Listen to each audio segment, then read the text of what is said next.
Good morning. This is the September 9th meeting of the Charter Schools Review Board. We are going to take roll. Stephen Gay. Here. Jeremy Wall.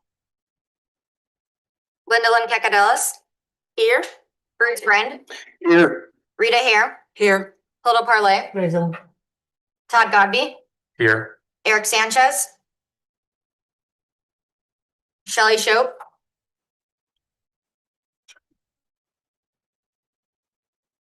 Shelley, are you online? I think I saw you.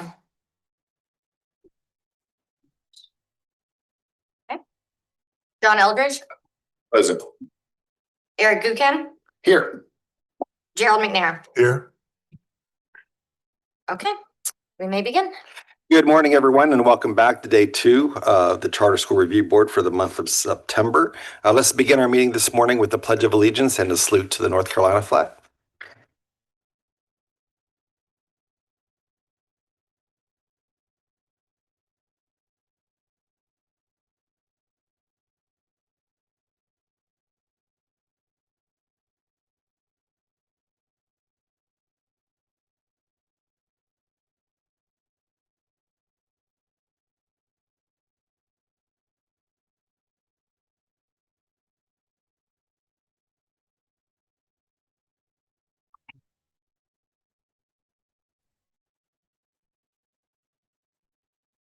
The Charter School Review Board mission statement reads as follows. The Charter School Review Board works to ensure the existence of high-quality charter schools in North Carolina. Board members are reminded that it is our duty to avoid conflicts of interest and the appearance of conflicts of interest as we handle the work of the Review Board. Does any member of the Review Board know of any conflict of interest or any appearance of conflict of interest with respect to any matters coming before us at this meeting? If so, please state them for the record. If during the course of the meeting you become aware of an actual or apparent conflict of interest, please bring the attention to the matter of the chair. It will then be your duty to abstain from participating in discussion on the matter and for voting on the matter. So we have a full agenda here this morning and this afternoon. A few updates from our director of the Office of Charter Schools. We're also going to be taking a review of the charter application revision discussion. And then this afternoon we have 3 applicants all requesting a accelerated path to interview. So with that, I'm going to turn it over to Ms. Bacara. Good morning. All right, good morning, everyone. Okay, so we're going to do a few quick updates, but before we do that, we're going to do a review of the Senate Bill 254. So this bill just became law July 29th of this year. It was Session Law 2025-80. And it is an act to amend charter school laws. So the entire bill impacts charter schools and is charter school related. So going to go quickly through some of these just to give you an overview of the changes that impact you and any charter schools listening or affiliated with this group. So the first section of the bill pertains to the role of the state board and to your board. So previously, essentially what this law looks like is it specifies the role of the state board and the role of the CSRB. There have been some changes made. So the new language you can see in this presentation is in bold. And this first section, A11, previously said that the state board was to establish all rules and that CSRB was to recommend. So essentially kind of gave you the recommending power. They were to establish them. It has changed now, and the state board now has the duty to adopt all rules, and any rule or policy, that is an addition or policy, adopted by the state board regarding charter schools shall first be approved by the CSRB. So essentially this extends your role in bringing rules or policies regarding charter schools to the state board for adoption. The second part of this regarding the role of the state board has created an entire new section. So this is a section that regards the review of financial assistance. There is a federal regulation here that is referenced. I don't believe you will see many of these hearings, but previously the state board was in charge of hearing these, and now they shall assign the review board to conduct any hearings pursuant to this specific federal regulation. I believe most of the hearings that come forth regard 21st century and like cutting those programs and that funding. So it will remain to be seen, if those arise and how we will conduct those hearings. But as of now, and from what I've heard from legal, those don't arise very often. Okay, this is the role of the review board. So the previous section was dealing with the role of the state board, expanded the role of your board to approve policies and rules before they go to the state board. This section is specific to your duties, and it says that the review board shall have the following duties: to propose, recommend, and approve. So that language is all new: propose, recommend, and approve rules and policies. So that language is new as well. So essentially this provision, this section of 1B10 just greatly expands the duties of this board. Previously, you were recommending those things to the state board. Now you are actually proposing, recommending, and approving them. And then in addition, it's added the two words policies and processes, which are pretty significant words when you think about the work that you do and that our office does. So you essentially have the power to propose, recommend, approve any rule, policy regarding all aspects of charter school operation, including timelines, processes, standards, and criteria. There is also an addition that requires the CSRB to conduct hearings pursuant to that federal reg that I mentioned, and then also to contract for and employ legal counsel, which we did yesterday, and then changes the executive director, who previously reported and served at the pleasure of the superintendent, to report and serve at the pleasure of the review board. The next section of Senate Bill 254 deals with amendments. So in law, we don't actually have the word amendment. The word is non-material revision or a revision of a charter application. But that is essentially what we call amendments. It's a change. So there is a section 218.8, which deals with non-material revisions, which essentially means it is non-material, therefore it does not need to be approved. So it's kind of like an automatic, you can do this. And there is a new, it previously said it shall not be considered a material revision of a charter. It added an entire new section, section 4. And what that says is that it is not a material revision to relocate the charter school within a 10-mile radius of the location specified and approved in the charter, that is the charter application, so long as the new location is located within the same local school administrative unit as the location specified and approved in the charter. So if a charter applicant, such as those you hear today, comes before you and says, we are locating, in 27613 Wake County, if they are to move within 10 miles, they can do that without seeking approval from our office or from you. If they are to cross over Wake County lines or move more than 10 miles, they need to seek approval. A very important caveat from our perspective as an office, schools, and please, we try to get this information out. You must have an ECO. You must have an educational certificate of occupancy. It is a law regarding facilities. So schools, if you are moving, whether it's 0.2 miles down the road or you're opening a new building or you're moving to a temporary facility, our office must see that ECO. We are required to let the school business office know that you have a facility that is safe for occupancy by your students. And there's no magical trigger when you move to a building that says, OCS, ding, ding, ding, they have moved. So we rely on the schools to tell us that you have moved, or we rely on other people to come to us and say, hey, they moved, did you know this?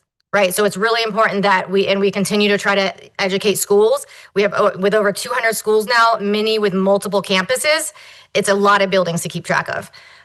So while this is a great, it allows greater flexibility, and that's great considering the difficulty with finding facilities and with land, it's still really important that our office is aware of it so we can make sure that kids are in buildings that they are authorized to be in. Is this something maybe that could be a requirement in Epicenter to submit that annually? We've kind of gone back and forth, but we hate to require something for the vast majority of schools are not going to need to do it, right? It's a smaller amount of schools that are actually moving. So we're trying to really just get the knowledge out, right, and educate schools rather than make another submission for schools that most schools stay in one location, right? But every year we have something, arise where we didn't, they didn't contact us in time, or they're relocating really quickly. And now we're trying to figure out all of the behind the scenes kind of facility issues. But this is a big one for non-material. So again, obviously it came up yesterday with TMSA. We ask that schools, if you're going to relocate any distance, that you reach out to us before relocating so we can make sure that we're guiding you in the proper way and making sure you know what the ECO requirements are. Ashley, go ahead, Bruce. No, go ahead. So I'm just trying to clarify and checking my understanding. So this is about moving facility, not expanding facility. Is that right? Well, so it specifies relocation. There is nothing in charter law. There's no word subcampus in charter school whatsoever, in charter law whatsoever. So we process subcampuses or expansion like a relocation. So while this doesn't say expansion, and there's two different expansions. There's expanding your campus, and there's expanding in enrollment. Enrollment we have law for. I see. Yeah, so that we handle different. So if it's land, it's an expansion of land that falls under this. Exactly. If it's an increase in your student enrollment, Yep. then that's considered a different law. separate law. Thank you. Mm-hmm. From a process perspective, Ashley, you would assume that the charter school that wanted to enact this clause, they're an existing school, they're going to expand, however we define that, less than 10 miles within the same county. Process-wise, is that coming to you first so that if there are any red flags that you want to alert us about, that we might be able to step in and say, whoa, hold on a second here?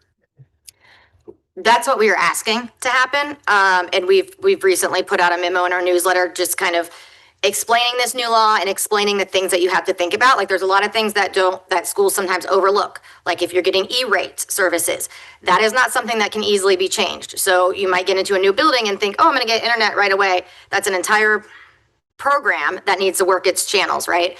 So we are asking that, but like I said before, there's no kind of magical trigger that like tells us if someone doesn't alert us. And so we ask that schools do that. Sometimes schools forget or they don't realize they need to do that. So yeah, I guess the root of my question or the backdrop to that is if you go back, don't change slides, but the new language that as a board, we have the authority. Actually, we have more than the authority. We have the responsibility to propose, recommend, approve rules, policies, and processes. So with that as our authority to do that, I could see this as if this is expansion as defined by, there's two types of expansion, right? Expansion defined as I'm literally physically closing my current campus, shuttering it and moving 4 miles away. Okay, fine, right? As long as 4 miles away isn't across the county line. But that's different than I'm expanding my enrollment by opening up another campus within the district, less than 10 miles. And if the school wanting to do that, it kind of gets back to the work we talked about the subcommittee. There might be some schools that we say, yeah, hold the phone on that one just yet. Yeah. Right. We would have the ability to say, yeah, you're going to come before us, discuss that. That's I'm not an attorney, but I would assume that we would have that ability to do that.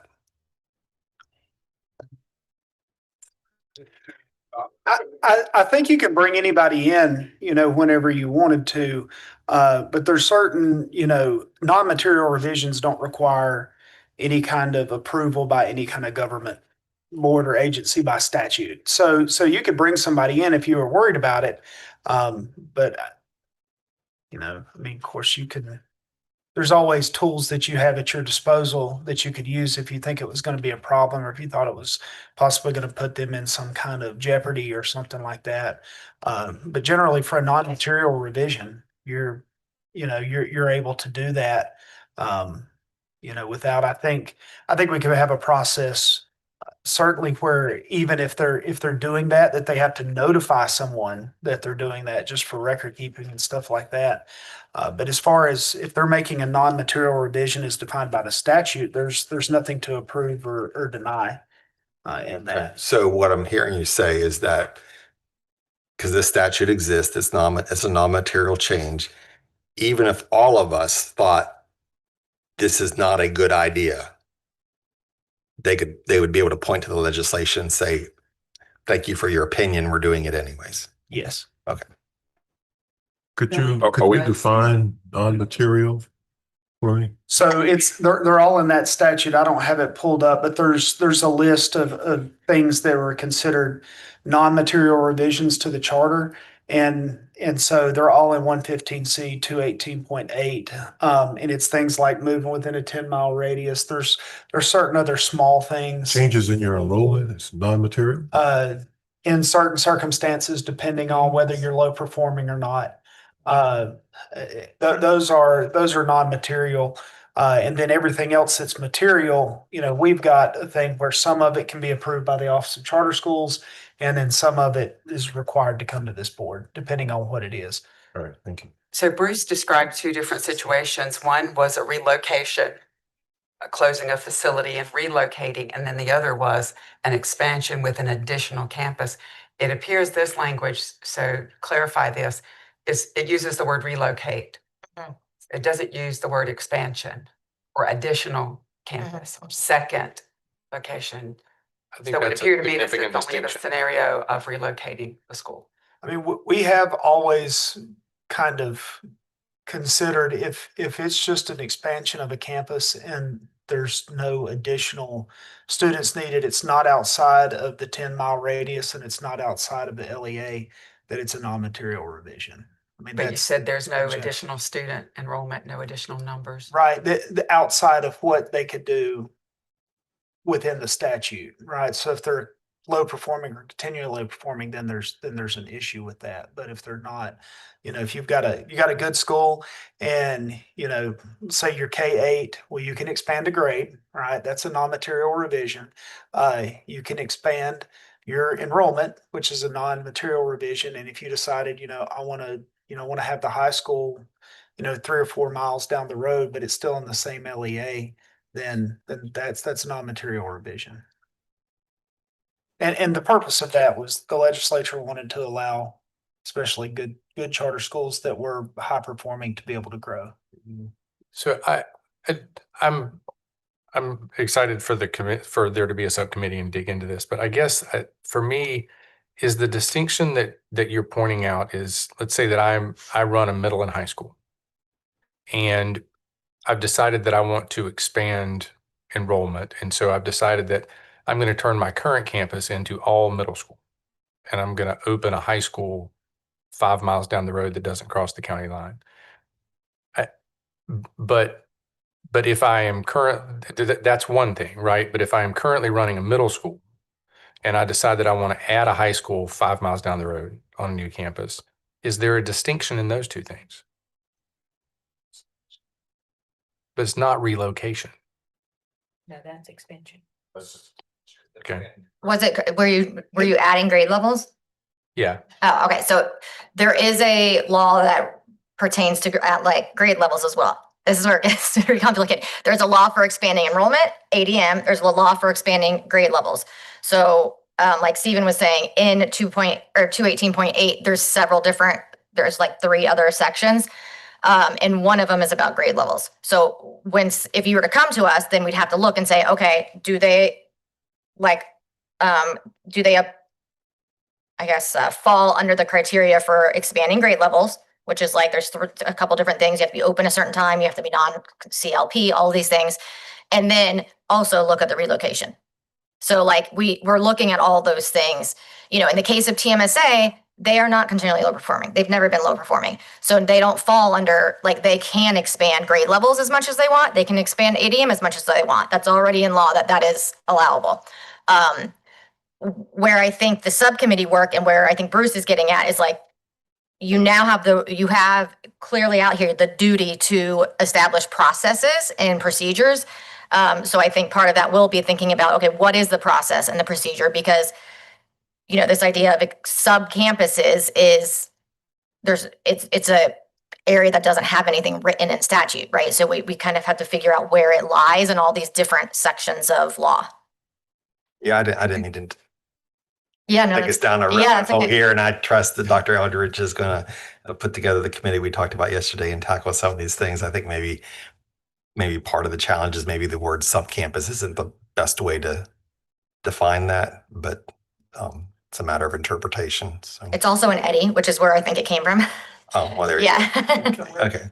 It's an EDI, which is our like authoritative source for all of the kind of data on schools, you know, in terms of location, principal, all of that. So just to answer Mr. McNair's question more fully about what's a non-material revision, there's 4 things now. There were 3 things before. Now there are 4 things. One is to increase maximum authorized enrollment during the charter school's second year of operation and annually thereafter, as long as the school is not low performing. And then the second one is if the school is low performing and is planned growth authorized in its charter, can increase its maximum authorized enrollment during the charter school's second year of operation and annually thereafter in accordance with the planned growth is authorized in the charter. So based off what in the charter application, you've got, well, this is what our enrollment is year 1. This is what our enrollment is year 2. So they can follow that. And then number 3 is if you are not continually low performing, you've been operating for at least 3 years and you're in financial compliance, you can add a grade to what was authorized in your charter, or you can add a grade up, or you can add a grade down. And so that then plus now the 10-mile radius relocation, those are the 4 things the statute identifies as non-material revisions. That's very helpful. Thank you. It's been a minute, so bear with me. I need you were talking about performance, and are we talking about performance and growth or just performance with that definition? So the way continually low performing works is it's based off your school grade plus whether I believe you're a D or an F and you met or did not meet growth, you're low performing. If you're that 2 out of 3 years, then you're continually low performing. But if no matter what you are, if you're exceeding growth, you're not low performing. That's very helpful. Thank you for that. All right.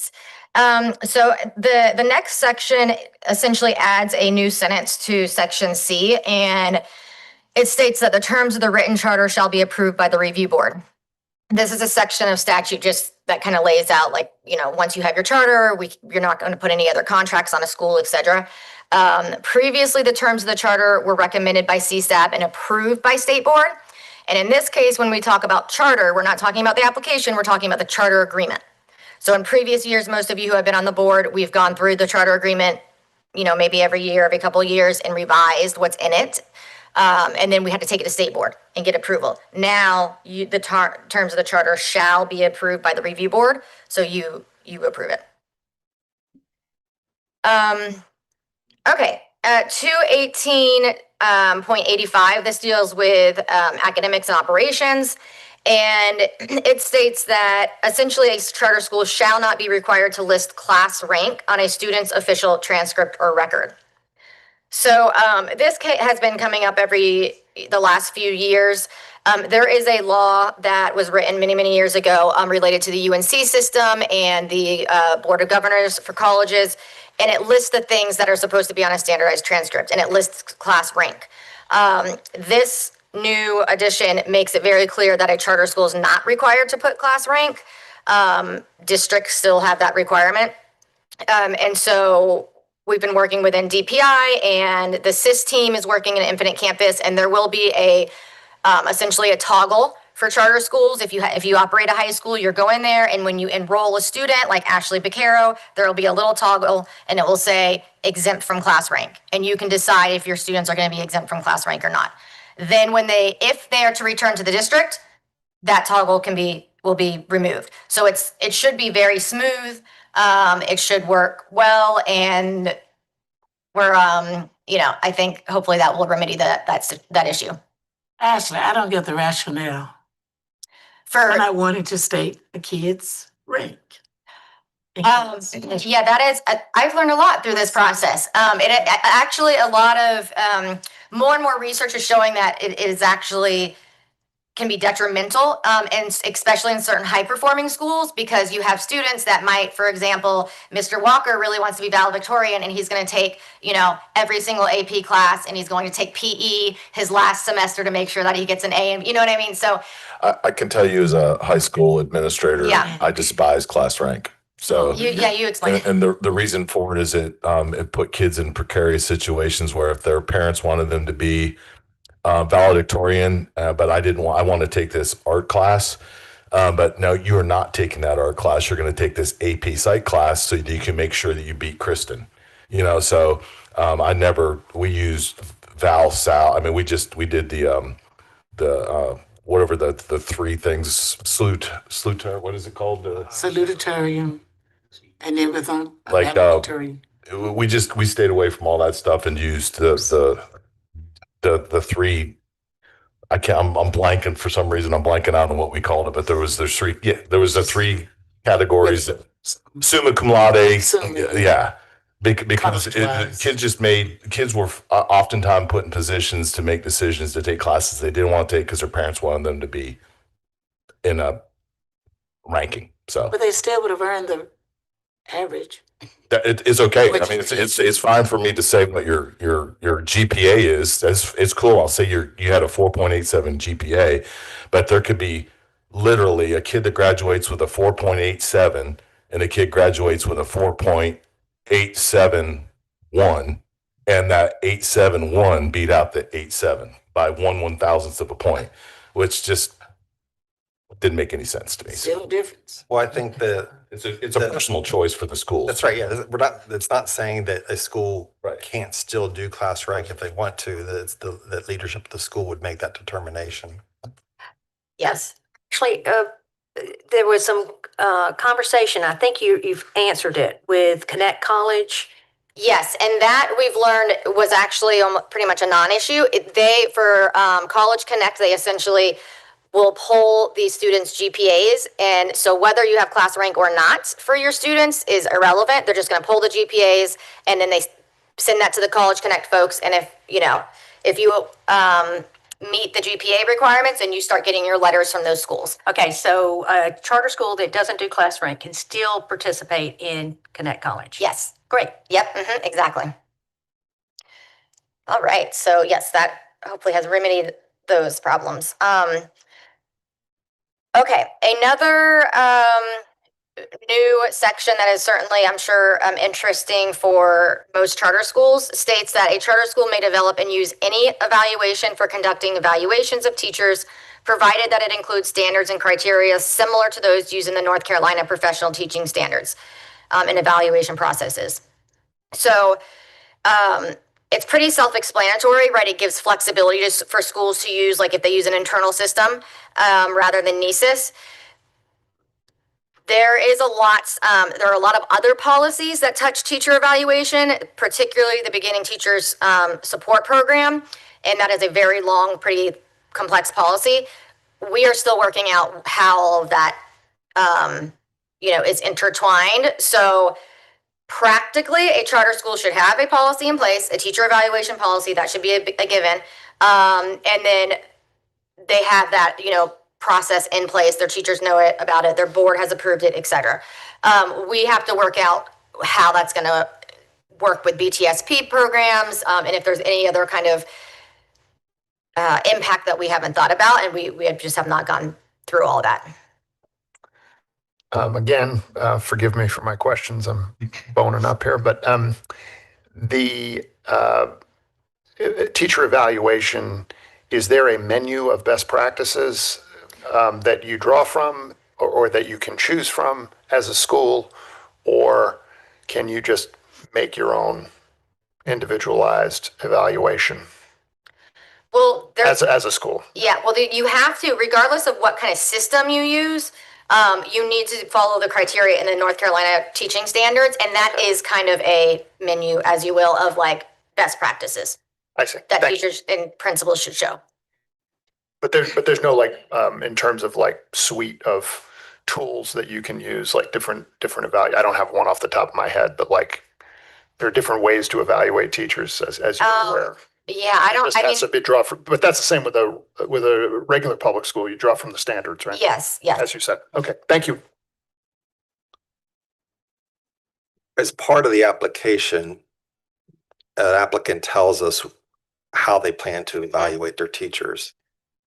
They're 8 years into it and they want to change that. Is that an immaterial change, or does that have to come to the Office of Charter Schools for approval? I don't think that's in the amendment statute. It honestly, or in the amendment rule, it's not in statute. So it sometimes depends on how it's stated in the application. So for example, usually it would come under the ed plan or like their curriculum area. And that is something that we can approve. So it comes to us, but it doesn't, we're not bringing it to this board. Previous to the statute, if a school wanted to use anything that was not NESIS, we had to approve it. And it was quite like there was a whole system in place for that. Now we will not need to do that, which, I think is probably a good thing because it's, I think a school should have the flexibility to decide how they're going to evaluate their teachers. But it just depends, to be honest, because the rule says curriculum changes, and how curriculum or where teacher evaluation fell in charter applications has changed throughout the years. Really, the only place that would become an issue would be the beginning teacher program, right? Yeah, and we're trying to figure out how that is going to like interact. Yeah. And I'm going to keep probably running everybody. The statute on charter schools is very clear that charters are held accountable on their performance and not a rules-based accountability. And so we want to make sure we keep it where we're really keeping charter schools accountable for their performance so they can have the innovation that they need, and we close them down. And I have no problem closing a charter school down on their performance, but we want to make sure we're not rules-based, but performance-based. That's the first part of the statute. Okay, the next section is related to low performing and continually low performing schools. And essentially it says that the review board shall require schools that are low performing or CLP to prepare and report on plans to improve the performance of the school. And then it states another statute that shall not apply to charter schools. The statute that it references, 105.27, is in a section that has, I think, arguably does not apply to charter schools, but it was written a long time ago. It uses the terminology, I believe, local school administrative units, and it's been kind of unclear in the agency, and there's been different takes on whether it applies to charter schools. So we have kind of like utilized things that apply to charter schools, like having a school improvement plan, but there's things in that law that relates to like, the superintendent will have to do this, or the principal will be terminated if this doesn't happen. We obviously don't do that for charter schools. So it's been a very like difficult kind of thing to parse. This makes it very clear that that whole section, at least 0.27, which deals with school improvement plans, does not apply to charter schools, but they still shall have a plan to prepare and report. So what that means, like practically for charter schools, and we're working on letters that will go out in October after the accountability data is finalized, is that a charter school for the state designations of CLP or LP will have the choice of either continuing to use NC Star, which was the system that used to be required, or submitting some type of other plan to us and through Epicenter. So like if you have, a lot of schools might have like an internal system they use, right? So it essentially gives more flexibility in how you do your school improvement. And then we will collect those plans through Epicenter, and we will continue to have schools report to you as we've done every year, using kind of a criteria based system that we use to kind of narrow down the schools that will appear before you. That being said, if you are a federally designated TSI or CSI school, which has to do with like targeted support of specific subgroups and some other areas, those are requirements through federal programs, and they have other requirements. So we will make it very clear in the letters that go out that we are not federal programs. You will still need to follow the rules related to TSI and CSI because that's through the ESSA plan. Okay. State and local funds. So there is also a new section about state and local funds for a charter school. And essentially it says that during the, one, it changes who notifies the state board that a charter school has failed to meet generally accepted standards of fiscal management, which you utilized last year with Community School of Digital and Visual Arts. It used to be the superintendent, and now it's the review board, which probably makes more sense. But in reality, you guys always usually did it together. You know, we would work in conjunction. There's also a new section which essentially says that DPI shall provide a charter school access to any required financial data reporting platforms during the first year of school. This is typically links, and it used to be for years provided for the first year free of charge to schools. That changed, and now this law was put in place. So DPI needs to will need to provide a charter school access. Usually that means paying for the software or the program. Okay, another section, state and local funds. It changes who shall, in consultation with charter schools and local school administrative units, create a standardized enrollment verification and transfer request document, and who shall create a standardized procedure. This used to be the superintendent. There is a procedure and a enrollment and transfer request document in place. Several charter schools helped work on that when Dr. Smith was in his position. But now it falls completely under you rather than the superintendent. This is another area we have not been able to dig into and figure out what that's going to look like. I know there are certain, we're trying to get together some, folks to work on this, but this is going to be something that we will have to figure out. Is the system that's in place working now? Is it not working? Our office doesn't work with funding, so to be honest, we don't have much of a eye on this process, but this is something that gives power to this board to determine. So that will be forthcoming. Okay, this is another section that, there are two things that have been added to the Remote Charter Academy section. And as a reminder, we will start bringing remote charter applications to you. When do we bring those, Julie? In spring, February, March. Okay, around February and March. If you are a charter school listening that wants to open a Remote Charter Academy, we will start sending out information late fall, early winter, and then you will have a couple months to get those applications in, and then early spring we bring them to you guys. As you know, last year you hear an abbreviated application or interview process, you get the applications, etc. This allows a charter school, so if a Remote Charter Academy enrolls more than 150 schools, they may request that they receive a separate charter. How it previously worked was if you're an operating charter, you could, you have your operating charter and then you can have your Remote Charter Academy attached. If your Remote Charter Academy gets very large, you can separate it into two different charters. Practically, it makes it a lot easier for logistics and, all kind of the back house type of stuff that happens with business and accountability and all those things. And then the other section that was added to the Remote Charter Academy legislation is that if you are operating a in-person school and a Remote Charter Academy, the Remote Charter Academy shall receive a separate school performance grade and be treated as a separate school for the purposes of assessing performance. So if a charter school has in-person and remote charter, they're not going to be mixed up for the purposes of accountability because clearly they're being taught in different ways. There'll be separate evaluatory school performance grades. All right, so I think that covered the majority of that new bill. As you can see, there's still some things that, need to be worked out. A lot of times a bill might look very simple, but how it works practically, you need to work through that. Any questions?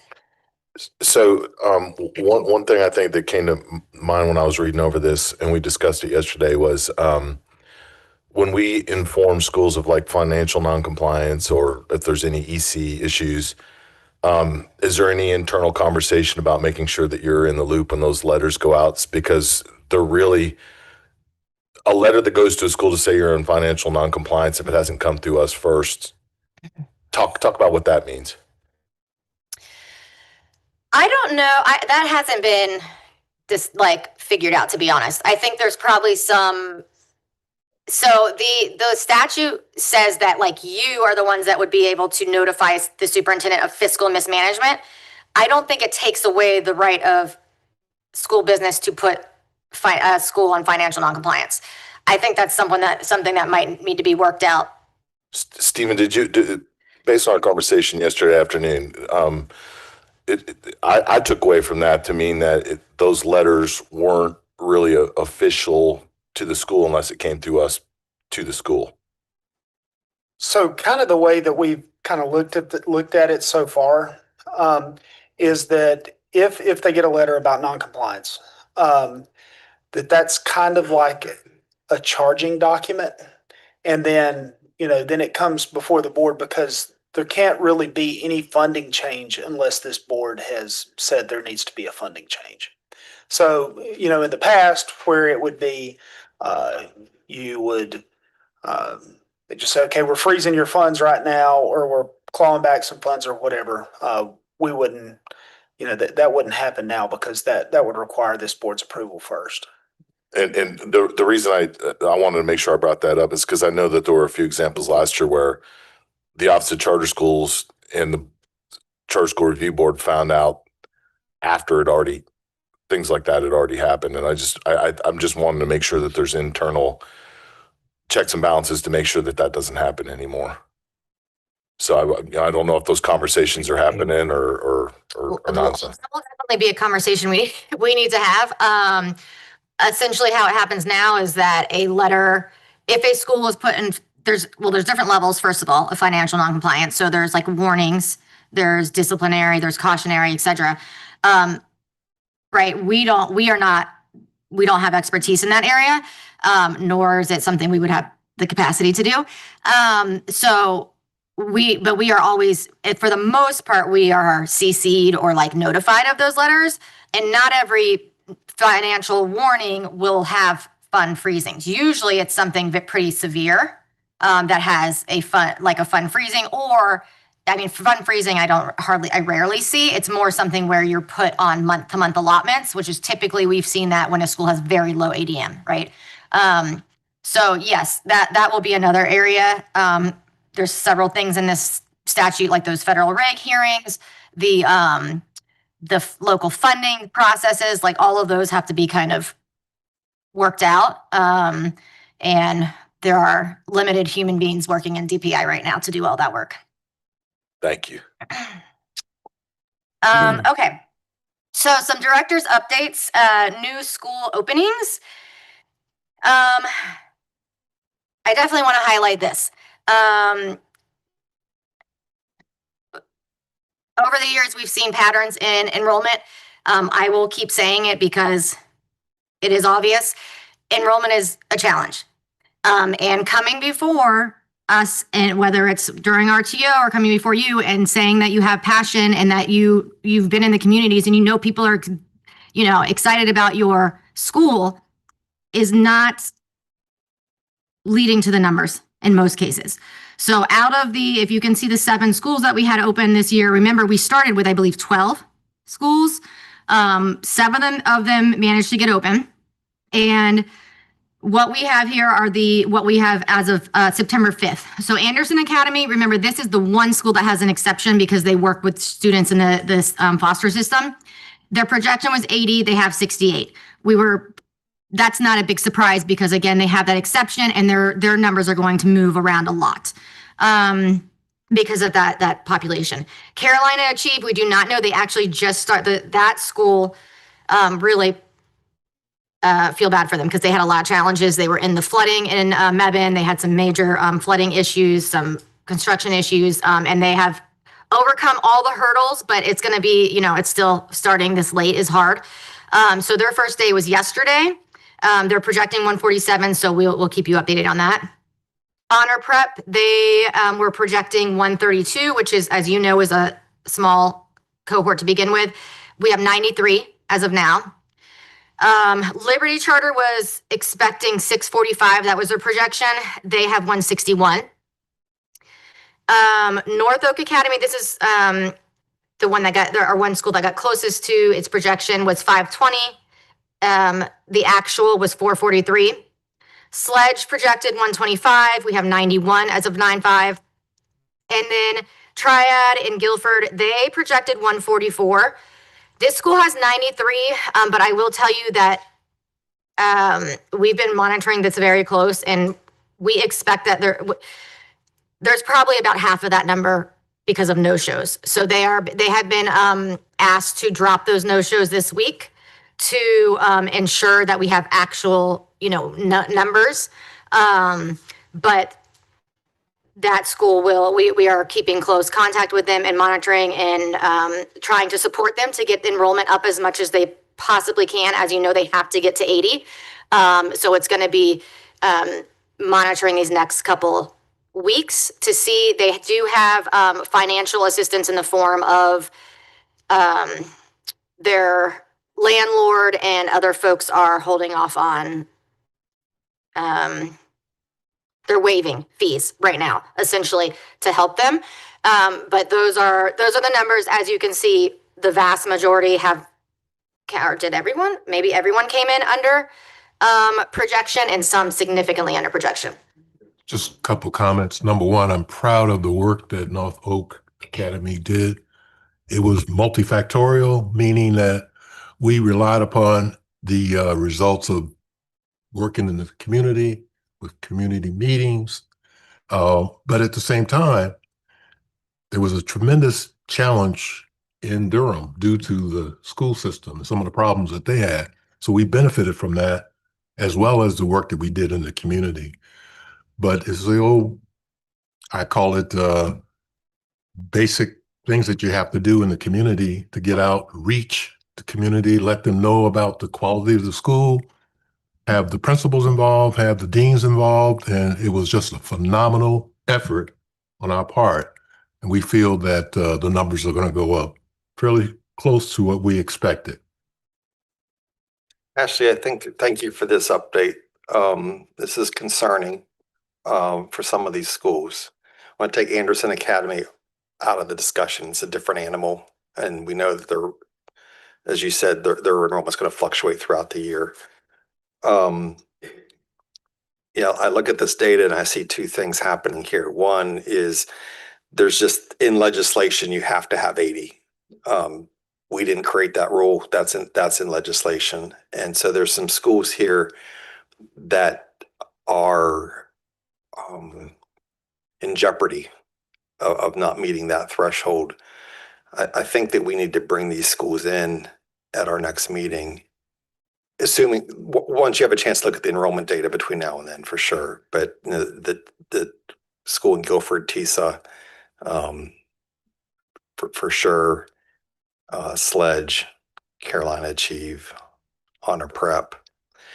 And then you have the second issue here, which is, or concern is, not that they're going to fall below 80, but they're just like Liberty.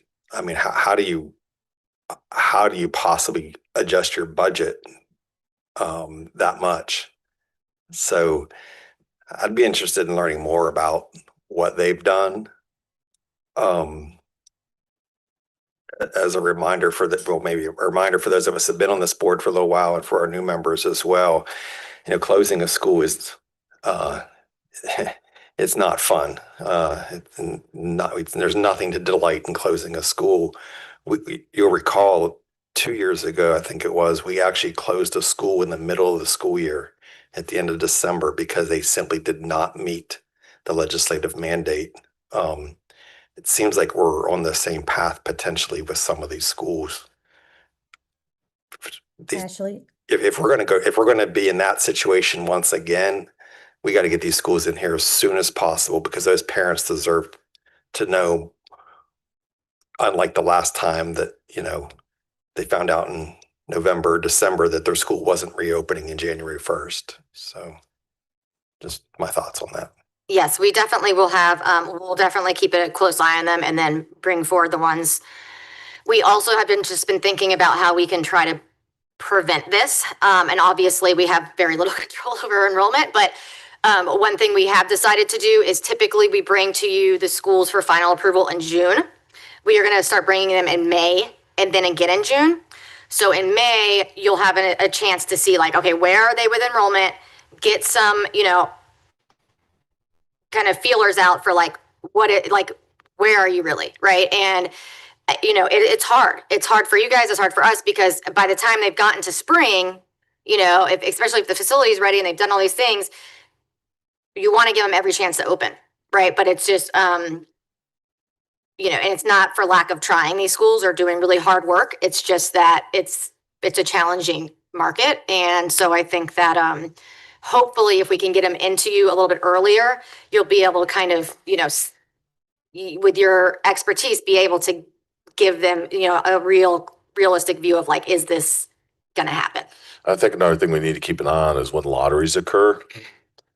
Like having a lottery in April and you've got a window to get, it makes it really difficult to know what actual numbers are. So the earlier the lottery occurs, and it opens up to be able to start registering the kids into Infinite Campus or whatever, Power School, then it's easier to start getting monthly reports on how you're doing on enrollment. And I don't think it's a bad thing to even submit what's your monthly enrollment number looking like so that we can keep a pulse on how that's happening, because the sooner we see red flags, the quicker we need to call them in and say, okay, what's the backup plan?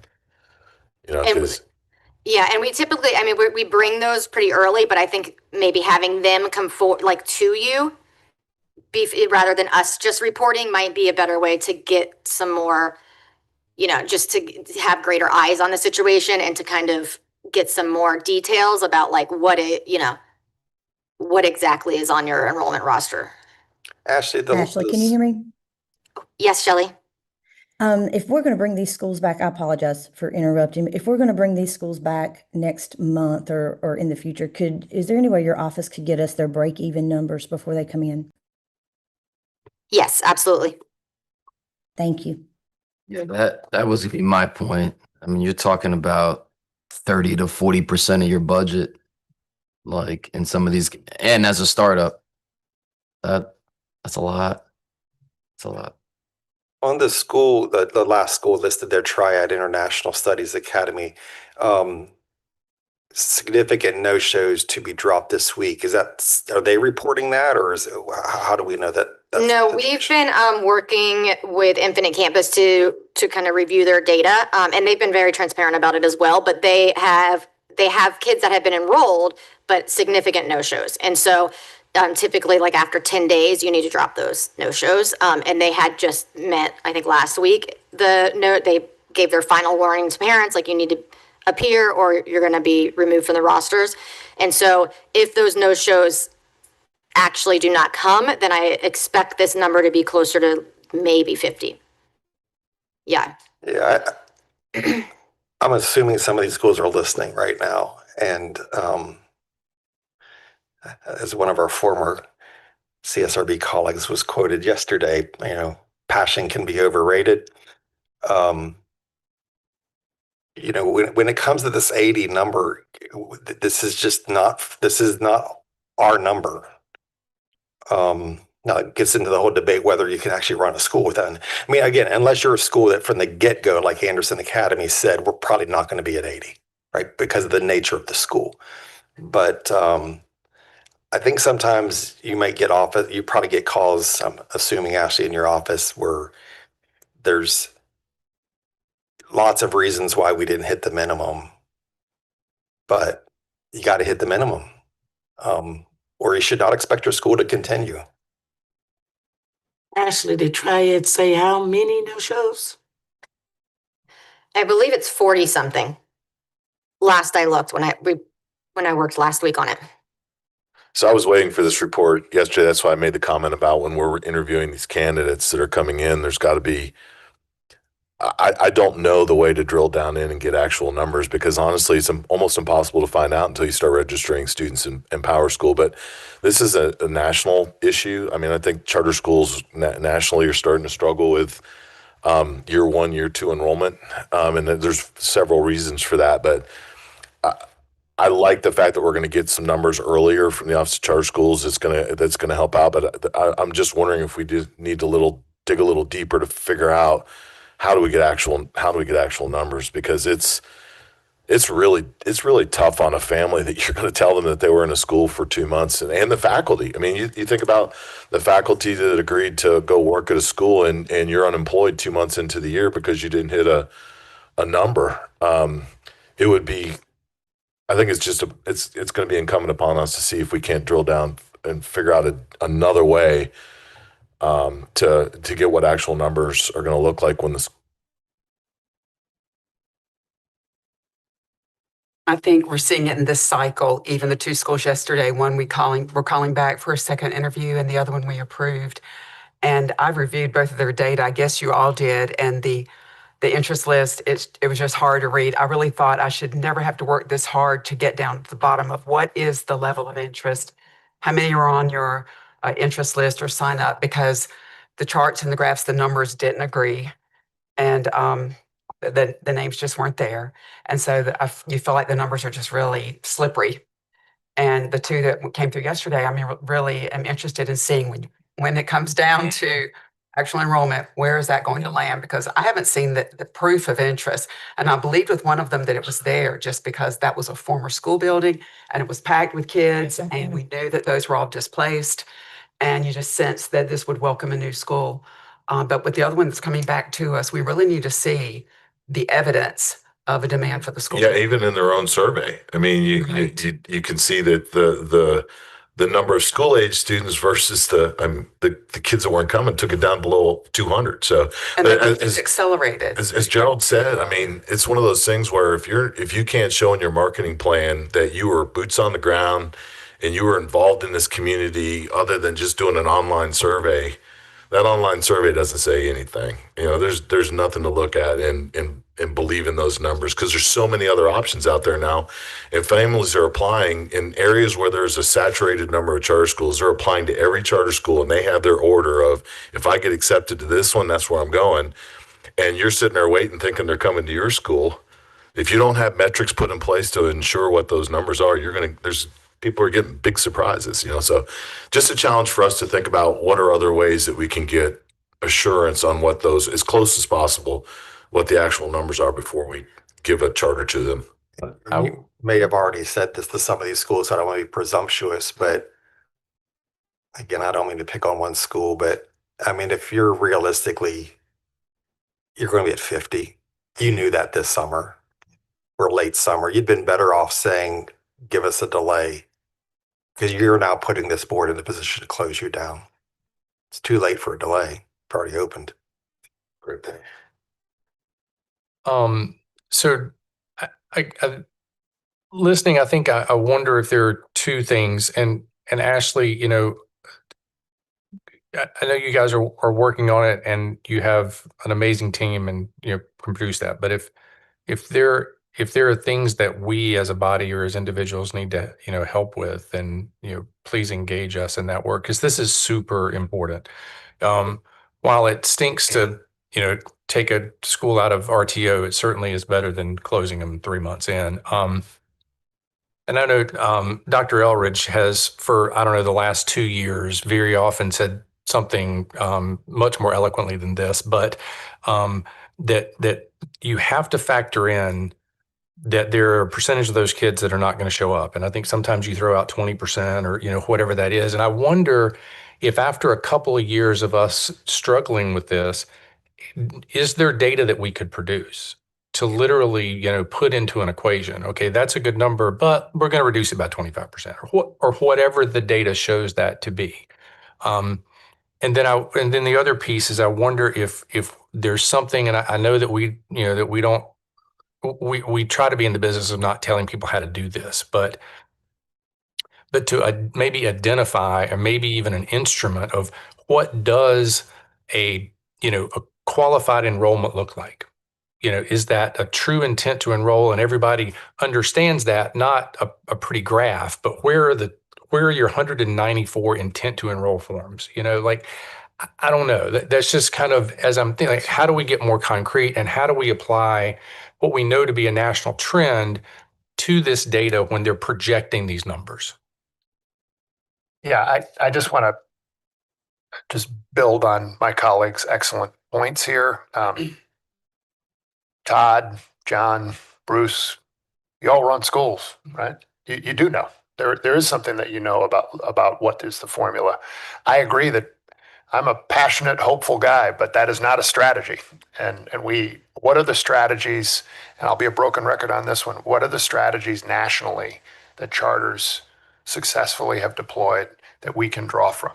And what are the strategies? There's a lot of answers around the table and in this room, and we have resources.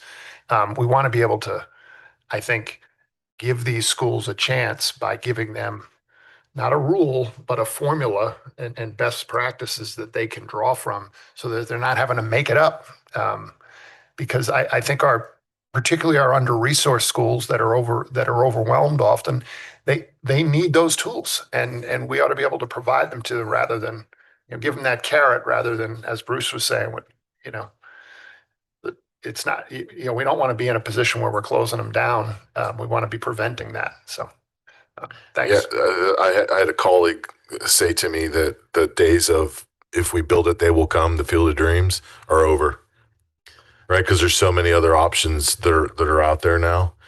And if you take a look at what's happened just in North Carolina, I mean, the reason why are schools not making it? Well, they can't find a facility, or they're financially unable to make it happen, and then academics. So there's two things that are really happening before academic issues, and so we just need to figure out a way to get a better handle, as everyone has said, not to beat the drum, but it's time for us to try and put metrics in place that are going to address these concerns before we have to shut schools down. Yeah, I was just going to say, I totally agree. Closing school down 3 months into the year is not fair on anyone.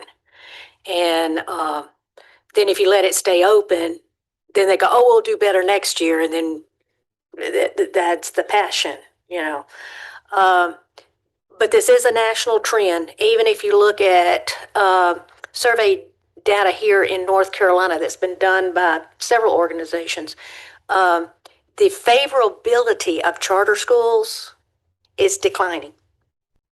And that's national, but we have some very clear data here in North Carolina.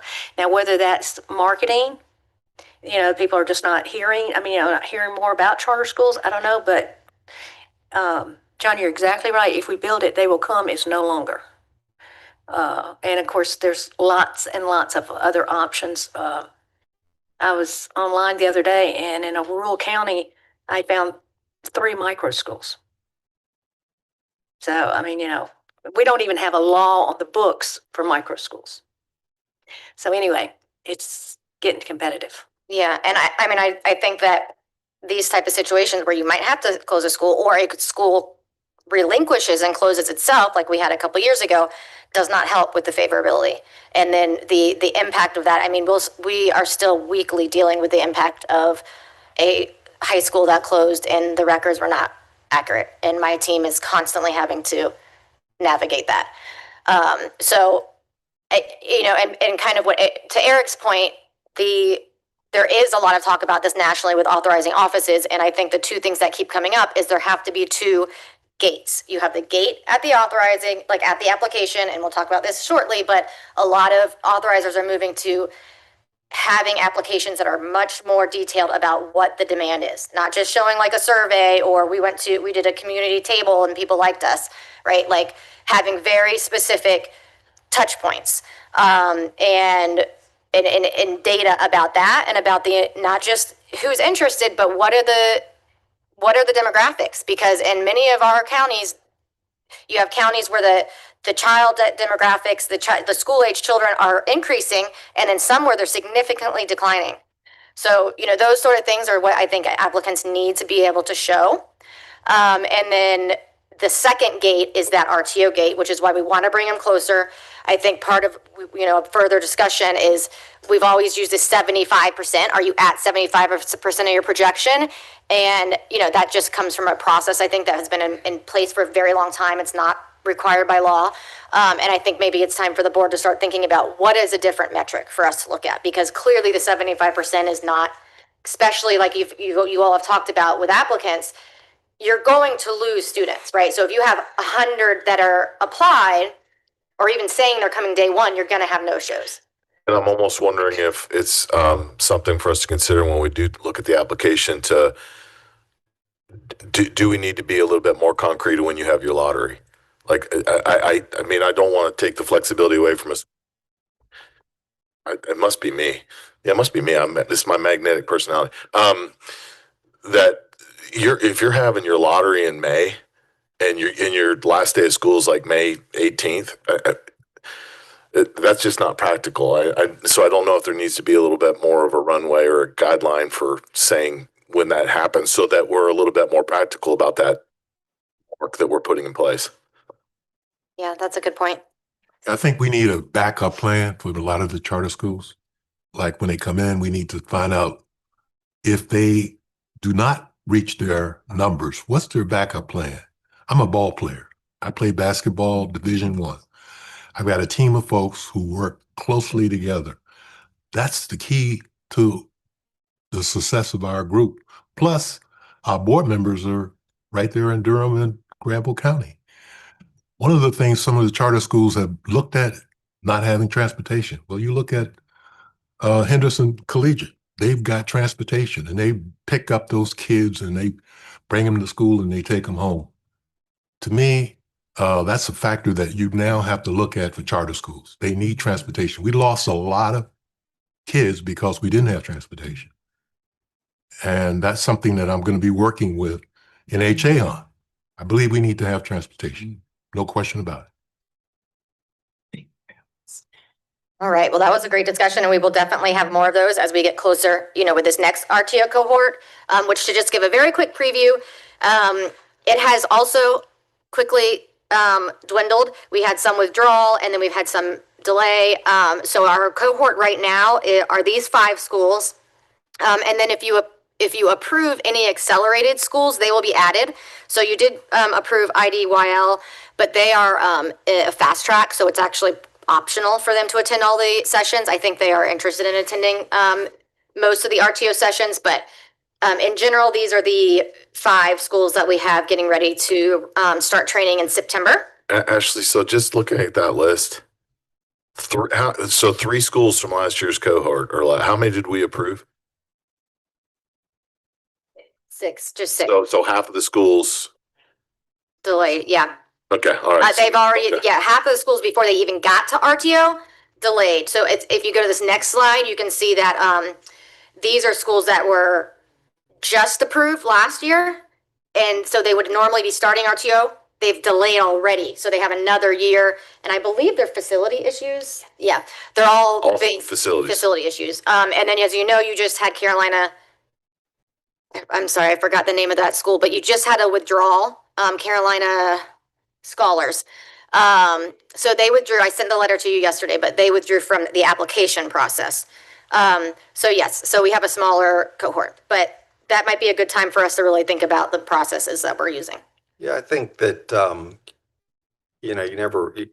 when we approve a school, like we did yesterday, and we clap and we're excited for them, and now you go into RTO and you want to open. But on the flip side of it, this is okay from the perspective, I'd rather these 3 schools be on this list than the list that was 3 slides before you, which is they know that whatever that reason may be, it may be they overshot what the real interest was, or they're having trouble with facilities. Now there gets the point, as we've talked about before, you don't want to be on this delayed list year after year after year, because you're on there for 3 years. The school you're going to open may not even look like the charter that you wrote, but I'd rather have this, not to belabor a point, than have Right. The opposite of what we just talked about. Yeah. I'm gonna go ahead and say this out loud too. I'm on the board with Rhonda Dillingham's group, the association, right? And so I've been talking to Great Schools North Carolina and our board about what can we do better on the front end to educate schools that are interested in applying for a charter school about what the obstacles are going to be. Because they all come in, and I was too. You come in with rose-colored glasses about this great idea you have, and you don't really figure out what the obstacles are until you get into RTO, right? And so there's got to be something else to do prior to that to say you're going to run into. I can promise you now, you're going to run into facility issues unless you're just real super lucky, and the finances are a problem. So here are things you need to do, like what's a great marketing plan look like? Bring somebody in bring Gerald in to talk to a cohort, a group about what they did in Durham to get the kids to come to school like we saw in that number, and do a little bit more on the front end prior to even doing the application, so that as you're writing that application, you're getting support on what to expect if and when you get your charter awarded to you. So that's not in place yet, but that's something I hope that we can bring to the table to offer to a school to say, hey, if you're applying, here's what's available to get you ready for what you're about to get into. So maybe we can have a pre-RTO. I really think this is a great something that the association can do, and no charge. I mean, we're seeing an industry to begin to write applications, and I don't think we want that industry. I mean, yeah, people want support, but we need something free that the Office of Charter Schools, they've got their hands full of, here, if you want to start a charter school, come talk to us. The reason I said great schools and the association is because to me, the association's reach should be in training and in support and things of that nature. And the great schools can provide the funding through their resources to be able to make it a free option for a school. And so that's, again, I'm not putting anybody out there yet to say that it's done, but we're in the talks of trying to create something like that so that we can do a better job. It's really not a school at that point. It's just interested individuals. Yeah, but to your point, I think providing that will perhaps eliminate some of the bad actors that can be out there and exploit the fact that people just want to educate kids and don't know some of this other stuff and charge a premium for it, and exploit their funding, which takes away from kids. Another idea too is to use members of boards who are already operating schools to have sessions. And that's the point. That's the point, Hilda, is that we don't, as charter schools, we hear people talk about how we're islands. We do that to ourselves. And so if there's best practices out there, then I think as a state, we should be doing a better job to pull together the folks that are successful to help those people that want to start schools to start on the right foot. Because if you come limping in the first two, it shows in your data. It shows in your student data. It shows in the people coming in and going out. So I'm hoping that this will be an opportunity for us to fix some of this stuff in the long run. Yes, and we are definitely all for as much knowledge sharing as possible. And kind of going along with this, last year, Melanie and the authorizing team started this new program called Discovering Your New School. And essentially it's a Google Classroom, kind of learn at your own pace for the schools that have already been approved, but are in that period before they enter RTO. So it's essentially getting them ready for RTO. This will be the first year we have RTO participants that have utilized this, so we're excited to see if it's assisted. But they did report 100% of them reported satisfaction with the learning material and the case study learning that they could kind of do. It was optional; they could do it on their own pace, but to essentially get them ready to start thinking about RTO, because that goes very quickly and it's a lot of work. So we're excited about that. And then just a few quick reminders before we jump to the next item on the agenda for our schools that might be listening and those of you in schools. Parental leave, we have that in our newsletters right now. Your board must opt in. So please make sure if you're considering that and you have not already opted in that you're doing that by October 1st. The student mental health plan is due September 15th. That's next week. That is also in the newsletter and has gone out several times.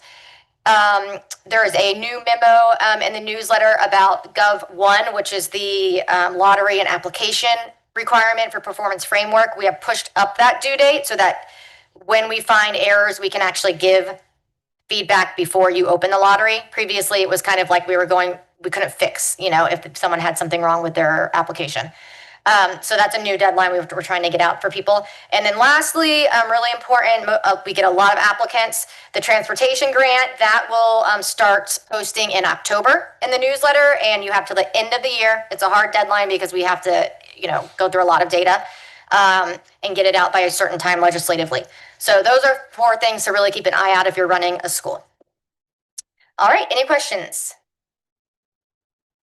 Just a very thorough report, Ashley. Thank you for you and your team for putting all this together and walking us through the legislation as well. It's very helpful. Thank you. Yeah, good job. Good job. Thank you. Can we, I think the next item too is pretty meaty. Yeah, it is.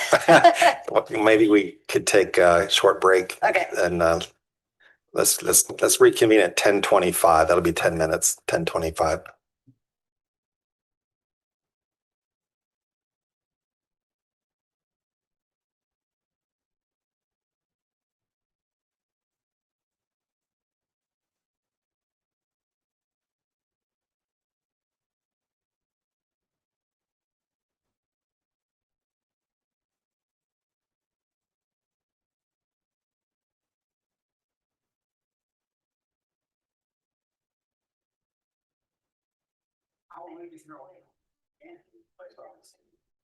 Yes, thank you. Yeah, I think it's time to yourself. Wow. And, so, and then obviously, so from actually thought out, so, to make sure that I already made a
All right. So the next item of business is our conversation regarding the 2026 charter application. So the charter application process is in law and administrative code, and essentially it states that it must roll out or open up the last Friday in January. So we've been working on this, as you know, since last March. And we've had several discussions. We have reviewed all 17 sections of the charter school application, the 2025 one that's currently in practice. We solicited public comment, provided that to the board, and then we summarized all the meeting notes, comments, and input from members and other folks that gave us public comment into one document, which is on eBoard. So our next step, what we're hoping to do today is kind of walk through the different sections based on all of the different feedback we received, our office recommendations, and to kind of get your feedback on it, take all of that, and then come back to you in October with a revised application that hopefully we will be able to vote on so that we can then get that to the developers and have that ready to roll out in January. So that is the general timeline we're looking at. And so this memo that I've provided and in the document or the red line application that you have was kind of the only way we could figure out to do it in a manner that would hopefully make some sense and not be too complicated. So we're just going to start through each section and then I'll open it up for each section for your feedback. Okay. Currently, section 1 was previously just applicant information. The main change that we are recommending here is that it is applicant information and student enrollment information. Obviously, this harkens to our previous discussion, but trying to get enrollment information front and center in the application. Major changes are revising question 5 to allow up to 3 zip codes. Previously, we just had them insert 1 zip code of their location or their intended location. What we see is that requires immaterial revision if they change it. And as you know, with years of planning, that often changes. And so to try to lessen the number of back and forth we have to do, we wanted to open that up to 3 zip codes. Question 12 and 13, we simply added the state law requiring 80 minimum students. Believe it or not, we did, after this goes out in our training materials, it is state law, but we did have a application this year that was for less than 80 students that ended up withdrawing. So we just want to make it very clear. And then this is also, you will see, which relates to our previous conversation yesterday, is where a school would indicate if they operate with a CSO, a charter support organization. We're not recommending any changes there, but I just wanted to note that since that came up yesterday. And then the main changes here is looking at question 15. Previously, there was a question that just said, describe the rationale for the number of students and grades served. That typically elicits or solicits a response that is just not very descriptive, right? They aren't always that good of answers, to be honest. So we're trying to get at something a little bit more specific to make sure that they have done the background research needed to know that you can actually, this enrollment is something that you would probably be able to maintain or to get. So there's certainly different ways we could ask this. What we came up with is, how did you determine the projected enrollment targets and grade levels listed in the petition? Reference data, methodology, calculations, and other factors used. So trying to ask them for specific evidence. And will those be listed as options or put in verse form? Right now it's just as a narrative. We could the developers could do, data, any other evidence. We could kind of make them like narrative boxes, but it would be in narrative form. And then the other one question was simply moving question 114 and 116 into this section. So they were already questions. They were asking about the whether you tend to have a target demographic. And then reflecting the racial and ethnic composition of the school system in which it's located, which is in statute. So those are not new questions, but they have been added, pulled from another section and moved up. So all of the enrollment questions are up front. So that's section 1. So thoughts on section 1. Again, the point is to try to have enrollment clarity at the very beginning of the application. So is this where you are recommending we consider maybe adding your lottery must occur by such date for enrollment purposes?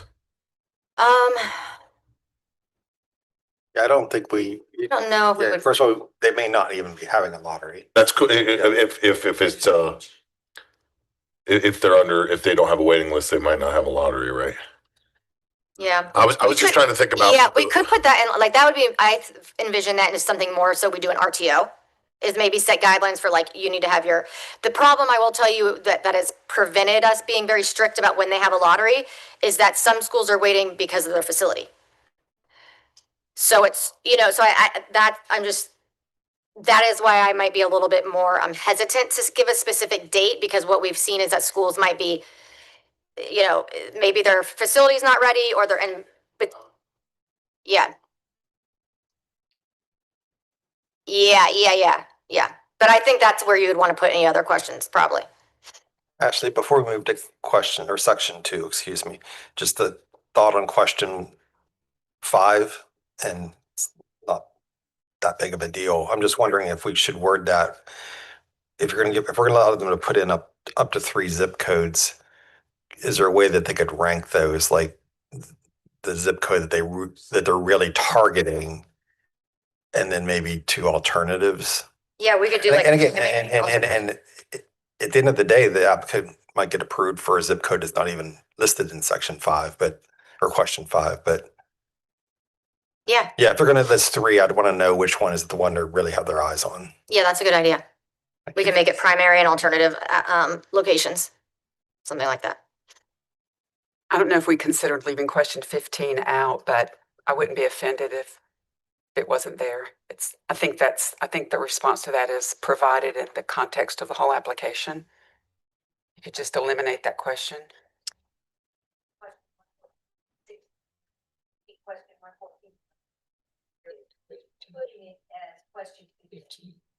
So you are eliminating 15? Yeah, which one's this? Which one? To describe the rationale. Rationale. Yes, removing that. Yeah, so many times it's like, well, the facility. Yes, removing that and then putting how did you determine the projected enrollment? Yeah, rather than just something kind of vague like rationale. Yeah. Right. Okay. Yeah. No. Question 114, 116, turn it in question 15. 114 and 116, we moved into this section. It was in previous sections. So that's open for you guys if you think that if you would want to remove 114 and 116 and just stick to determine how do you determine the projected enrollments? Yeah. I don't know that that's accurate. I think we're rewording question 15. Mm-hmm. What was question 114 becomes question 16. What was question 116 becomes question 17. They're moving 114 and 116 to just earlier in the application. Okay. No. Mm-hmm. Yeah, because I didn't see in the red line, I didn't see question, and I saw question 15. Make sure your mic's on. Yeah, no, those aren't being deleted. They're just being moved from a different section so that all of the enrollment questions are together. Okay. Yeah. So what I'll do after this discussion too is try to just put it into like a clean version and bring that in October, and then we'll be able to see. But are there anything particular that you don't like, think we need to add, anything besides the comments we've already had for this section?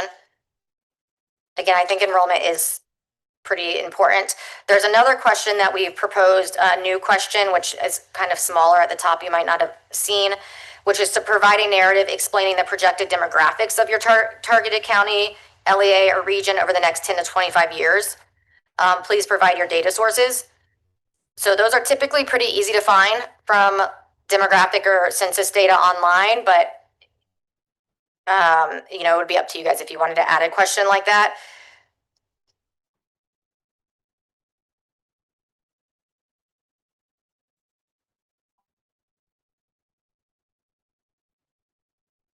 Yeah, and I think we can think about that at a later time. Perhaps let's just roll into section 2. Okay. All right, section 2, very simple. This is the nonprofit corporation information. So the only thing we are updating is one, we're changing the language to Charter Schools Review Board, where things needed to be changed just because of new law. And then we are moving the bylaws and the articles of incorporation into this section is what we're proposing. They were in the governance section, but it seems to me more relevant to put it in the nonprofit information section. Okay. So that's section 2. Section 3 is also pretty easy. All we're doing is updating language to CSRB. And then this is for acceleration. No, wait, is this acceleration? Yeah. This is for acceleration. And then so really what we wanted you guys to think about was how to we solicit evidence of them meeting the criteria. So there's 8 criteria that are listed. And it's essentially just factors to consider in accelerating. But all that we ask is that we list the 8 and then it says, please confirm you understand the factors, yes or no. So our question is, would you, like to maybe open up a narrative box that says, please explain how you meet these criteria, or if you just want to leave it with the yes and the no.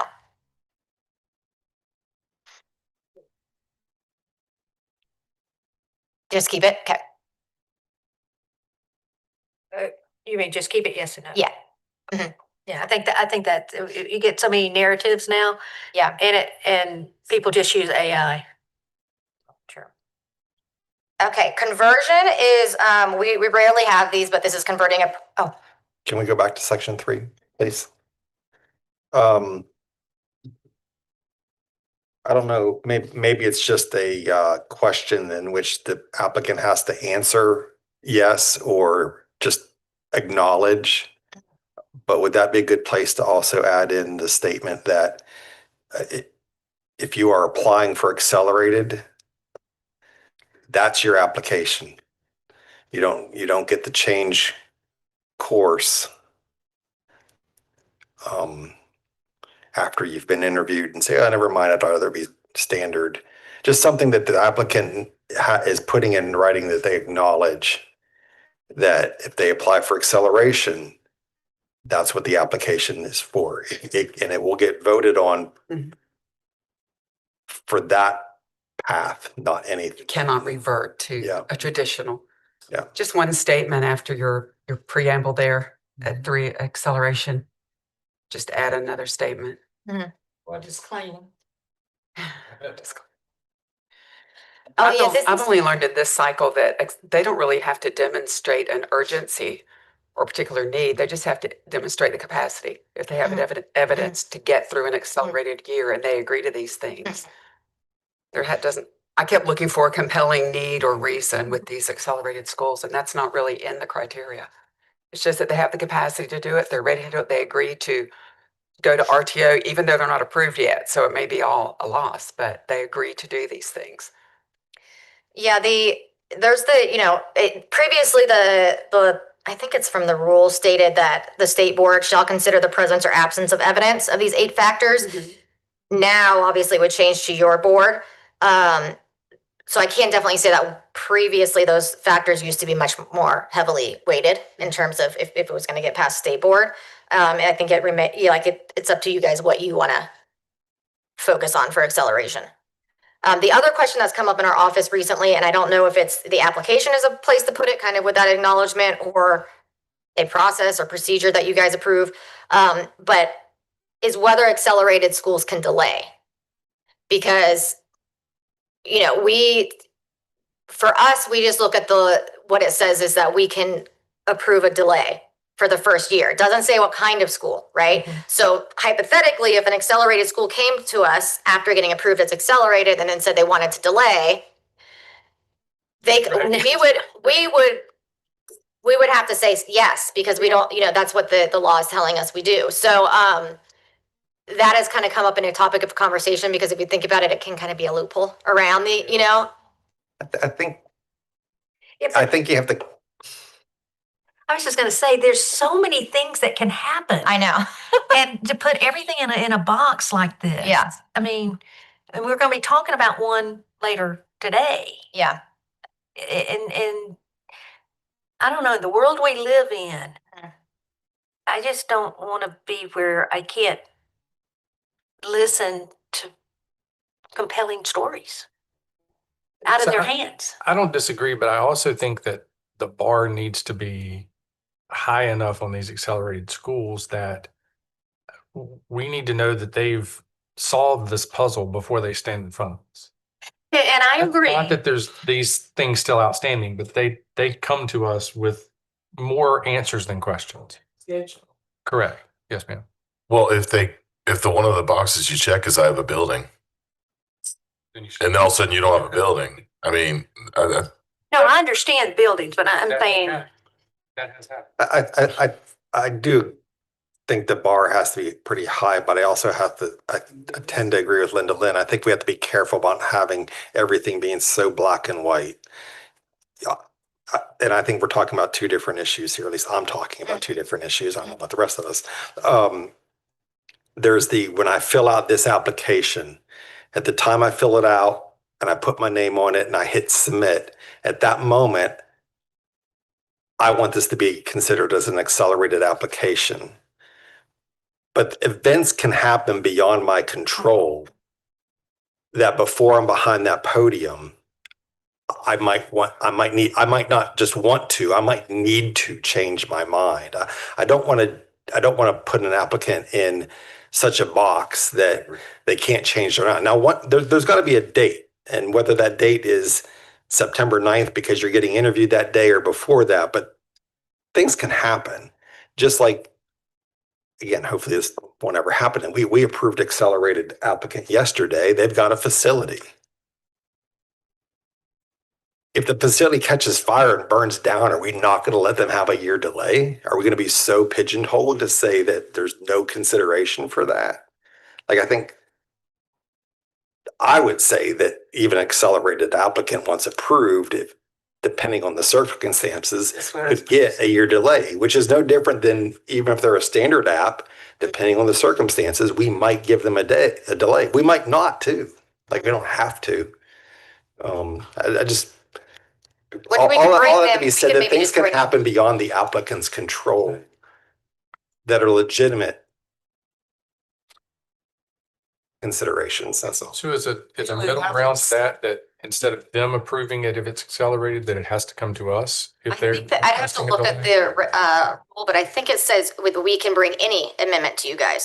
So, we could make it an internal policy that if it's an accelerated school, typically like a standard app, first delay, we just do it, right? But we could make it where we bring it to you guys so you guys could hear the story and what's happening, which makes sense. I agree to that. I think that's a good idea. Okay. And then I just make the decision. I also just realized that I misspoke when it does have a space already, Q32 to 38, to kind of describe those factors. So it's already there. So we can keep those we just keep it as it is. Okay. The next section is conversion. And really the only thing we did with conversion, this is, remember, a private school turning into a charter school. This also rarely happens. But we just removed one of the questions, Q49, because it's basically repetitive. So that's it. That's a very short section to begin with, but just took out some repetition. All right. Replication. So this is section 5, and all we've done in replication is updated the language to reflect the CSRB as opposed to the state board. And yeah, that's it. And just updated the law to be clearer for fast track replication, but otherwise we haven't changed anything. The next section is alternative. And this is the one I was thinking that had no narrative, but I would propose that we request it.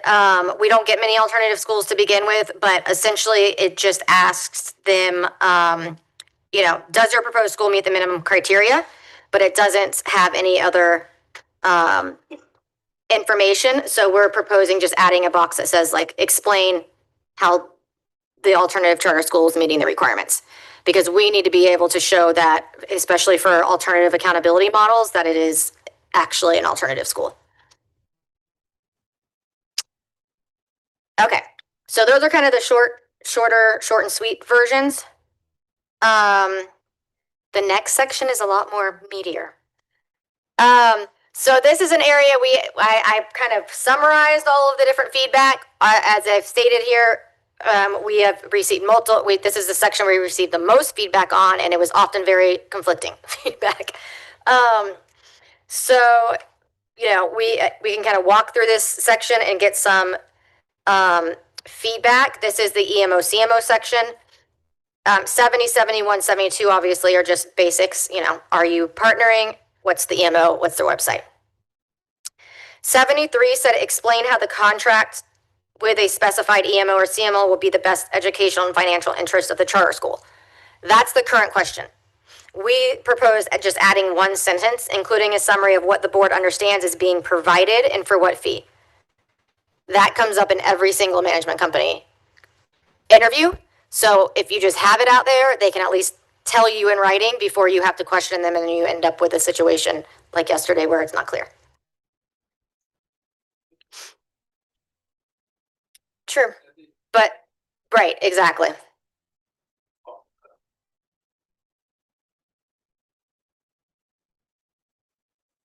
And then there's question 74, which has always been there, is just an appendix to add the executed or draft management contract. One suggested addition was, are there additional services to be provided that are not included in the management fee, and for which the school will need to reimburse or pay the EMO-CMO? I don't know. I think that came up from one of our feedback sessions. So not sure how you guys feel about that.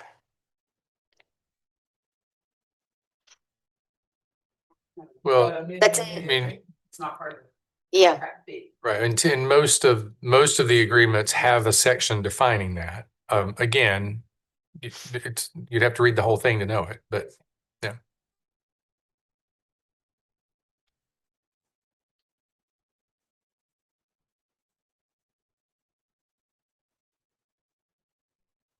Yeah, that was suggested in feedback. That's where that one came from. I feel like maybe that has come up before. I'm trying to think of an example, but If you've got what's the board's understanding is being provided by the EMO for what fee, then you're talking about additional services. It's a little redundant, I think. No, it was in one that I was reviewing last night. I'm trying to recall which school has an EMO. And so there are services that aren't included in the fee, and the contract even lists the services, and the school will be reimbursing that contractor for performing those services, but they're not part of the fee. In other words, our fee covers these things, but you're also going to need this, and that's not in the fee. But it is in the contract. That's very common in those contracts. And I think that's what this is referring to. Okay, so you're trying to do both of those from the contract.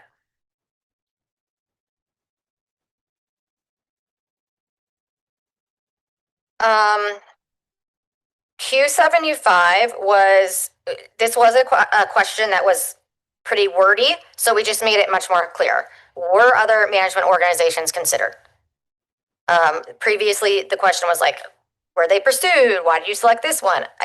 If you want a question about this, I don't know how relevant it is, but if it is, I think were other management organizations considered should probably get to the point. One thing that would give us more information would be what other management organizations did you consider? So they would name them. I mean, that might be informative to us. Yeah. I think that's a better way to do it. Yeah.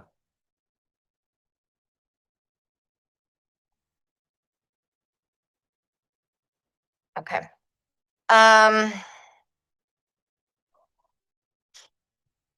Do we not want rationale to then how that decision was made? Yeah. That's the interview. Okay, all right.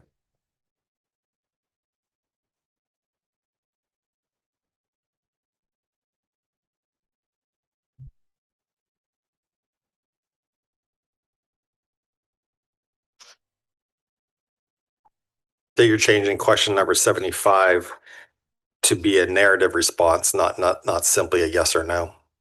Well, previously it was a narrative. What other ones were pursued and why did you select this one? And then include information regarding the other fees and records. So it just was a lot of information to provide for something you weren't actually selecting. So we were trying to narrow the question with something like Rita suggests, which is what other management organizations were considered. And then you could open it up in the interview. Well, you considered ABC. Why did you pick XYZ? See, I think that comes out of the interview process myself, but so is the question being proposed? Mhm. Were other management organizations considered? Question mark. Mm-hmm. Or So what? the answer is yes or no, or is the answer yes with an explanation? Because there's. Well, I think Rita's question is better. What other ones were considered? Yeah. Which ones you say no to? But if it's that important to us and it's the yes and no box and they say yes, we could ask in the interview, what other ones did you consider?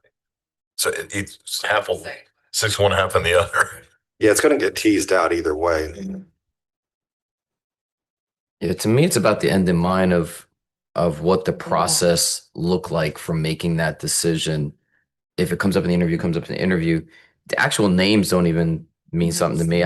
If I was asked that question, and when I am asked that question, I tend to not use names. I tend to just say, we had a process, we looked at them, the costs were different, the timeline was different, and this is why we went with them. I would just have a fear, I guess, of my own, of this, any sort of thing that could look like disparagement, to start saying, oh, we considered this one and this one and this one, but they didn't do this, but they didn't have this. I think that's an excellent point, because I think it'll be human nature on our end. If I wrote, I'd considered these others, A, B, and C, and I chose A, and the next applicant we interview says A, B, C, and I chose B, we're probably going to say, why didn't you choose A, the other one? Like, do we really need to know the other ones? I mean, We don't. Just want to know you have a process. Right. That there wasn't some, we had a situation a while back where a board member was from Arizona who had associations with the EMO, and he was on the board, and it just didn't give any feeling that there was an actual objective review of which EMO to choose. It felt like they stacked the deck and got their own people in, and then did all these subcontracts through that relationship. You just want objectivity, not necessarily like be in the kitchen knowing which ones did this and did that. I agree. I mean, at the end of the day, we want a board to start a charter school, not an EMO to start a charter school. And I just want to, I kind of want to echo what Eric said there from a legal perspective. You don't want it to be like, well, we're disparaging, one group over another, and never want this board to look like, well, we have a preferred Yes. EMO or a Right. preferred this, well, why didn't you go with this one? They're a lot Right. better. That is not something this Exactly. board should do and can do. Right. And so, I think asking them questions in such a way that you are, did you do your research? Did you look at what was out there before you, pick to see if this board is being thoughtful in what they're doing is one thing. Yeah. But it never can be like, well, why didn't you use X instead of Exactly. Y? So much. So I think it's a good question to ask, what, if any, others did you consider? Because then, well, then they did some looking. But Right. as Ms. Parlay said a minute, that is kind of their decision, and you evaluate it based on the merits of the application, not so much what EMO they picked. So I just wanted to give a caution on that. I knew disparagement would wake him up. Yeah, I mean, with that rationale, I personally think the question the proposed rewrite works? Were other management organizations considered? Yes or Yes. no? There you go. Move along. Easy. Okay. The next section, 76, we just stuck to EMO, CMO to make it, there was the use of two different terms, so we're just using EMO, CMO throughout. 77, so. Sorry. See, I think the word considered though is very light. Like considered is I looked at your website and I considered it. I want to know, did you receive other proposals from other EMOs? That doesn't get me into like the names of anything, but it lets me know that you actually did consider other ones. Did you receive other? Then we know you went the step of actually contacting somebody, receiving a proposal, and making a full consideration. If it's just consider, I'm going to check yes every time because I went to their website and I looked at. All right, now I don't want to do it. that's the point. That's consider. So what is the synonym? Did you receive proposals from other EMOs? Did you consider proposals from other EMOs or something like that? Did you solicit proposals?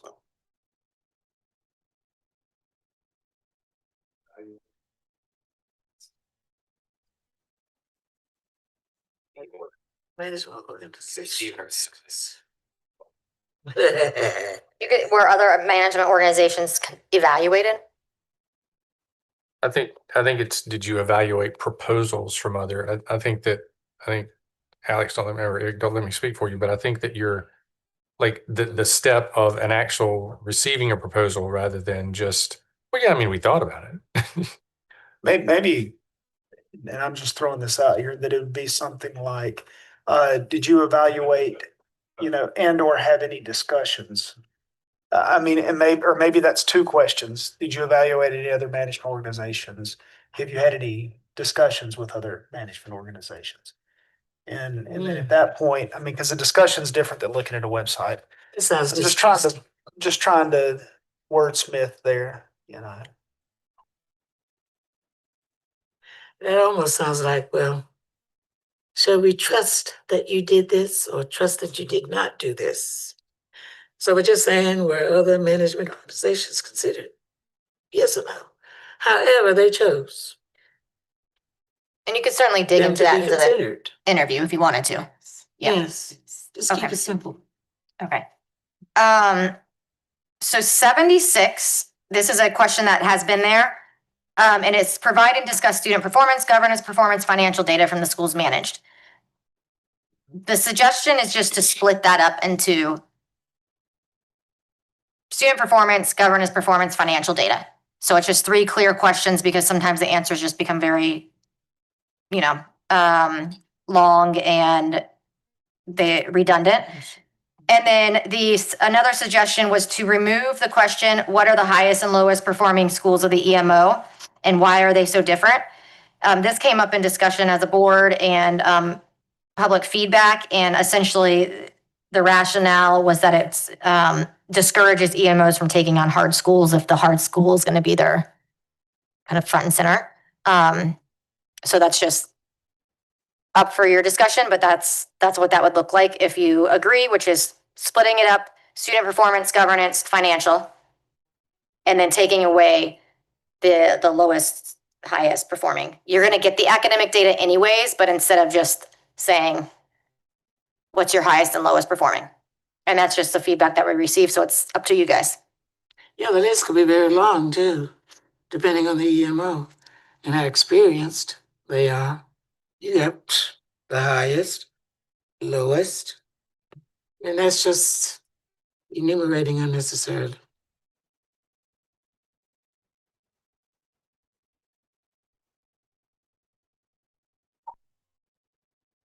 Yeah, I tend to agree. You don't want to,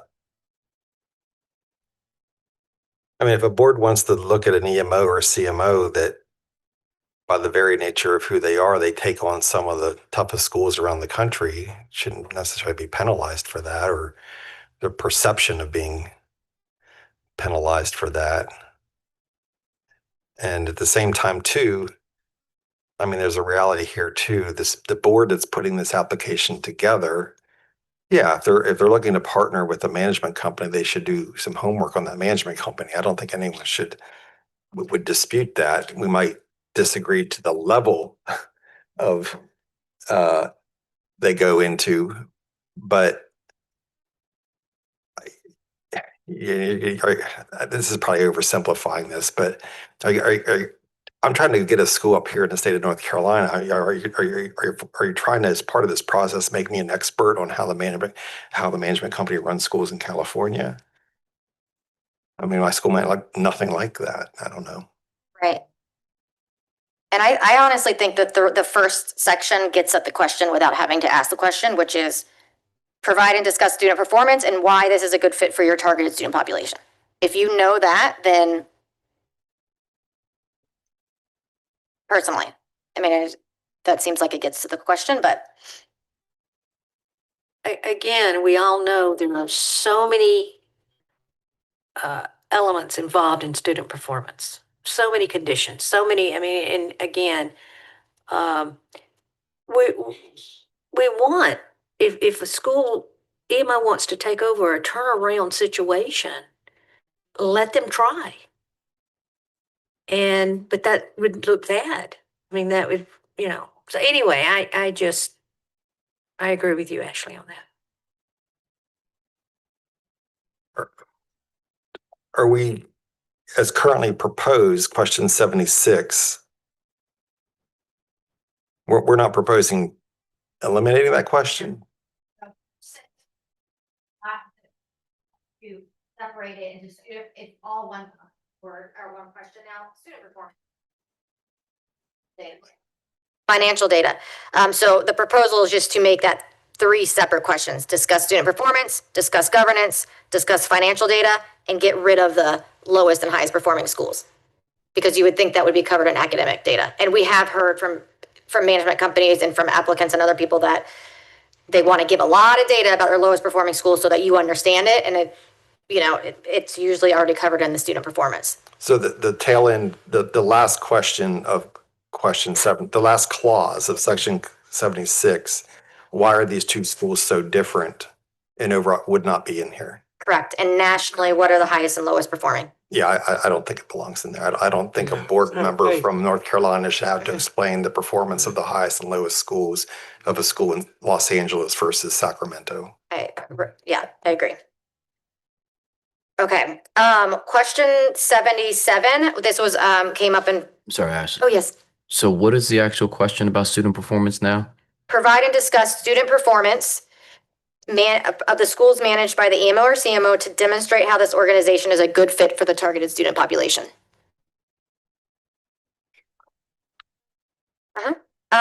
77 is just making it a bit more concise. How will the nonprofit board ensure accountability from the EMO CMO? Previously, the question was discuss the governance structure. How does the board govern the school independently of the EMO CMO? We got a lot of different types of questions where really what you're trying to get at in an interview is the heart of it is how will they assure accountability from the management company? Ashley, I just thought, are we going to include the CSOs too? That is in the first section and they don't have all these questions. Leave it alone. Okay, there. A 78 is also just clarifying. Now, we received lots of different iterations of this question, but essentially provide a description of the relationship that will exist between the charter employees and the management company. Include information regarding the relationship that will exist between the company and staff members such as teachers. We received a lot of feedback on this question. I'm sure it's more of a school perspective that it makes more sense. So you guys might have more insight on that question and what's the best way to answer that or ask that.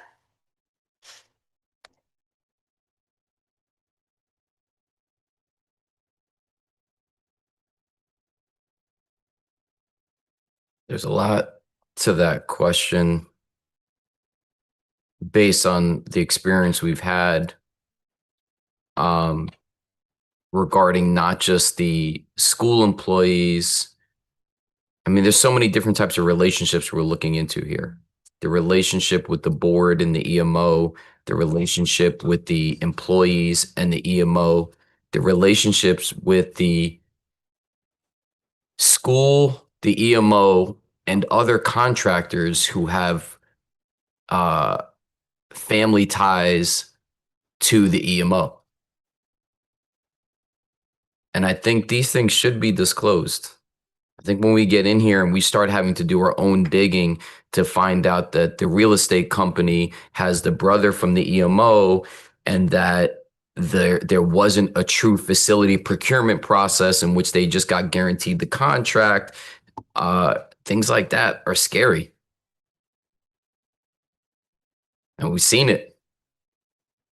We've had people in here who we've literally asked, what was the procurement process to making that lease deal? And it was just, there was nothing. They got one bid. They went to one person who was related to the EMO and they rubber stamped it and went with it.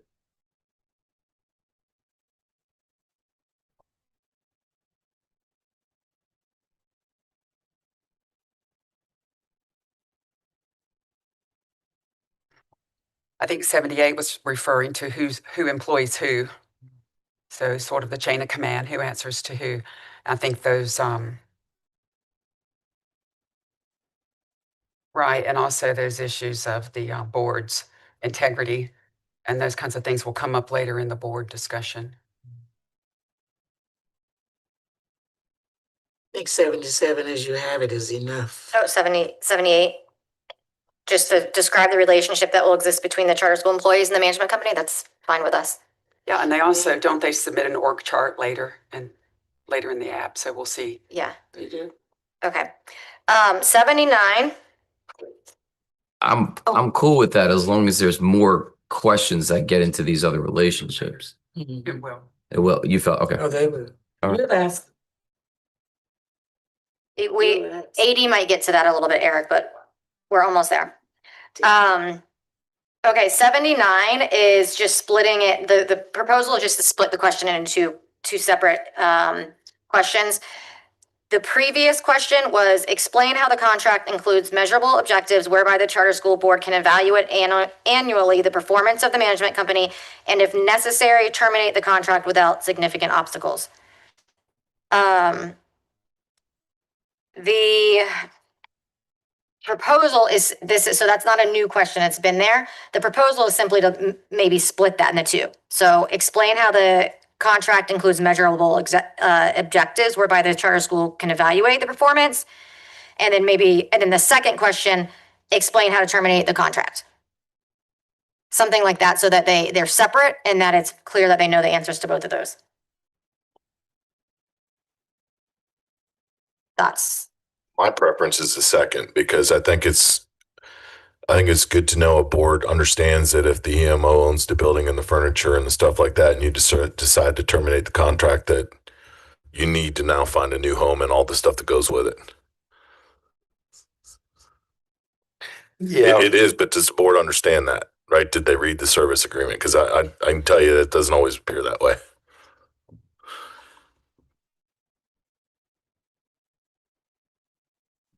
Just backing up a little bit, I would suggest how does the board evaluate the management company? Is there an evaluation? Yes. And then after that,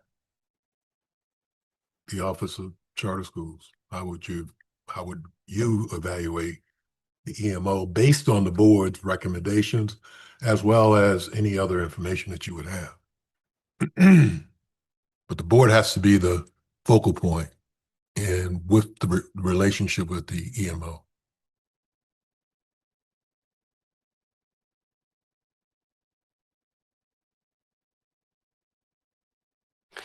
Yeah, I mean, I think it's okay to ask the board, the applicant,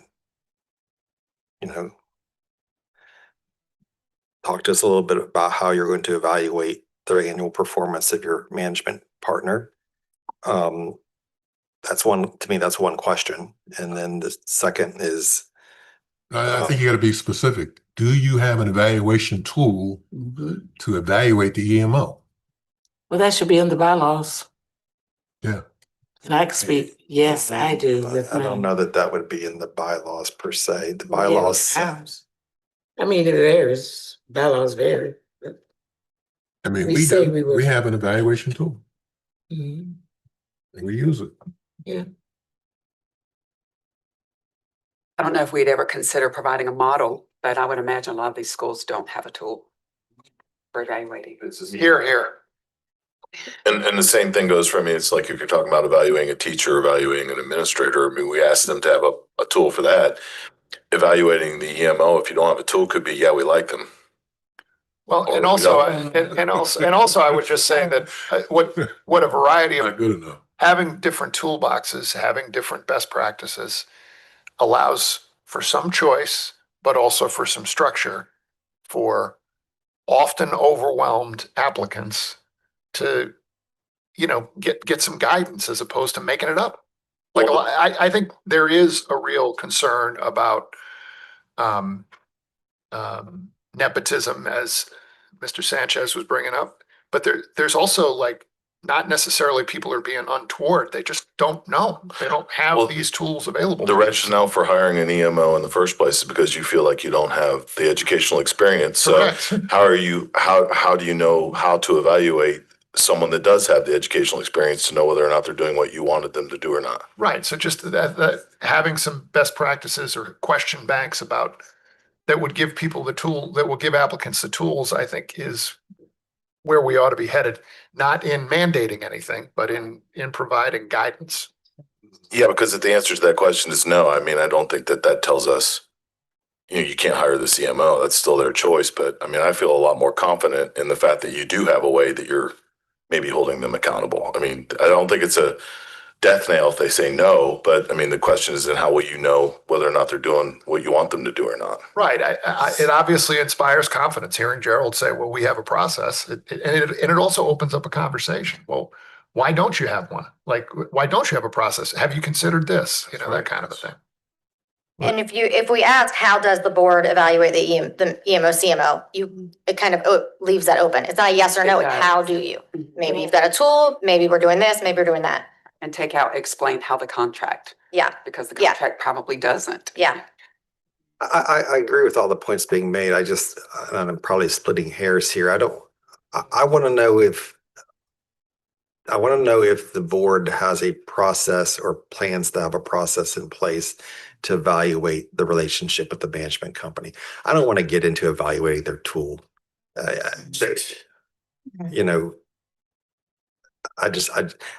That's their call.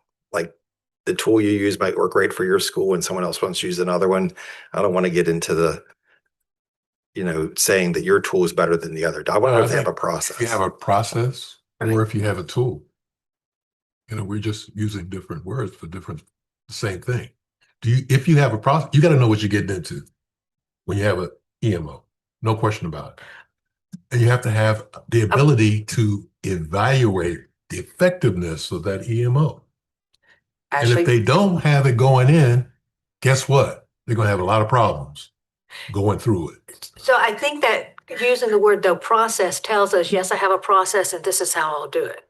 But we don't have to say, we can ask that even at the interview, but we want to know that they have a process, that they've thought about how they're going to do that. Okay.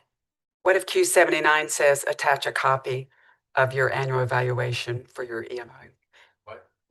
Well, the template.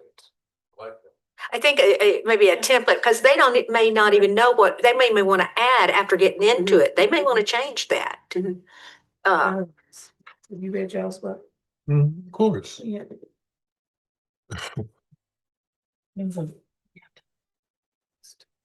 I think if it exists, I'd like to see it. I don't want to stop the application if they say, hey, we're not there yet. We haven't even got our school approved yet. So no, I don't have that process or I don't have that tool in place. We ask for a lot of other even attachments, curriculum, schedules, evaluation tool. I kind of see it both ways. I mean, tell me, maybe this is the answer that'll help me have a stake in the ground. When they come before us, they've already signed the contract. Yes? Not necessarily. Yeah. No. Okay. So So No. because it's a draft. okay. All right. Well, then that makes more sense because if it's still that they haven't signed, then it's logical to think that they haven't come up with a necessary and evaluative tool. If they have signed, well, then now you're late in creating the evaluation tool because you've just signed on 15% for the next X amount of years, and you've lost some of your ability to truly know if you're getting the best bang for your buck. So I don't know. I guess if they haven't signed, then maybe it is premature. Okay, I'll take a stab at some options that will get at kind of what you guys want to see. I just want to say one more thing. I think I'm kind of with Bruce in a lot of this, that I'm not trying to get in the kitchen and get into some of these pieces. I want to know that you have thought about the money, the potential conflicts of interest, the outs of your contract. Some of the other things I think can both come up in the interview and later. It's more about getting over here, and they think they can jump out of a contract that's how I make the determination. So they think they can jump out of a contract that they can't, or they don't fully understand that the 15 or the 10%, what it looks like in 5 years, or they've signed on to have board members making decisions, or EMO people on their board to make decisions about other contracts that now are putting them more in a financial hole. I mean, let's just be honest, right? We sign contracts all day with vendors in our schools, all the time. And those are for profit vendors for the most part, who are trying to do their fiduciary duty to their company. And we're then trying to do what we're trying to do to preserve money for kids. I'm not sure that always happens in this initial conversation. I think people get in a place, they see a way to get a building, to get things started. And I think sometimes they get in over their heads. And I guess what we want to see is you've done your due diligence within it, even if it doesn't mean that you've produced every template and every single piece of it. I would agree with you. They ought to know not just basic, but details of the agreement that they have with their management company. And even at that, there's a level of trust when they come before us that we believe they know that or not. I mean, I don't want to keep harping on this question, but even the comment, the question, and if necessary, terminate the contract with us without significant obstacles. I don't know, what's significant to you might be different than significant to me. And I can assure you what's significant to the management company might be different than significant to the board. I think we have to be careful about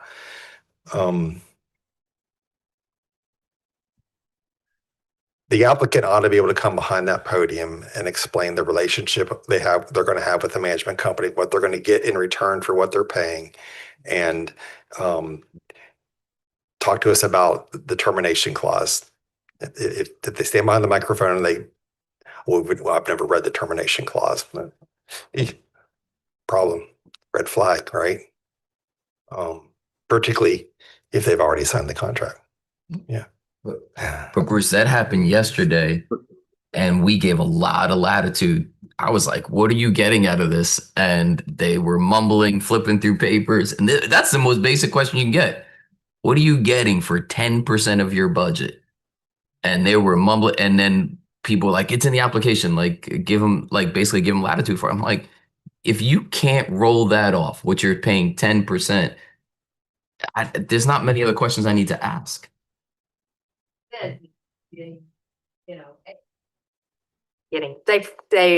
were getting HR, and hopefully they're getting more than just HR or paying payroll. Well, to Bruce's point, one, we need to remember that it was not a good answer, right?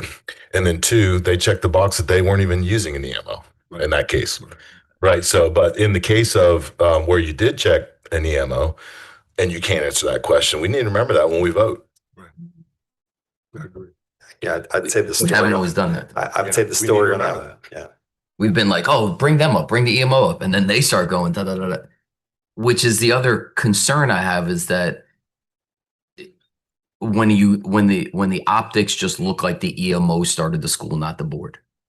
Yeah. And it looked like they orchestrated something in which they were able to put themselves in a position to start a school and profit accordingly. And again, I'm not against profit. I'm not against like any of that, but that goes against the essence of what we're talking about, a community-driven board that starts a school and contracts with an EMO. And I think that's where I get concerned in terms of the what questions we're asking and what they're providing up front, and then what they come up here with and say. Because I think we've seen it in reverse, where it's obvious the EMO is pulling all the strings and has stacked the deck completely to be able to maximize their profit from this relationship, not the community-driven school maximizing the use of the EMO to do the best by kids. Chairman Most Friend, people don't really know how to do that. And I think as a businessman, I was a hospital administrator for 15 years. I've worked with EMOs in hospitals as well as EMOs in the educational field. We know how to separate the board actions from the EMO actions. And I think if we don't tell prospective people that are coming here that they have to have some evaluation process, then we're not doing our job.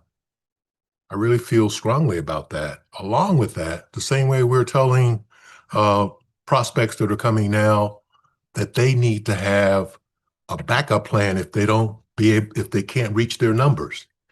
As the board, we have to set the standard for them.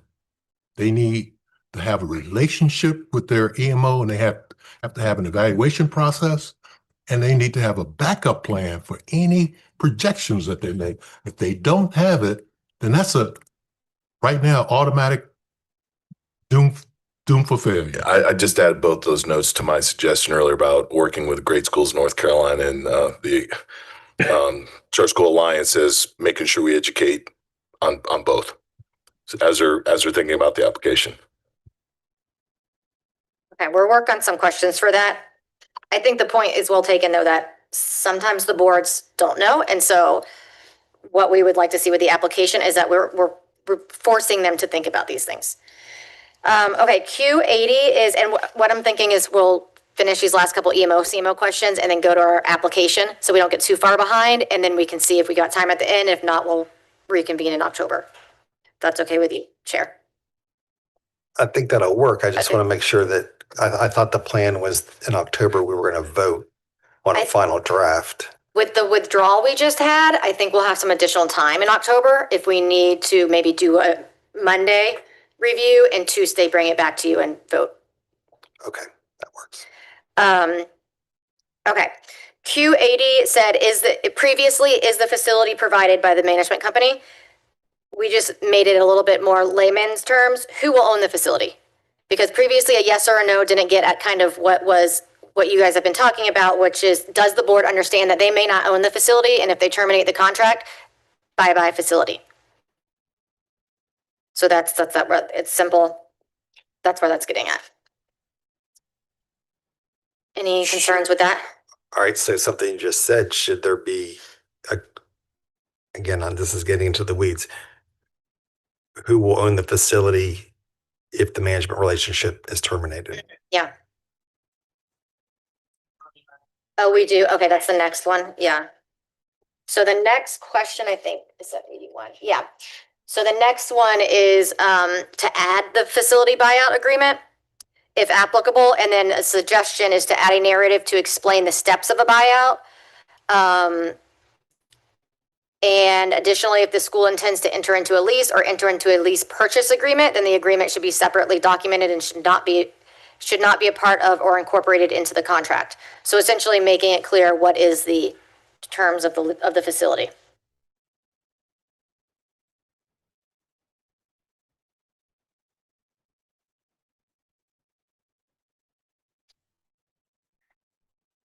Thoughts on whether that will kind of get to some of these questions, such as the ones Eric had. Eric Sanchez.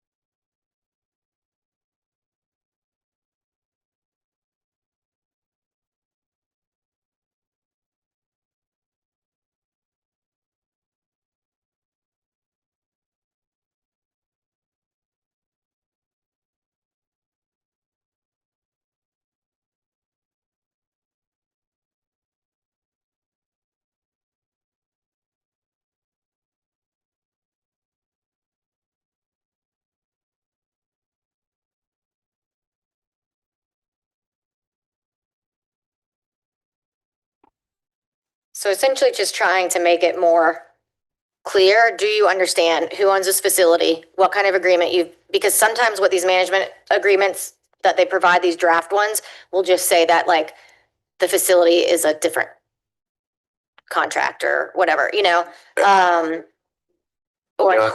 like the way that this is worded because to have to put in narrative that it means that they've had to have read the agreement, right? As opposed to just checking box. Did you read the agreement? Yes. Okay,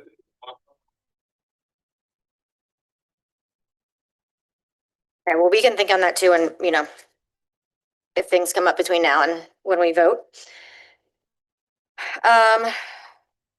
Okay, 82 is just removing, list the fund balances and surplus for each school managed by the EMO CMO. This came up in feedback, and the rationale for removing is that often they agree to invest in schools for several years during their startup. This means that a school could be exceptionally well funded and resourced but have no fund balances, and there's multiple reasons why the amount could vary. That was received from public feedback, so it's up to you all to decide. And in general, it's not always received, to be honest, from the applicants. So, okay.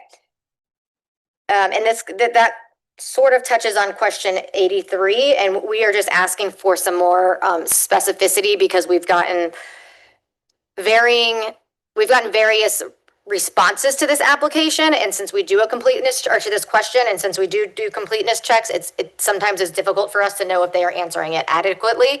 And so we would like to know what you would like us to solicit from them, but essentially what it has always asked is provide as an appendix the financial history and statements of the EMO CMO over the last 3 years.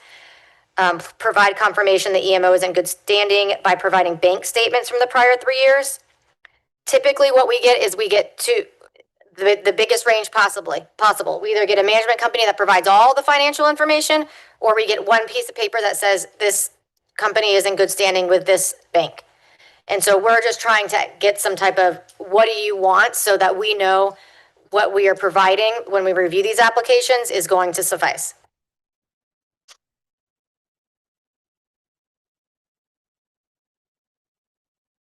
Yeah, I think that the example you share where they get a bank statement that we're in good standing is, some of them are privately owned. They're not required to submit their financial data. And, we, as a board, each of us individually would make a decision whether we're comfortable with that, but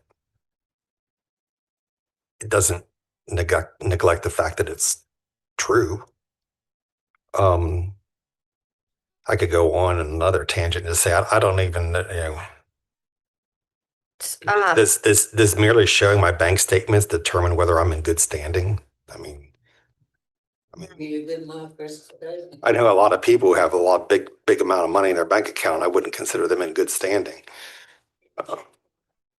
Yeah, I'm not even sure I don't even know that that's an appropriate metric myself, but. I don't see why it's needed.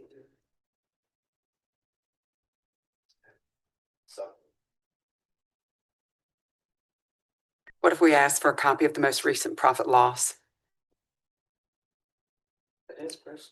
But again, if it's a publicly traded company, that's probably not an issue. If it's a private company. If they're a nonprofit, isn't it listed? If they're a nonprofit, yeah, but there probably could be some examples where that's not information that they readily share. I'm not saying that they shouldn't. I'm just saying. Sometimes you want the business or you don't. I guess I'd be more interested to know, are they in any kind of financial non-compliance with other schools that they've managed, or have they ever had a school shut down because of fiscal mismanagement? That to me, that's more important than whether they've got $1 million in their bank account or $100 million in their bank account. That's a good point. I was about to say that. I think the schools themselves and how they're authorized or seeing them financially, I think is an important part. The fact that schools are getting audited and these are public institutions that we can then ask questions regarding if there's any audit issues in any of your schools, things like that, I think would probably be better than simply getting their bank to give them a clean bill of health or something like that. So I agree, but I also wonder if there's a separate question asked if this is a new EMO or CMO, because we see those like you can't evaluate their existing schools since they have none. Is there a different way to get to their qualifications or solvency or whatever that might be? Could we contact the Better Business Bureau? I don't know, because it just, it We could could ask, be a nuance of this. yeah, we could ask something like, does the EMO or CMO have any financial noncompliance findings in North Carolina? And if not, if the management company does not have schools in North Carolina and its other states. We do some due diligence, but it just depends on what we are able to find for new EMOs coming in. If it's a brand new. Then you won't have. Which is where the bank statements have kind of come into play, because if a new EMO doesn't actually have the funding that it's promising to use to start up a school, that has also come up.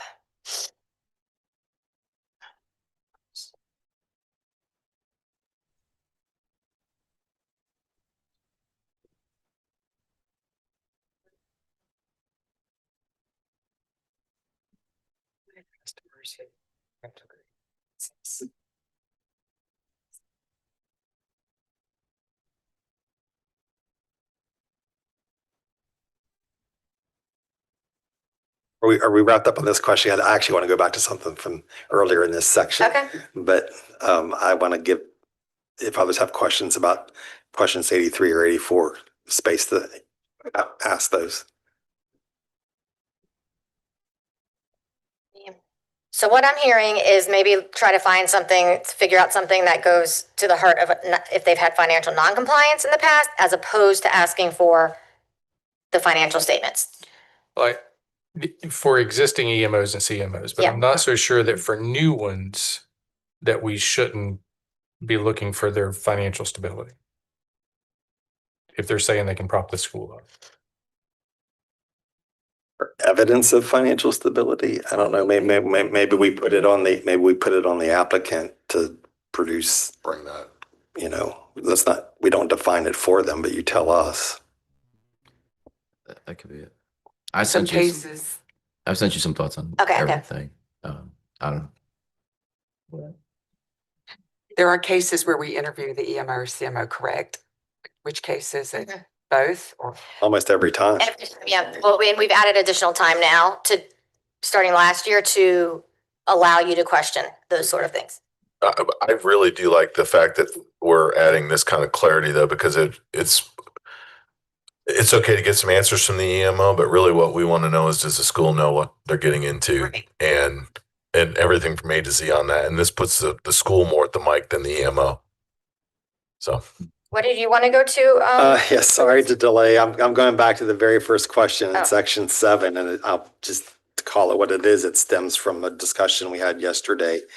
And maybe this gets back to Eric's question to us yesterday, but do we under section 7 put the definition of what an EMO and a CMO actually is? I mean, again, my opinion, we interviewed a candidate yesterday that everything they said was going to be provided to them is what a CMO does, but they said it wasn't a CMO. So Just add we can. I don't know, just Mhm. consideration. We can definitely add that. Like if that's on this application and you still check the box no. Yeah, I would, this is probably not going to come as a surprise. I would strongly favor that we define it Yeah. in the application. Yeah. Okay, Okay, so Which that, they do. Right. yeah, sure. exactly. We'll just put that in there. yeah, I mean, a black and white Yeah, horse yeah, we isn't don't have to make necessarily this a up. zebra, We're just- right? Yeah. Yeah, because I'm gonna say it like I feel, not anything else on this. Doesn't represent anybody else's thought, but this is mine. That was to me a way that a loophole was found that could be applied to get around having to answer the question yes, right? So by putting the definition on there and you still check the box no is not going to be good.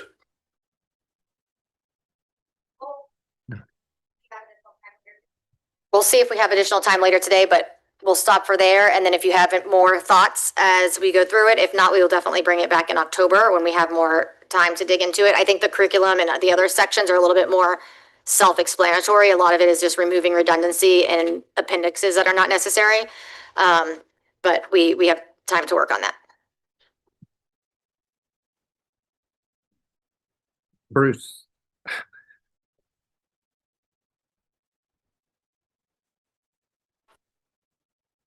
Mr. Gay, is that you? Yes, my question coming from this whole discussion is when an applicant comes to apply, are we evaluating the applicant or are we evaluating the EMO? So what's our goal from these questions? It seems like from all the discussion is providing guardrails for the applicant. Have you thought about these things about the EMO? Is that our goal from what we're trying to get from these questions is, have you gone through this process? Do you know what you're getting? Eric brought up a lot. Do you know what you're getting for your money? So we're really evaluating the application and the applicant, but not the EMO, but have they thought through this process? Because, is that what we're trying to get from the application? Because then you get in your mind, it comes up what Stephen was talking about is, if you have a bias against a certain EMO, is that going to be a downward on the application? So I don't know if that's a clear question. The question is, what's our goal? We're evaluating the application, but this is giving guardrails for those people to understand. They have the final decision if they want to go with an EMO, but our goal is, have you thought about these parts? Can you answer those questions? And going back to the example yesterday, they couldn't answer those questions, which was bothersome, which we've all talked about. So I guess that's the clarity we need to come up with. I think you're exactly right that if you're standing at the podium, Stephen, and you can't answer the questions that you've answered on this application, because oftentimes I think the concern is that the application was not written by the board, it was written by the EMO or the CMO, and when they get to the podium, it's kind of obvious that if we dig one layer deeper than the answer that they give, the coaching ended right there. Yeah, right. So I think it's a little bit of both. It's the chicken or the egg. What came first? Was it the incubation of the idea and you went out to the CMO, EMO for help, or did the CMO, EMO helicopter in and want to drop a school here and they find 5 or 6 people and they put up a front? That's the difference. So we got to dig through.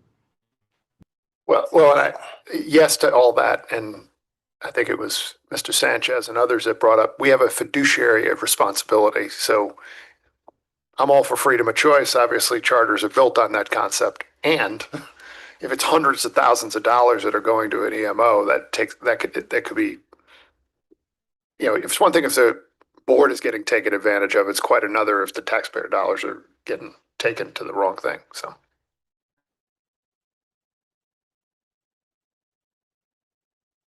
Okay, we will revisit the rest of the application review at the October meeting, or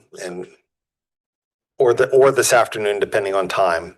But at this time, I think we're going to roll into our first interview. Is that correct? Yes, we have. Melanie's going to do a quick intro, and then we're going to go straight into Ascent Classical Academy of Moore County.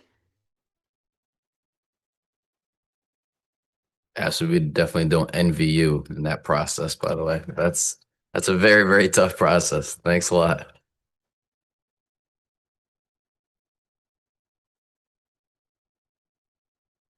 All right. Good morning. So we just want to have a quick refresh reminder that applicants are provided with 1 hour, in this case, an hour and a half. This is Ascent Classical that we're hearing from. So they will get the hour and a half. They'll have a 10-minute intro statement. And then there's 30-minute additional 30 minutes allotted for the management organization Q&A. So that's what we're looking forward to this morning. Then the applicant will be provided with that closing statement and then your final vote. So there was a due diligence report that was uploaded to eBoard for your review. Ascent Classical, again, they are proposing to open on an accelerated timeline. Also, they're replicating their school in Northern Colorado. So all of these, their application and their replication school is linked there. And then specifically their replication evidence is located at question 57 through 62 of the charter application. So all of that is hyperlinked there. And again, there is a due diligence report there. And so I guess I can quickly go over that. So Ascent Classical Academies is a 501c3 nonprofit organization established in 2017. And so the Office of Charter Schools has performed due diligence. So we have all of their website domain information, as well as any EIN information. They are Ascent Classical Academies is incorporated in the states of Colorado, South Carolina, and North Carolina. We have their physical and mailing addresses provided. The primary contact has been Derek Schuler of Ascent Classical during this process. Currently, the number of schools that they have in their network are 6. This applicant did provide audited financial statements for fiscal years 22 through 24. Currently, they operate in Colorado and South Carolina, and their management fee structure is for 14%. Their curriculum approach is classical. And so there's also academics performance record in the due diligence report. We do have links specifically to their performance frameworks from the state of Colorado. We also provided in that due diligence document several media reviews there for this board's review. And then there's some additional notes and questions that came out of the due diligence report. So you all have that on eBoard to review. Specifically, I believe there are 3 charters. I'm jumping all around. There's 3 charters currently in Moore County, 24 traditional schools. The mission of Ascent Classical is to train the minds, improve the hearts of children through a classical content, rich education in the liberal arts and sciences, with instruction in moral character, civic virtue, and an orderly environment. Ascent Classical does plan to be a fully K-12 school, opening with grades K-8 in year 1 with 512 students, growing to at capacity 832 students. Ascent Classical will not participate in the National School Lunch Program. Instead, they will utilize private caterers to provide nutrition to their students. They do not have any bus transportation proposed in the startup years. Instead, they will utilize like carpool software, organizing walk groups, etc., for their student body and their families. There will be a weighted lottery in place. And then at the time of the application, the applicant did have an owner's representation firm. They had a signed letter of intent for a land parcel in Moore County that would include the installation of modular units proposed in the startup years. This is not a repeat applicant, although there are some shared board members from a previous applicant that we heard from in our prior cycle, Highland Charter. So they do have some shared board members there. And again, the application, there was assistance provided by the management organization, ACA. And so if we move on to that slide, yes, thank you. So you'll see again in blue, the proposed subgroup enrollment projections here. And blue is the applicant's response, and gray is where Moore County, the LEA, specifically where they already fall. And so generally on par with the LEA in terms of subgroup comparisons there. And so I do believe that we have full in-person representation from Ascent Classical. At this time, I would call them to the front to begin their 10-minute opening statement, unless there are any questions from the board. And again, this is accelerated timeline, and I believe part of their request today is to move that timeline to standard. I think Mr. Schuler and the Ascent Classical Board. We need the vote.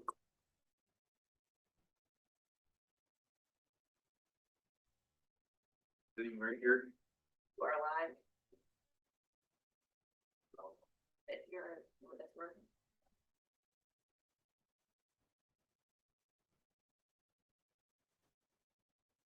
Good morning. Good morning. I'm not Derek Schuler, but really glad to be here this morning. My name is Christopher Owens. Is my time started? Yes. Okay, thank you. My name is Christopher Owens. I'm proud to serve as chairman of the board of North Carolina Classical Charter Schools. And so on behalf of our board who are here today, also our steering committee and our operational partner, Ascent Classical Academies, I just want to thank you for the opportunity to present our application for Ascent Classical Academy, Moore County.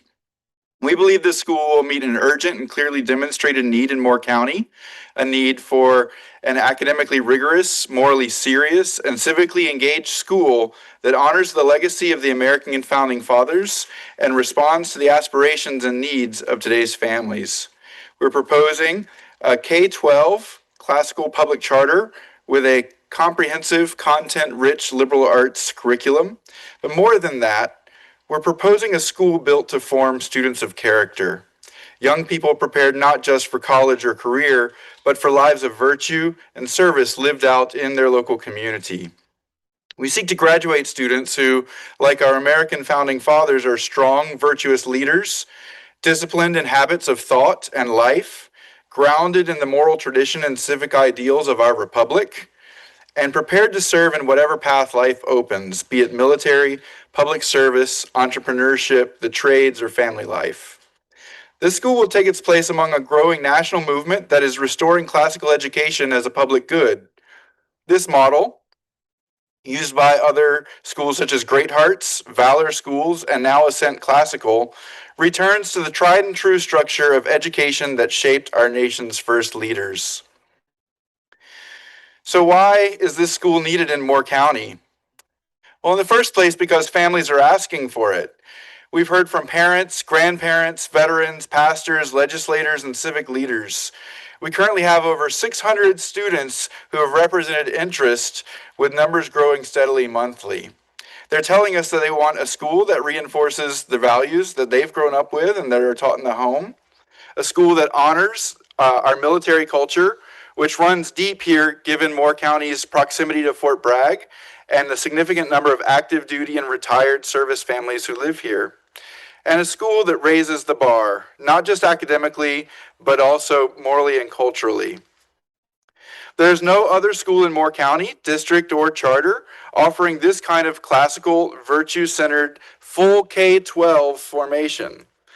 So in one sense, this is not a duplication, it's something new. It's a meaningful diversification of our public education. And we're offering something truly distinct, a deep curriculum grounded in history, Latin, logic, great books, and the natural sciences.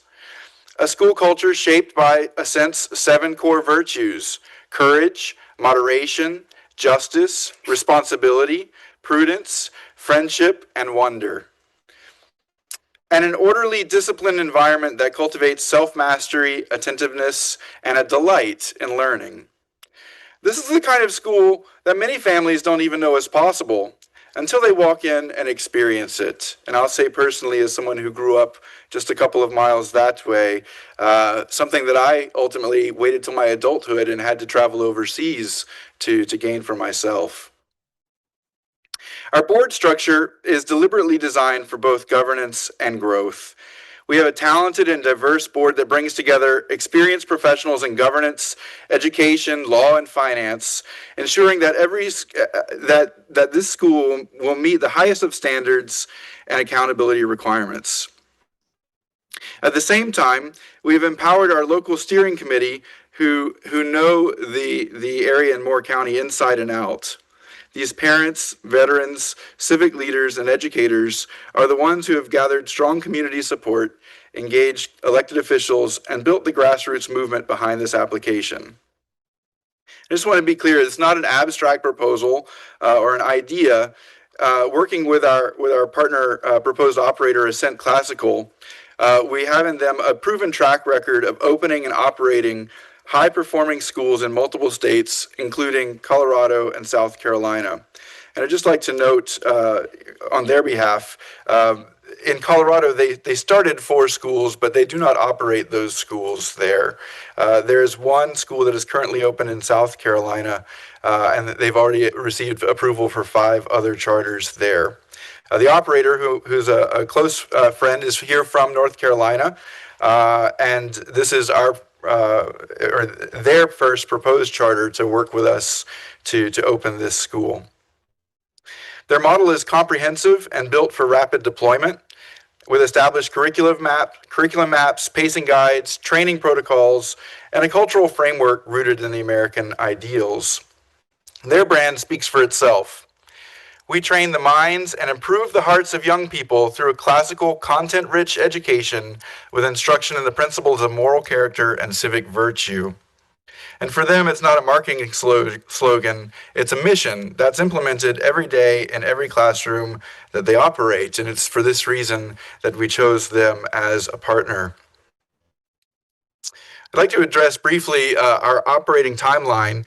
We initially applied under the expedited timeline, founded on a letter of intent to purchase property feasible for long-term development and sustainability, and supported by a proposed partnership with a local church as a temporary facility. However, since the time we submitted our application to this board and today, the church's own timeline has changed, and we're unable to, at this juncture, provide an immediate plan for those temporary structures that would meet our readiness requirements by August of 26. Despite exploring alternative sites that could be brought up to code in time, no suitable solution has yet been secured. And even still, our longer-term objective remains secure and our primary focus. And so for this reason, we are respectively requesting to move to that standard timeline in order to ensure a successful and faithful launch in the 27-28 school year. Our request is thus not about whether we're able to open, but rather it is to ensure that we open on day one with every detail in place for creating the best possible learning environment for our future students and families. Additionally, we've been notified that the approval of a charter will open up sources of funding and provide surety for those community partners who are ready to support this new school as soon as it's approved. So we'd greatly appreciate your consideration on that point. I'd like to close with this. The great English author, Gilbert Keith Chesterton, defines education in this way. Education is simply the soul of a society as it passes from one generation to another. This application is not just about a school. It's about forming the next generation of virtuous citizens in Moore County, a place I spent many summers growing up. A generation that must be equipped not only with knowledge, but with right judgment towards wisdom. Not only with skills, but with character. Not only to make a living, but to make a life worthy of the freedoms they have received. We hope to offer the families of Moore County a school that embodies the very ideals on which this nation was founded, and that meets an urgent and well-documented need for public classical education in this community. I want to thank you for your time and your thoughtful consideration, and we welcome your questions. Thank you, sir. All right, so board, given that the request has been made to change the timeline from fast track to standard, we probably need to make a vote on that first. So I want to open that up for discussion, but prior to doing so, I'd like to ask legal, and maybe even this is an office of charter school question. If after discussion, the vote on whether or not to approve fast track to standard is a no, does that terminate this application? No, I think you'd still need to evaluate it as an accelerated. Well, the only reason I ask that question is if there's no facility available, that's what they're saying, and we say that, no, you applied as a fast track. I'm just throwing out the scenario. They don't have a building to go to, which means that there's no longer a fast track check. Interesting question. I mean, because it would be difficult to get approved. If you don't meet the criteria for accelerated having an identified facility that you've got kind of a lock on. I just want the board to understand the gravity of the conversation we're about to have, right? So, if we're willing to review this application on the merit of a standard application, then so be it. But if it's not qualifying for a fast track, then it's no longer a fast track application. Okay, so Doesn't qualify for a fast track application, because to qualify for fast track application, you have to have a accelerated, a fast track accelerated application. And just so I'm clear, sure. You're asking that we don't do a fast track and that we do the standard. That's the request of the board, yes. Right. Okay. Because there's no longer a facility for them that's available. Right. Understood. Thank you. Okay. So I'll open it up now for discussion for the board for the vote of whether or not to move this from fast track to standard as requested by the board. So I would have a couple thoughts. One is we maybe unknowingly talked about this morning. So this might take a second. So if you want to relax, you can relax. Yes, thank you. I hate to keep you standing there on the cooker.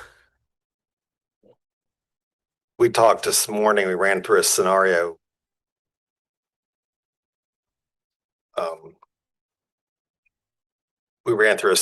Like,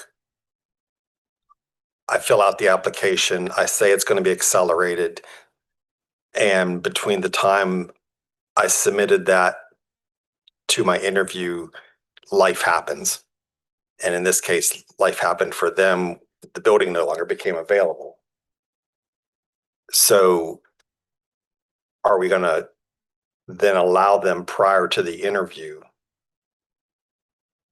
to switch to the standard timeline is really the question at hand.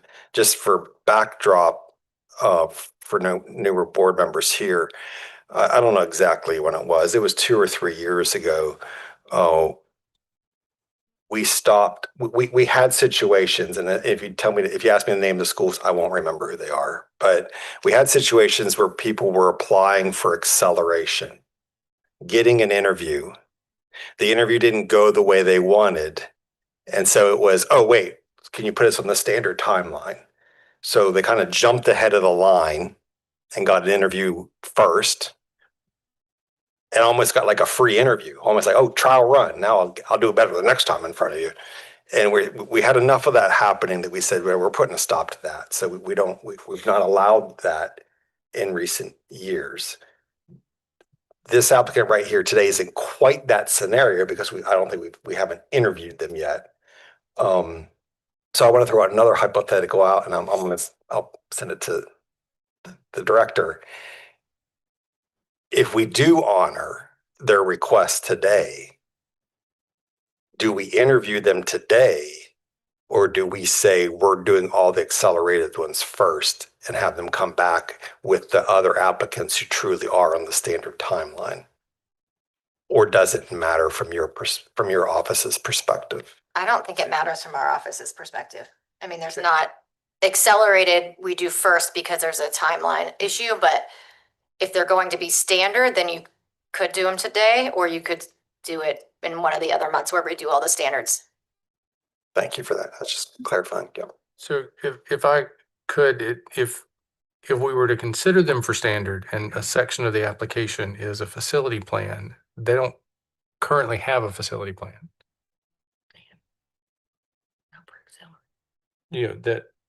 Would they change that part of their application? Well, I think it's a great question.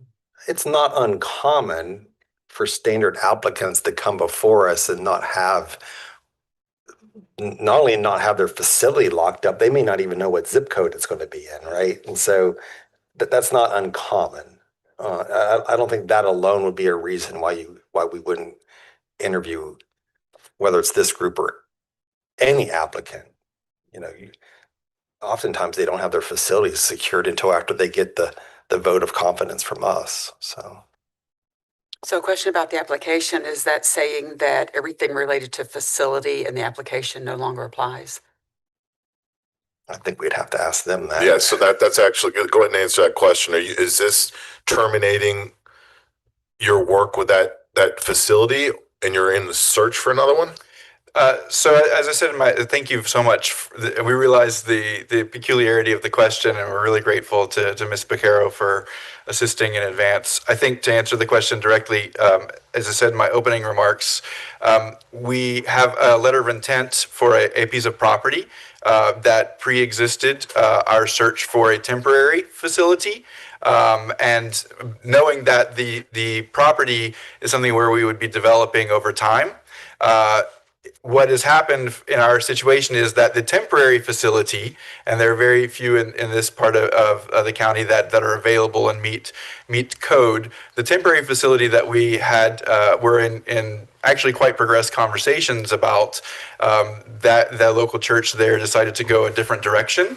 And so that's what's caused the So challenge you're going for to us. terminate that, and now you're just going to a build. So we're focusing on that, and if something else arises that's still within the same geographic area and that meets our needs in the meantime, then that's fantastic. But we're keeping our eye on the prize. Yeah. So to get another answer, a certain answer to this question, the LCK, the 16 acres, is that the property? That's correct. Okay, Yes. so that is still relevant, and that's in the application. Yes, ma'am. Okay. Thank you. All right. Any other discussion regarding the request to move from accelerated to standard? So I did notice that 2 of the South Carolina schools were delayed. Is that facility based as well? I'd be glad to let our operators speak to that. My understanding. I just wanted to know if My understanding is, it's very detailed. you guys decide if you want to hear. Yeah, hi, Derek Schuler with Ascent Classical Academies. Yes, we have campuses in Columbia, South Carolina, and Greenville, South Carolina, that are supposed to have opened already, that we're having facility challenges as well. The process is a little different there. We did just secure a facility in Columbia, and we're close to one in Greenville as well. So we've the runway, the longer runway has been very helpful.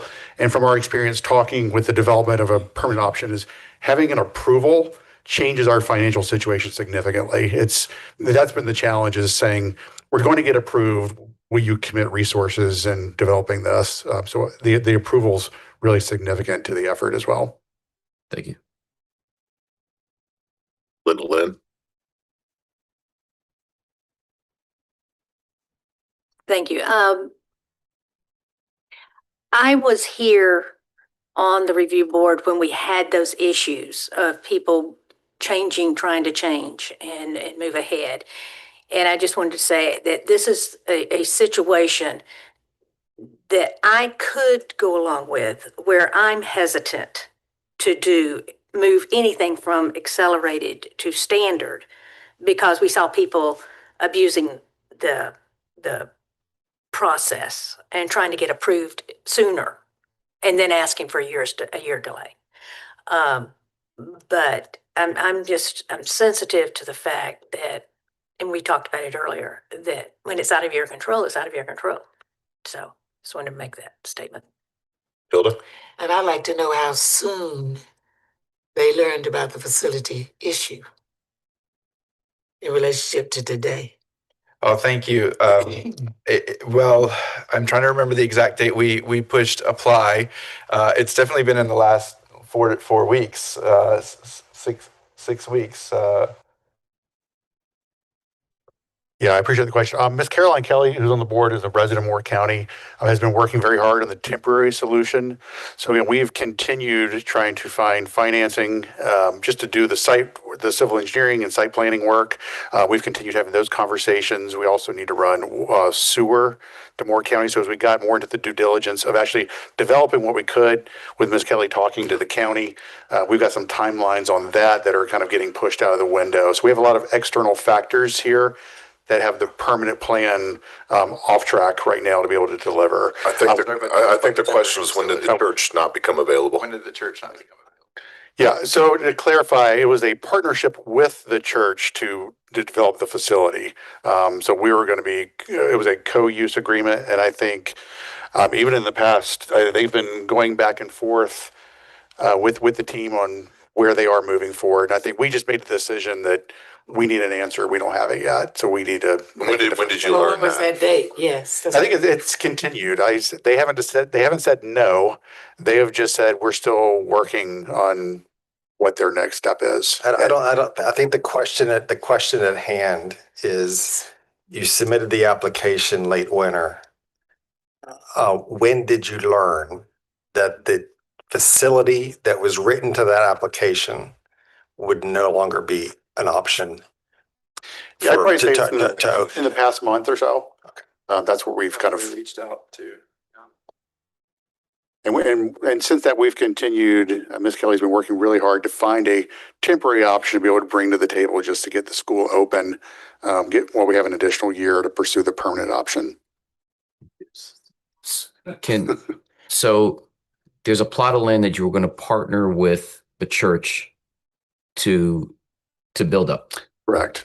They, about a month ago, pulled out. They haven't Or pulled out. they're They considering- just voted to move forward. So they are still in internal dialogues on what their future is going to be. So right now, you could do it alone if you wanted to. Right now, that would be our plan. Because you still have the land, right? We have the option on the land. So our plan would be to move forward alone with that project. Again, and just from a financing perspective, because charter schools have to obtain their own facility financing, is we haven't had a lot of credibility, or we haven't been able to go to the financial markets and find a lender without a charter approval. So that's really important to the success of the school, is to have an approval, whether it's this month or November. That approval is what's proven to be really significant for us to move forward. And just to add that on the financial front, due in great part to the work of Ms. Kelly, the both local and county governments are very much behind supporting this project coming in. So who owns the property that you're looking to buy? Is it the church? No, it's a private. Caroline. It's a private family in the area. It's not on the market, but they like what we're doing, and Miss Kelly has a relationship with them. All right. So why was the church even brought into the conversation, helping you build the school? Yeah, I think it was the combination of just having more financial resources at the table, because they are still looking for a site, and for us to be able to partner, and they would be a weekend user, we'd be a weekday user, and just be able to really pull resources. So it was like a dual usage kind of thing. Correct. Yes. Okay, all right. Any other questions, concerns, things that you'd like to discuss? Yeah, question about membership. What's with the removal of the church? How does that affect your projections in terms of your number of students that you expect to have? Well, that's a great question. Thank you. The project, as was heard in the introduction, it predates this current application. There's been a long time conversation happening in the county about the starting of a possible classical charter school, and it's independent of any particular church or denominational affiliation, and being the property kind of located in the center of the county.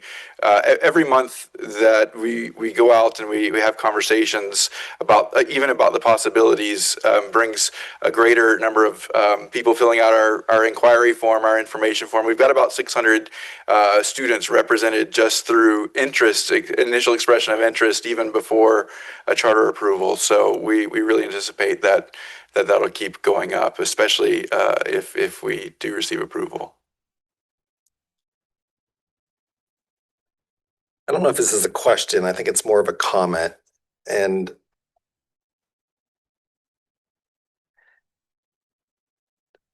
I'll be honest with you, I'm less comfortable now than I was 15 minutes ago. So allow me to be candid.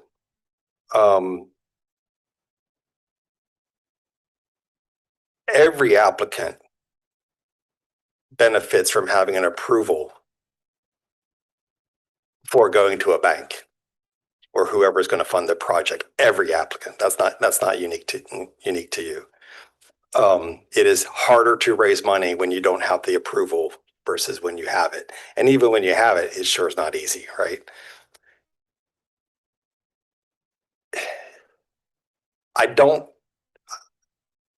The optics of this to me now look like you applied for accelerated to get that approval to get the financing sooner because you really didn't need the church. So it isn't the church pulled out or whatever term we want to use. They're not involved. The church is not being involved didn't take this property off your plate as an option for the location of the school. You just need to finance it yourself. Perhaps more on yourself. I don't know. I don't know if I'm articulating kind of what's going through my head here, but just the optics of it sort of look like let's go the accelerated track because the goal is to get the approval, which allows us then to get quicker access to financing. Am I wrong? And it's okay to tell me I'm wrong. Help me explain, rethink that. I think, is that a question to us? Okay. I think I can understand the concern. As a nonprofit exec, my daily life is kind of wrapped up in fundraising and supporting educational endeavors. I think maybe what's different is we not had a broad understanding with the church, we probably wouldn't have done the accelerated track to begin with. And as has been said, even today, it's still not kind of finalized. I think they're just trying to figure out their own pathway. And we've made this request in a certain sense to kind of detether ourselves from that in the request to move to a standardized application. You say that? Yeah, I think I kind of mirror what Mr. Owens had to say as well. So let me ask you this question then, because of the development. So just out of curiosity, if you guys were to let's say we move on and you guys get your interview and you get approved, you're more than likely looking at a delay in 27 instead of 26 because of the development? Yeah. So being on, well, I'm sorry, Dr. Aldridge, you asked that question one more time. Yeah. So I'm really looking. Are you feeling like you're going to open the school in 26? So we're asking to push it back 1 year from 26 to 27. That's the request. I think right now we haven't been able to produce a timeline just because of all the site work and civil and running sewer to be able to get it ready for 26. So with that, just be able to get financing, run infrastructure. So if this happens, okay, thank you. I appreciate that. Sorry to interrupt. So again, if this doesn't go from fast track to standard, then the application would go back in to be a school for 27. But the approval gives them funding quicker is what I'm hearing them saying. Like if they were to get approval now, then they could go ahead and start looking on the money that they need to do site development and things of that nature. What if we, so to make sure that optic is not there, make the decision to move them to standard and have them fall in line with the other standard applications that we'll be hearing and not hear it today? Well, that was my question earlier to Ms. Picaro. She said it didn't matter. To Yeah, the we Office of certainly Charter School. that is within our purview to make that decision for sure. If the board would be more open to that. Can I ask a clarifying question? I just want to make sure I've read it a few times, the facility plan here. I see the church as a contingency plan. I don't see it in the initial piece. I see we've got this letter of intent. We have this relationship with, I think it's a developer. The church is named as in the contingency piece. Is that how people are reading it? Because if it is, the facility plan that is being proposed for acceleration, this isn't like Bruce, you gave the wild example of a building on fire or something, and they need a year. This isn't that. This is a plan they proposed with the school's engaged an owner's representation firm, LCK, and they're supposed to go through them with the parcel of land they got in on the letter of intent from Moore County, and they're supposed to run with that. That's what they wrote in black and white. That's if they can't fulfill what they've said here on the facility plan, that this isn't stuff happens. This is you're not fulfilling what you put in the application in order to be considered accelerated. I just want to be proven wrong. Like maybe somebody read something different or heard something different. If it is, it seems, because yesterday I even asked with a different group, I said, could they just go into the regular and, and change some things with it? And I asked, couldn't they just go to the regular? And everybody was like, oh, no way, no way, no way. And I was like, well, then that takes away my second question. Can they change something to go to regular? And in this, I feel like it's less extreme, but it's a similar question of just, hey, can we just switch to the regular? Similar to what you said, we shot for the moon, we didn't get it. Our funding wasn't involved. We couldn't fulfill the plan we put. So can you put us in the regular? Well, let me ask this question to the Office of Charter Schools. Like what prompted, obviously you read it as this was going to be the property that they were going to use, meaning the church, which prompted the site visit to find out whether or not it was going to work or not, right? So could you walk through that? Well, we couldn't get in touch with the school needed more time to organize a site visit, which indicated that there might be a problem with the site. So we never did a site visit. The school contacted us and asked what happens if we want to move to standard timeline. I explained that isn't, that is typically needs to be addressed by you guys. Typically the answer is no. And then instructed them to write the request in writing, which you have and which is on eBoard, and why they are here today so that you can make that decision.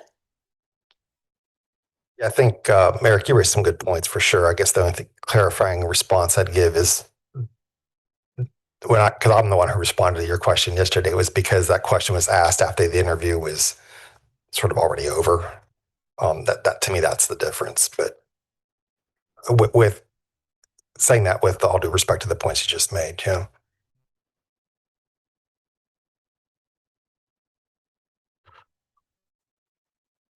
Can we offer a point of clarification to Mr. Sanchez's question? Please do. Yeah, the LCK is a project manager, the owner's rep project manager. That's not the owner. So as far as what roles, that plan that's still a relationship we would continue. That was not something that fell apart with the landowner, and that letter of intent is still active.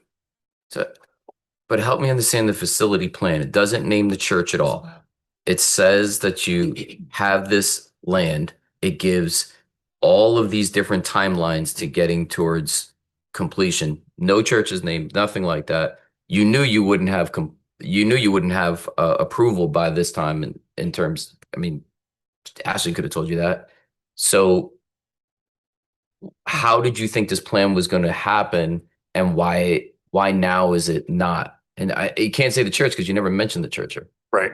Well, I appreciate that. And it was having a partner involved in that. Our expectation, it was, again, the approval kicks off a lot of things, but having that partnership is that we would be able to, we have a really great purchase price on the property, and to be able to do the facility, a lot of the civil engineering and upfront planning before we would actually break ground or submit permits. So our expectation was to have that partner on board and then be able to have the funding to do the site work and be able to have that roadmap that Ms. Baccaro was mentioning, just wanting to see, do we have that timeline? And those were activities that would have taken place before this meeting. So what you guys are hearing then is a plan that is in a normal application. That stuff can happen, right? I think I'm going to get this and a partner, and I'm going to get this and this, and those things all change, right? God only knows what we put for Anderson Collegiate. It's not an accelerated where, like, unless something really extenuating happens, I have a facility. This was a real shoot for the moon. If it all aligns, I get my accelerator. If it doesn't, I get to say, hey, can you put me in the regular? And I just don't think that's the precedent we want to set. In the same section of the application under the facility, the school states the school is proposing to open in modular units that may be purchased or leased. And this is still to be determined based on a number of factors in the due diligence phase. So, and that's the second time you mentioned modulars in your plan. So can you explain how that fits into the scenario that's being described here? Yeah, so our plan, and we submit that there's a likelihood we could still get this plan enacted and have everything ready by the fall. It's just not having that developed far enough to really satisfy Ms. Beccaro and the team here before this meeting.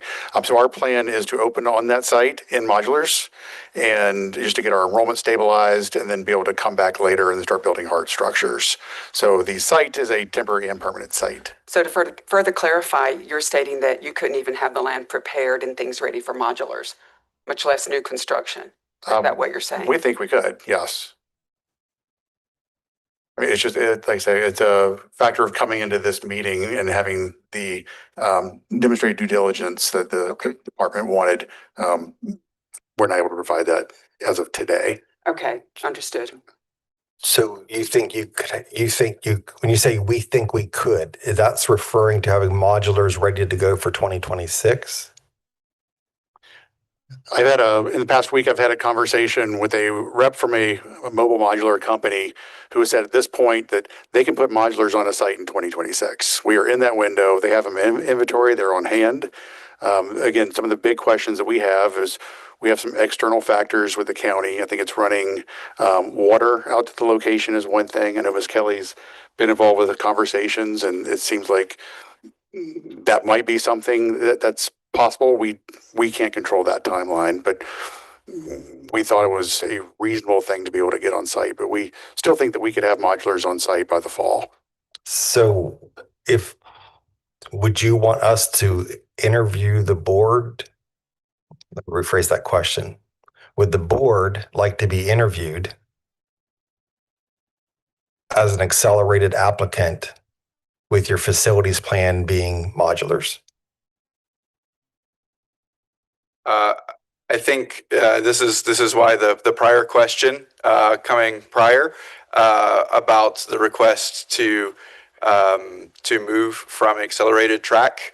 As I said, we put an accelerated track application forward precisely on this set of circumstances, which, as we've been in conversation with Ms. Beccaro, have changed, and that's why we feel very confident about a traditional timeline for opening. The question was asked, could we open in 2026? I think the answer is yes, we could.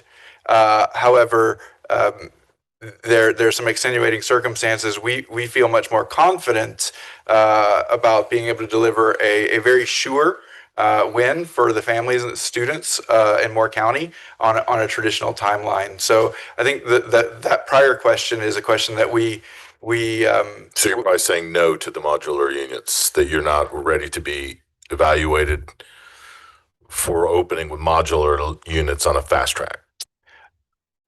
I think we're ready to be evaluated on a traditional timeline, if that's thought acceptable. Would you? I think, Dr. Eldridge, I think that is a possibility that we would be prepared to be evaluated on the fast track timeline. What we're not sure about is, again, there are external factors that we don't control. What happens if those don't come together? Gotcha. And see, then for us as a board, if the school wasn't ready to open and we approved it on a fast track application, what recourse is there at that? Like, they find out that we're not going to be able to open on time because of extenuating circumstances. And there are several when you start talking about sewer and water and working on a county's timeline, right? They're not always willing to work on your timeline regardless of what the emergency is. So, all right, thank you for answering our question. So, I guess it's time to call the question to see if there's anyone that's willing to make a motion regarding the school's request to move from a accelerated application to a standard application. And again, once that motion is made, then there's more room for discussion. Should there still be some? I'll make a motion. I will make a motion to move Ascent Classical Academy of Moore County to from accelerated to traditional. Okay, so we have a motion to allow the school to move from accelerated to traditional. Do we have a second? I second that. Okay, we have a second. All right, discussion for this motion. I guess I'd like to hear from you guys. We seem pretty protective of the line here. It feels as if what we've mandated applicants to come in with is a concrete plan that they've put in black and white that they are ready to execute. This, barring really unforeseen or extenuating circumstances, which have not been presented. It hasn't. I don't understand why they would be eligible to be moved. And I guess I'm asking you guys for guidance, because I feel like you guys have helped us understand some of the flaws in the process before, and perhaps what we should be guarding against in making this decision, or simply is it not that serious? We should just put them in there and evaluate them in the regular. And if I could, I agree with Eric. I really do. if I could build on Mr. Sanchez's ask for guidance. If we are following the motion, if we vote to approve the motion to move from accelerated to traditional, then we're going to evaluate them immediately as traditional in this session. Is that right? I think we would determine that after the vote was made. So I don't know that that's the case. I mean, it could be whereas Linda Lynn said, because there's optics here that have been discussed, that this was a way to do almost exactly what Linda Lynn said we were trying to protect against, which is a school filing for accelerated, getting approved, and then coming back and asking for a delay. But if we evaluate them right, but if we approve the motion, right, and then we decide that we're going to evaluate them right after, we've basically given the opportunity to still have a fast track to getting the funding that you need, or the sign that you need, the signature that you need, if they were to be approved. If they were to be approved, right. That's the key. Could I make an amendment to your motion, Mr.? You sure can, Linda. Yeah. I'd like to make a motion that You'd like to amend the motion to? would like to amend the motion that we approve them to the traditional track and put them on that timeline of hearing and not hearing them today. Would you accept that amendment? And we'll hear them later. I will not accept that amendment. Okay. I actually think we have, because then we're setting the bad precedent, in my view. Well, no, because we're not approving them today then. We're approving them later. We're not approving them today. Sorry, I'm saying if we approve or deny, If they get, they're having their day in court today. right, I understand what you're saying. Yeah. So basically what he's saying is that if we were to allow them to go traditional and then heard them today, then we're basing that application, the vote that we have today could determine whether if they get approved, then yeah. Yeah, they don't have the opportunity to kick the can down the road. Right. If they don't get approved, then it's based on the merit of everything that we've just discussed. Correct. So, I mean, I think that's what, I'm not trying to put words into your motion. No, that's what I'm saying. Yeah. There's not a second on the, right. There's not a second yet on the amended motion. Yeah, There was, he didn't accept the amended motion. There's not a second on the amended motion. The amended motion is, and I'll defer to the young lady who made the motion. The amended motion is to go ahead and allow them to move from accelerated to standard. However, we would not interview them today as a standard application. They'd be moved to the line whenever that might be, October, November, but it wouldn't be today. they're still going to get an interview as a standard applicant. It just wouldn't be today. That's the only difference between the two motions that you made. Yes. Yeah, perhaps we need to do it separately then. Because I'm not going to accept that amendment. That is absolutely, you're right. Right. Yeah. Okay, more discussion on the motion that's been made to allow them to move to a traditional. I don't want to be a stickler on Robert's rules because everybody hates that guy. You are still lawyer, so. I was going to say there needs to be an opportunity for a second to be made if there is a second that's going to be made to the amended motion. And if not, then it fails for a lack of a second. If there is a second for it, there needs to be a vote on whether the motion is amended, and then there will be a vote on the motion as amended or a vote on. I love Robert. Thank you for clarity on that. So That really cleared things up, Stephen. Thanks. all right. That's And why I'll you have provide that legal on second. your name card and not your name. Thank you, That's why they Doctor. don't put my name exactly. Simply. All right, so then we do, okay. We need a second on the amendment that has been offered by Linda Lynn. Second. Okay, we got a second. Any discussion on the amendment? I think it places them appropriately in a standard timeline.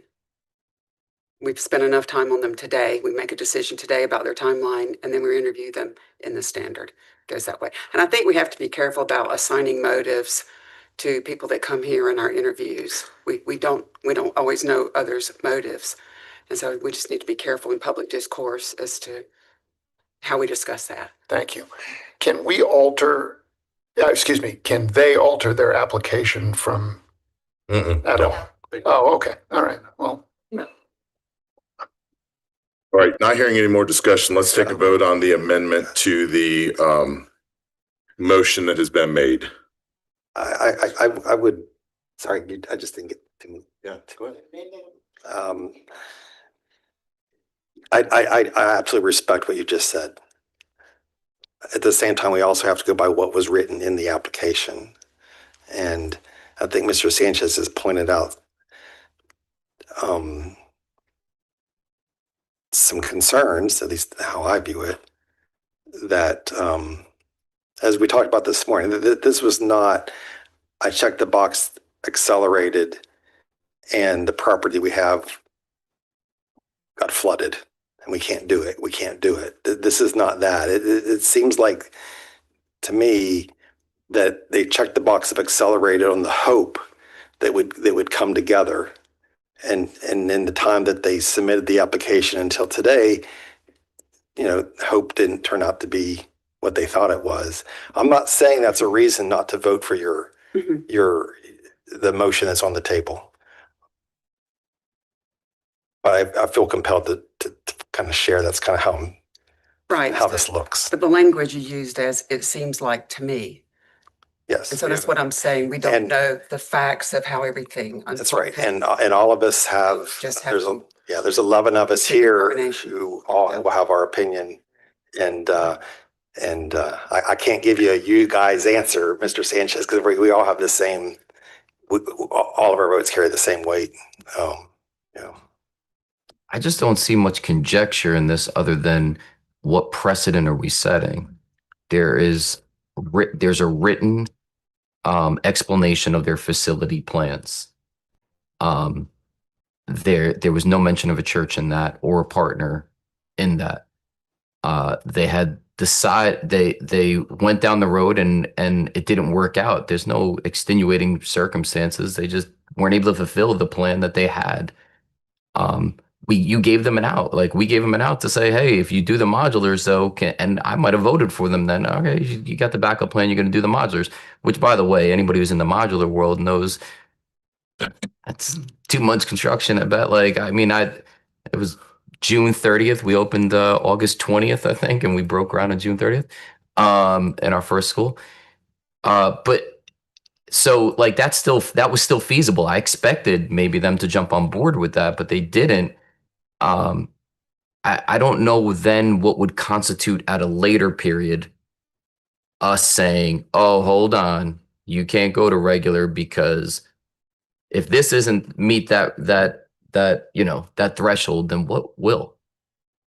What literally needs to happen? Do we need to I don't know what else would actually get that would answer that question if this doesn't.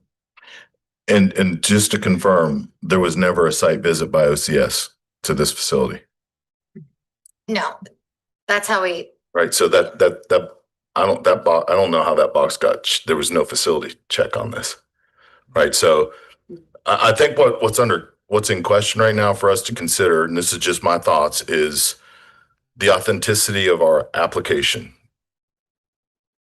right? When you right now, what to me what's being questioned is the authenticity of checking the box for fast track or I mean, sorry, accelerated or traditional standard, right? That's really what's being not the merit of the application itself, but just for them, for this school, it's what does our application mean going forward after this decision?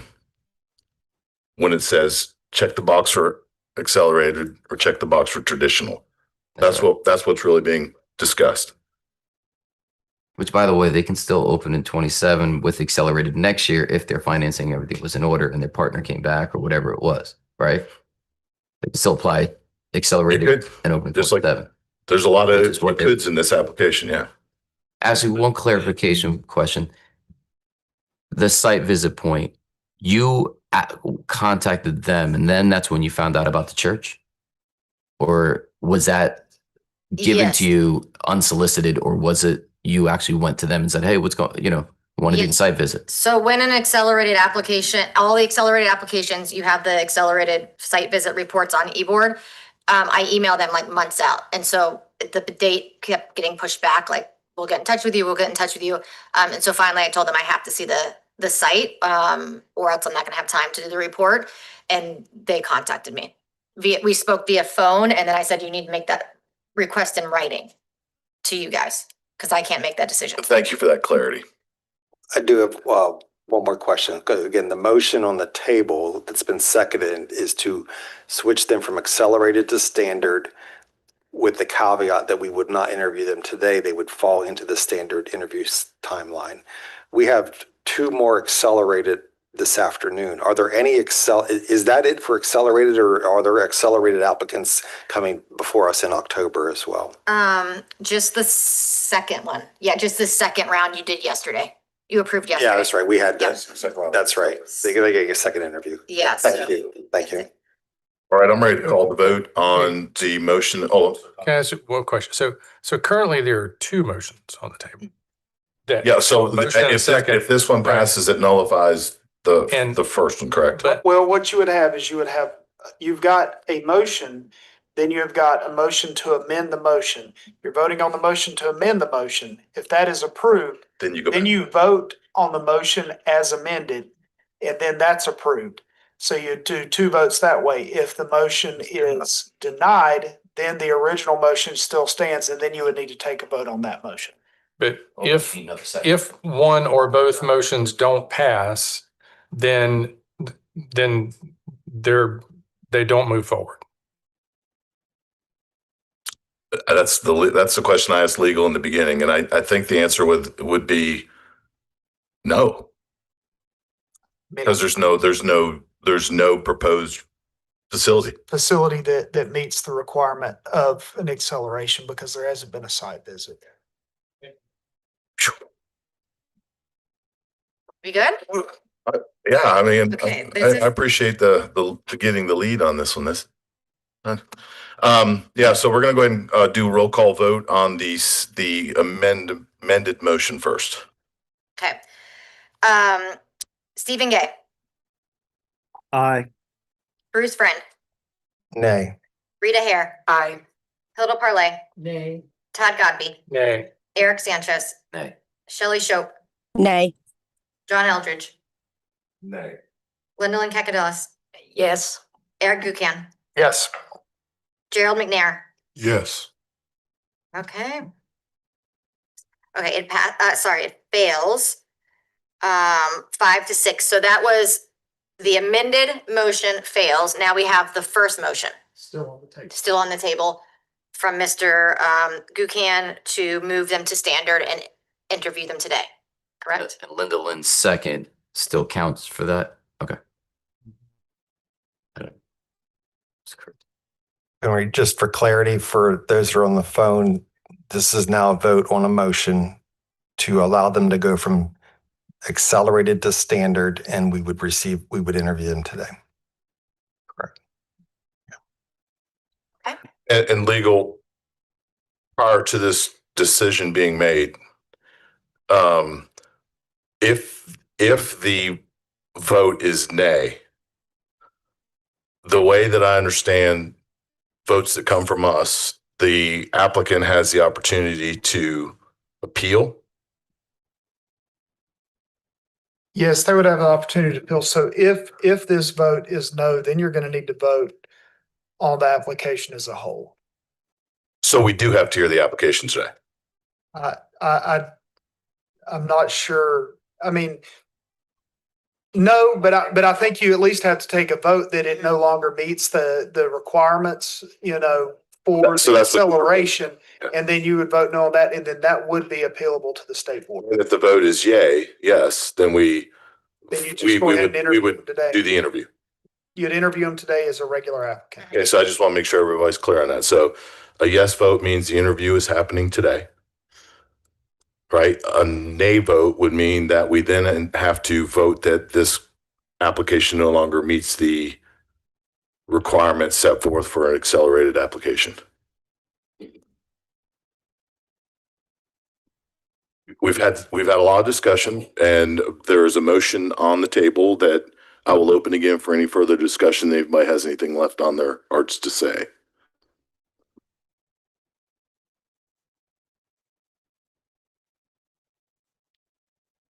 Not hearing any and seeing long faces, I'm going to head and open this back up for roll call. Okay. Stephen Gay, Nay. Bruce Friend, Nay. Rita Hare, Aye. Hilda Parlay, Todd Godby, Nay. Eric Sanchez, Nay. Shelley Shope, Nay. John Eldridge, Nay. Gwendolyn Cagadelis, Yay. Eric Gukian, Yes. Gerald McNair. Nay. Okay, this also fails 6-4. 4-6. So at this point, then, for the applicant, what's the process for them now? Now you have to vote on Okay. the application itself, so we can have a right to appeal. Okay. Okay. I'll make the motion that this application does not meet the requirements of an accelerated application, therefore should not move forward at this time. Second. All right, we have a motion and a second. Any discussion?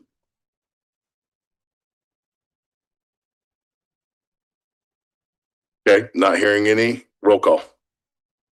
Okay, Stephen Gay, Aye. Bruce Friend, Aye. Rita Hare, Nay. Hilda Parlay, Todd Godby, Aye. Eric Sanchez, Aye. Shelley Shope, Aye. John Eldridge, Aye. Gwendolyn Cagadelis, Nay. Eric Gukian, Aye. Gerald McNair. Aye. Okay, so the application does not move forward, and the board will receive appeal notice, like rights to appeal. What's the timeline of that appeal? We'll try to get that out to you today. You have 10 days from today's date. And this will be for the October state board meeting, or when will that happen? It will depend on when state board can schedule it. Okay, so and for the board's clarification for us, and maybe legal chime in on this, but the way I understand that then is what the appeal is on the application not being met for fast track. So the state board will be voting on whether or not this meets the qualifications as a fast track. If they were to overturn our decision, does that brings them back for an interview? It doesn't approve the or deny the school. It sends them back to us for a review of their application. Correct. Well, I don't know that Yeah, that's a great question because that would put them on the 26 timeline, right? Which they've stated there may be a need for a delay.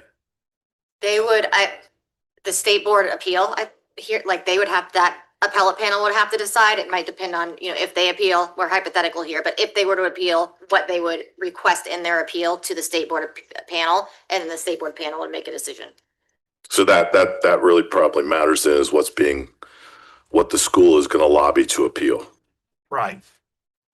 And we want to make sure that, they can go ahead and apply next year accelerated and open the same time. Yes. Oh, future application is certainly not, is not in question, but Right. I just want to make sure that the applicant and the board are very aware of what is going to happen at the state board level and what their decision will determine for us and for them. Did I get that right, Stephen? Ashley? Is that? Okay.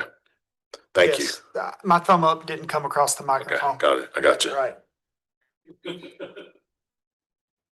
Thank you guys. Am I able to No, I mean, the decision Okay. that made, your options. I simply wanted to say thank you, Dr. Yes, sir. Eldridge. Thank you to the board. Thank you, Ms. Beccaro, as well, for your time and your consideration. Things happen, and we know that we made an extraordinary request and are grateful for your hearing that request, and we look forward to working. Thank you for answering our questions and best of luck. Okay. Thank you so much. Okay, we're going to go ahead and recess for lunch. Our next interview is scheduled for 1:30. It's 12:47 right now. If it's okay at the pleasure of the board, can we just go ahead and keep to our schedule? Sure. And so we'll just have lunch for about 40 minutes instead of an hour. Yep. Okay, we'll be back at 1:30 p.m.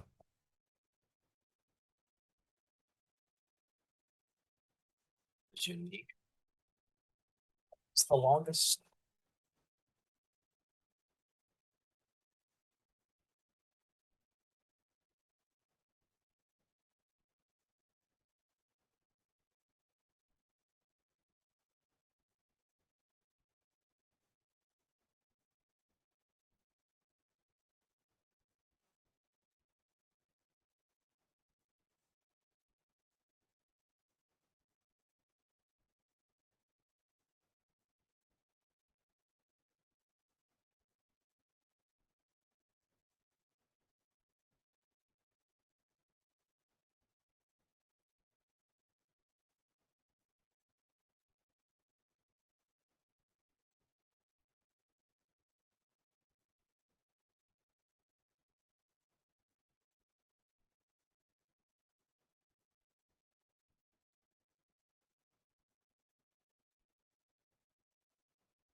All right, good afternoon, everybody. We're going to reconvene for the afternoon session, and we still have a couple of more accelerated applicants to interview this afternoon. So why don't we go ahead and get started, and Ms. Rackley's back at the podium. Thank you.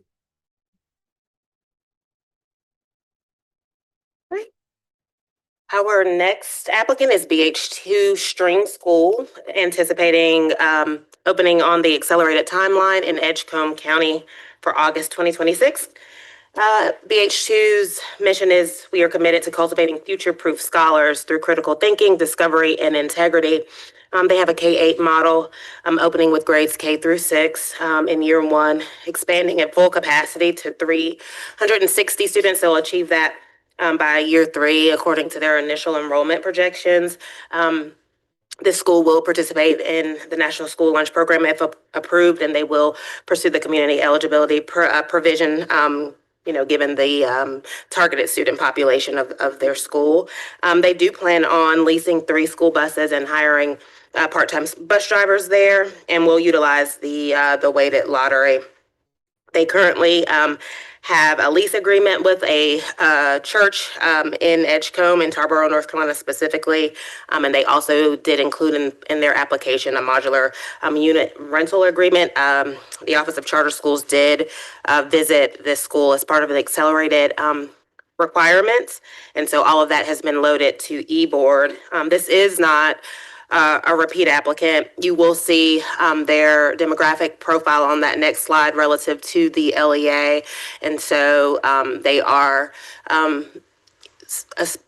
generally aligned with the LEA there at Edgecombe County, where there is only, I think, currently 1 charter school. I think that's Northeast Prep. And then there are 18 traditionals within the county. They are, I can't see that, but they do seem to be slightly above the LEA in terms of their economically disadvantaged population. Ms. Tammy Barrow has been the primary point of contact. I do believe they have full board participation. Is there anyone that, and so I will say that Michelle Cherry is not here today, but Tammy Barrow has been our primary point of contact. So at this point, I'd like to allow Ms. Barrow and the BH2 Stream Board to take the floor for their 10-minute opening statement.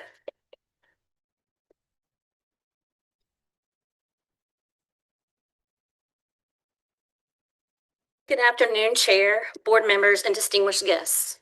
On behalf of the BH2 Stream School Board, thank you for allowing us to share our mission and vision today. I am Tammy Barrow, a veteran educator of more than 30 years of classroom and administration experience. With me today are board member Carlton Bryant, Tarboro native and strategic growth expert, Vice Chair Dr. Dan Crocker, retired physician, board member Jerry Herring, music educator, board member Christian Herring, school administrator, and attending virtually are board chairs Michelle Cherry, ECU Health Grants Administrator, Secretary Tawan Davis Sherrod, real estate broker, and board member Hassan Kingsbury, our attorney at law. Board member Janice Bryant Howroyd was unable to attend today. She is a Tarboro native and the first African-American female to create a multi-billion-dollar empire. She shares this message in her absence. To the Charter School Review Board, esteemed board, thank you for your review of our BH2 Stream School and application for charter. While I regret that I'm unable to attend this meeting in Raleigh, please know that my unwavering support for the school accompanies my partners and team as they attend to your interest. As a member of the BH2 Stream School Board, I am deeply committed to its mission and vision, believing in and living the transformative power of education. I know that when students are equipped with strong foundations in STREAM, they are prepared not only for academic achievement, they are empowered to bring value to their communities and to our world. Our North Carolina state motto, Esse quam verde, translated to English as to be rather than to seem, was taught to me in early childhood education. It hails from Cicero, as early as 44 BC, when he valued out loud character over appearance. My partners are sons of a cherished high school mate, and my brother Carlton serves along with them on the BH2 Stream School Board. These 3 gentlemen exhibit the character Cicero so valued, as do I.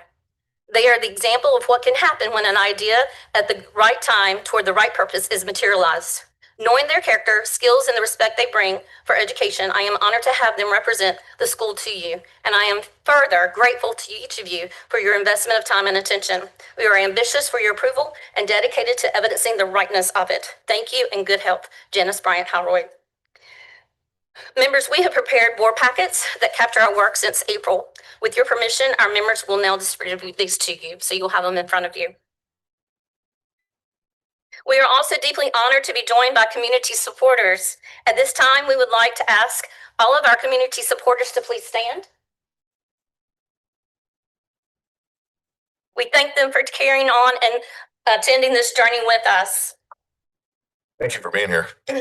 We are grateful to our esteemed partners as listed on page on the tab behind the red flag, including Edgecombe Community College as a partner, W.R. Long Incorporated, and North Carolina Wesleyan University. We are also grateful to Dr. Joanne Woodard, Executive Director of Sally D. Howard School of the Arts and Science, who has committed to mentoring the BH2 Stream School with her nearly 30 years of experience in charter school leadership. Dr. Woodard, we are very appreciative of her support. We appreciate you. Everyone's presence and commitment prove what our community already knows. BH2 Stream School is not just wanted, it is needed. Jeremy?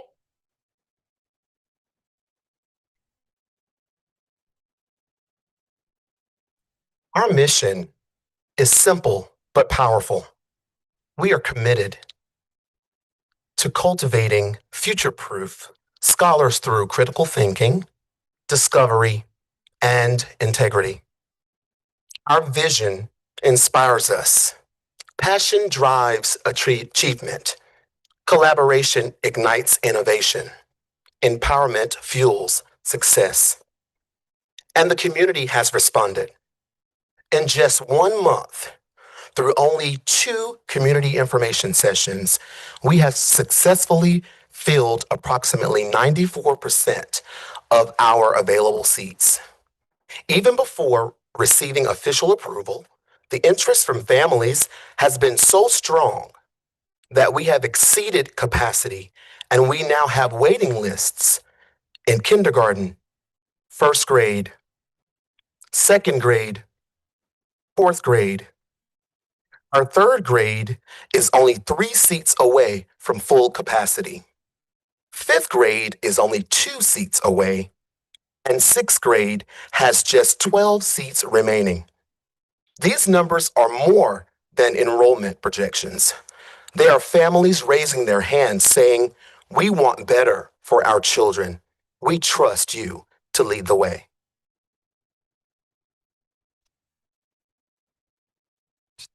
Time check, 2 minutes. Thank you.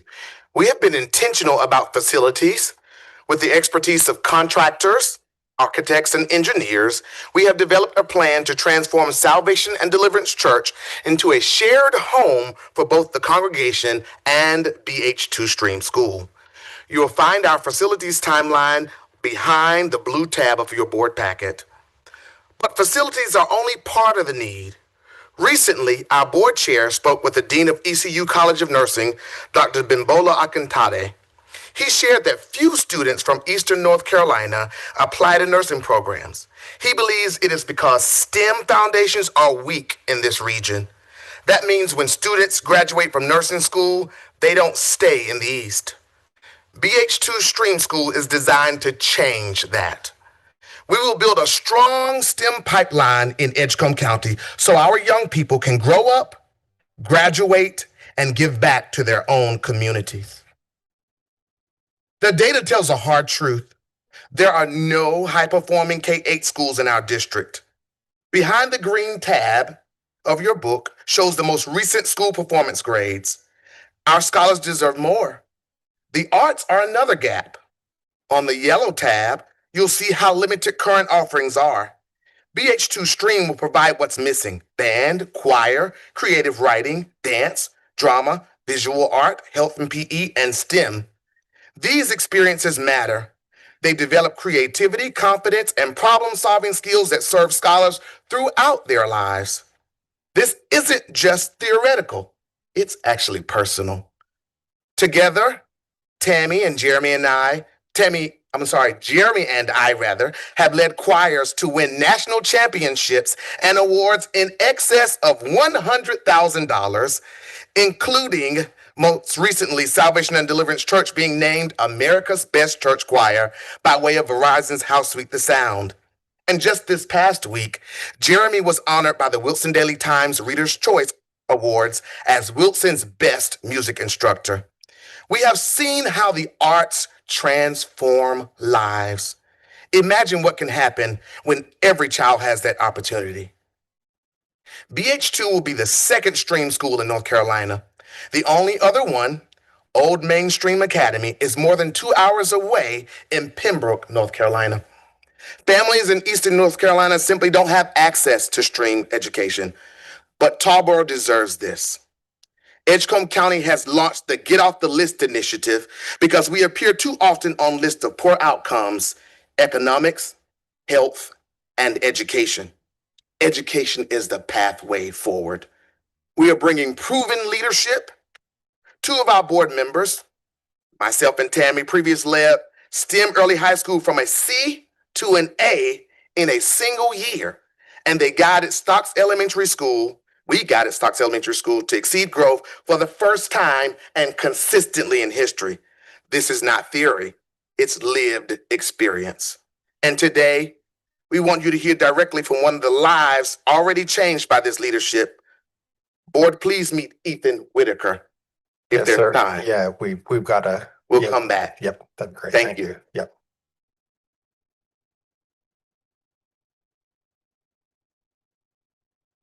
Would you mind standing and let us recognize your board? If you could just, you've got quite a strong board, and I believe many in attendance today. So thank you. Are there any virtually attending? Yes.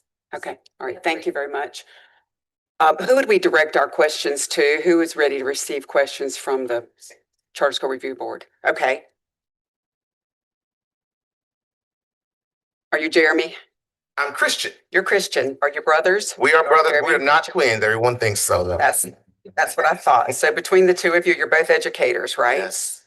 Great. Okay. And you're both church members Yes. at the church. Okay. Thank you. So we want to gather some of your questions. You've reviewed their application.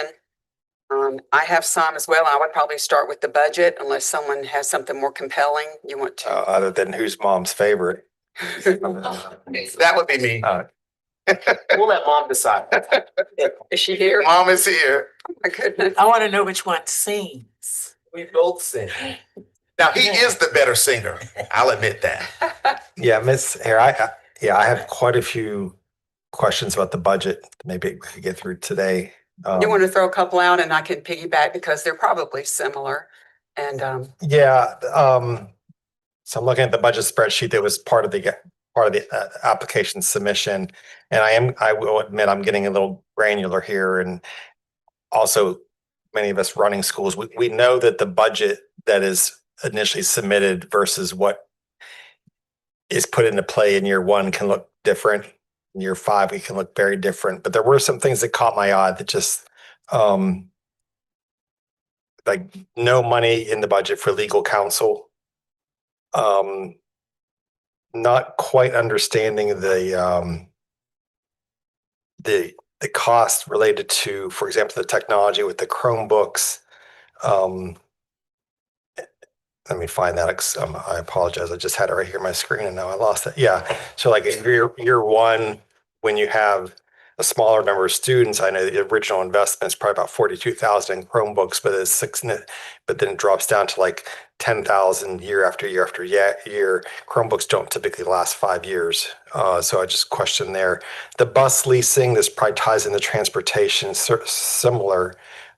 First year, about 50,000, 49,500 on line 45 there. And then that drops to 16,500 in year 2, and then there's no leasing for the following years. And so just clarification on how you're paying for the buses.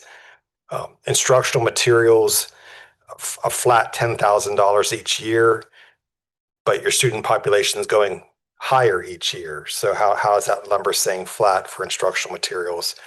And similarly in the curriculum, there was one line on curriculum. It was down on line 74, there's some curriculum costs there, text, but only associated with year one.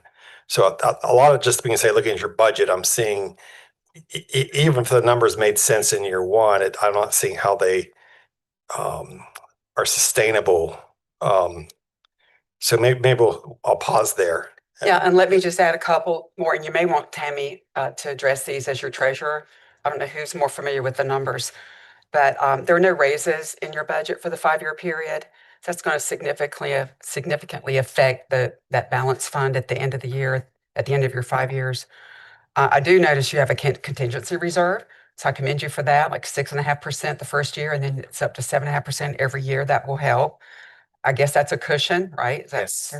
So as you're explaining, answering some of those questions, you have other funds in your revenue. Okay, I answered that as I continue to dig. You have a foundation who's donating 250,000. You may want to explain that to us.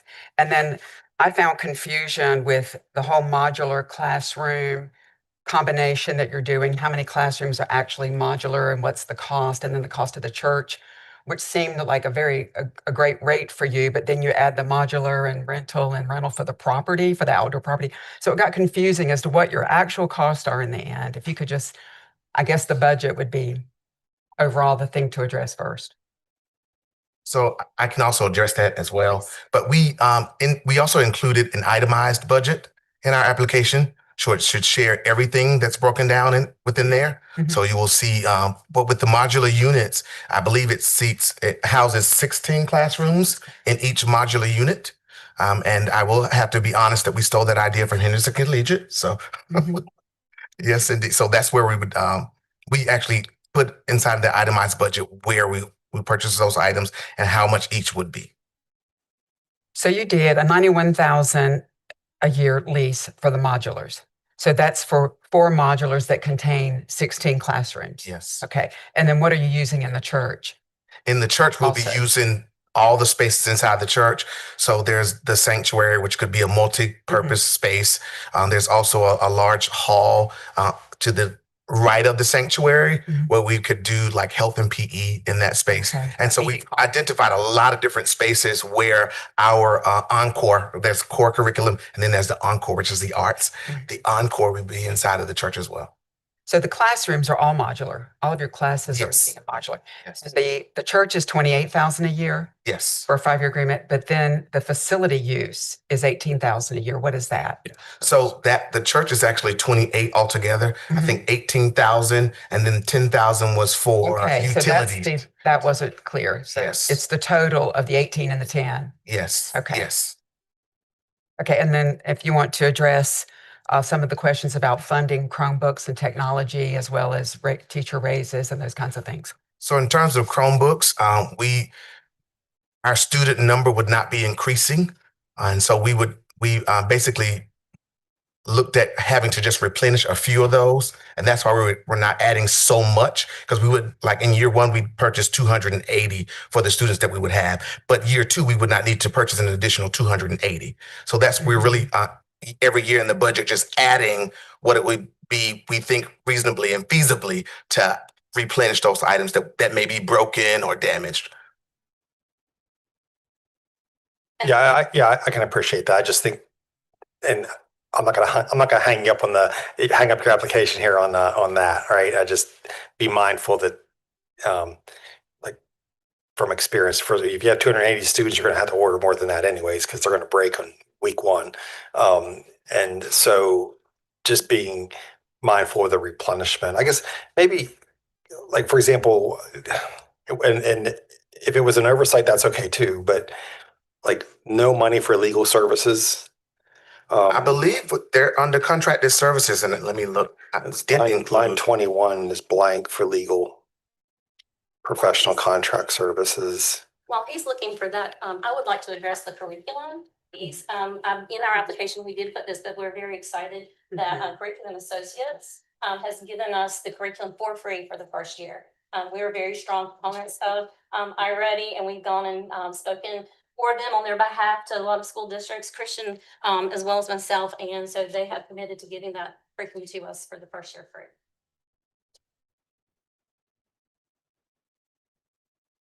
And while you're looking at, again, it's more of just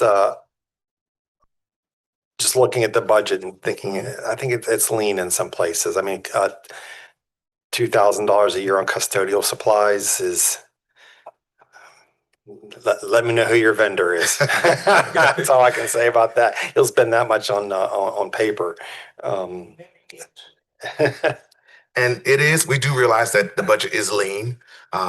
We definitely we'll need to get with Dr. Woodard as well to really lead us in that space regarding financing, because this is new for all of us. I've been a principal for about 15 years myself, but really digging down into the nitty gritty of the budget space, we'll really have to see how it works in the charter school world versus as it works in the public school. So let's not get too hung up on custodial supplies, things like that. But Ms. Hare brings up a really good point, which is salaries. No raises. Can you explain why they weren't built into the budget for subsequent years? So that could be an oversight from my vantage point as a public school employee and administrator. Those salaries, those raises come from the state budget. So we were assuming that as they adjust, we would be seeing those. So that looks like that's not the case in the charter school world. So that's an overspace. That's why we would need that ready to open to really show us and rely on the experts like you all, because that's a space that's outside of our expertise. Well, yeah, I mean, you still should show that in your budget, because otherwise, yeah, it's more of an assumption. It's an assumption. What budgeting for what you feel like you're going to need to do. Duly noted. Yes, indeed. And as a correction, you have to determine whether or not you're going to stay on the state salary schedule. You need to be competitive with the people that you're going to be around, right? Correct. And so the state will give more money per pupil, but then you have to decide how you're going to use that as it's budgeted to you. So it's just a part of the process of doing your overall budget. Typically, I don't know how everybody else feels, but usually it's like 65% is a good number to think about when you're thinking about staffing. 65% usually is a good threshold for how much you should be allocating towards personnel. Yeah, That's a good metric. I think, so Dr. Woodard's amazing. Sally V is amazing. So I'm glad you guys are partnering there. And knowing you guys, just briefly visiting, and glad to see you guys here. I think there's just mistakes in all projections. I mean, you look at the state ADM funds, even in revenue. So if we get all caught up in expenditures, the revenue stays flat. And, you're not even projecting 1 or 2% changes there, which would offset a lot of these things. Like you're not going to order 200 Chromebooks in year 1 and I have to replace all of them by year 5. It's obsolete technology by that point. The raises, all the things we've talked about, the legal funds, you keep going. Buses even are going to have to be rebought, personnel increases. But I think you have that there. I guess my question is, if we're wrong, if we're looking at this and like you're a little in over your head budget wise, are you able to increase student enrollment based on your facility projections? Or does that number stay whatever it was? That's an amazing question. Thank you. We are pretty established and would like to start small so that we can start strong, go slow to go fast. So we were really looking at that 280 space. However, the community is speaking. They are already wanting to be a part of BH2 Stream School. And so that is an option that we could definitely look at. Sorry, I wasn't talking about year 1. I was talking about your final capacity. Yes. Because again, if we're correct in what we were seeing about the expenditures, that they're not going to be flat and you're going to have to increase those things significantly, they don't get offset by revenue. Are you able to increase down the road? Year 1, if you want to say 280, whatever, but year 4 or 5. Oh, definitely. We definitely can do that. Facility allow that? Yes. And so we would also be looking at, if we have the option of using other facilities. So we are looking at possibly purchasing some other spaces depending on what the community shares. If we have the numbers that meet that space, we'll definitely do that. You're most welcome. A question and then a comment. Start with the comment. Thank you for the the detail around the number of students that are already, well, they're not enrolled yet because the school doesn't exist yet, but that high demand or high interest. I would just caution, and this isn't to throw cold water on you, but parents who say they're going to be here in September 2025 may not be there in August of 2026. So I think all of us could attest that whatever that number is, if you're looking for 100 kindergartners, get 180 on the enrollment list. Yes. Because it will. We just had a discussion this morning with some schools that are in a pickle because they thought the kids were coming and then they don't. So that's just a comment. I guess the other question I have is more to do with the education plan. I like what you had to say about, being you referred to it, you used nursing as an example, but a real economic development and workforce development for Edgecombe County. Yes. But you're only K-8. And so how do you accomplish that once they leave your middle school? Or do you have bigger plans than what you're just presenting here today? So what we've talked about as a board is looking at the data and letting the data determine what the needs of the community are initially. But so what we noticed, we have 2 early colleges in our county that are really high performing. We have one that's a B and one that's an A. And so we didn't feel like that was a necessary need. So we really just wanted to meet the needs academically of our scholars. And so once we met those needs with our 360 scholars, they have other options. They have some excellent opportunities in Edgecombe County, especially with the early colleges, 2 of them. So we figured we didn't really need to design in that space. Do other board members have questions? At this time. I have a couple of questions about, I guess, structure and relationships and some of those kinds of things. I think Ms. Hare asked about the foundation and the amount of money that the foundation is pledging, but we don't yet know, like, what are the assets of the foundation? What funds that? Where does, what does that look like? What's the plan there? I want to know of the people on the board, other than Mrs. Barrow, who plans to become a staff member, who plans to become an employee, because you can't be both. That in your org chart, it's built as if the school board is over top of the foundation board. In your org chart, that's the way it is presented, like the school board controls the foundation board. So just to address that, I'd like to know about any relationships. I know you guys are brothers, and I know that that the lady that you read from and her brother are involved, but and connectivity to the church and the leadership at the church, just kind of like, what does that all look like? Because we want to make sure that we're avoiding any conflicts of interest or the appearance thereof. And so just kind of talk us through the organizational structure and those things for a minute, if you don't mind. So the foundation board and the school board are separate entities. It was just located in that same document. So we do not control, we don't have conversations together. So essentially what happens Are they separate? Will they be separate 501c3s? Yes, indeed. So just for there's a lot of common members, which can be really tricky with the IRS. Like, one can't control the other. Not to give legal or financial advice, but as we're looking at all of these things, and I appreciate that you guys come from a traditional public education, and so many of these things are nuanced and different, and that's part of the process, and it's okay. So we will be getting recruiting new members for both boards, so that for example, I would step down so that I could be an employee at the school. So we're aware of that at this point. Actually, we have not reached that space as of yet to make that determination.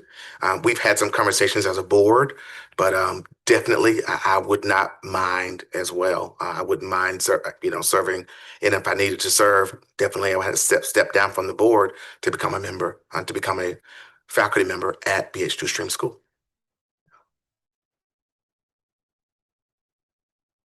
I was hoping that you would elaborate more on the relationships of board members. We have a lot of last names. Is no one else related? And who is BH2? That would be Bryant Howard Herring. That's correct. Yeah. So That is who correct. is that?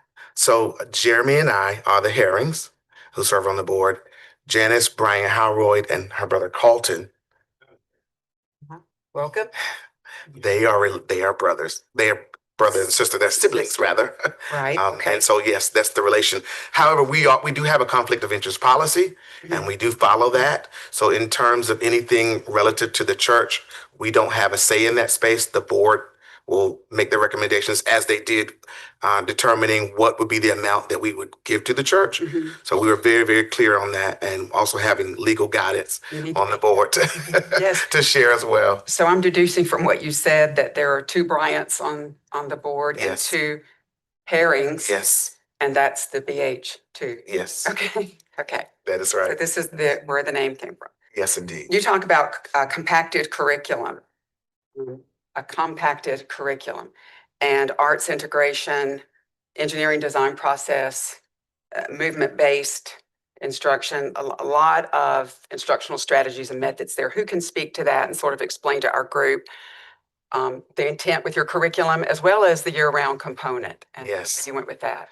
That's a lot. Let me It see if I is. can get all of that It's out. all in your application. It is there.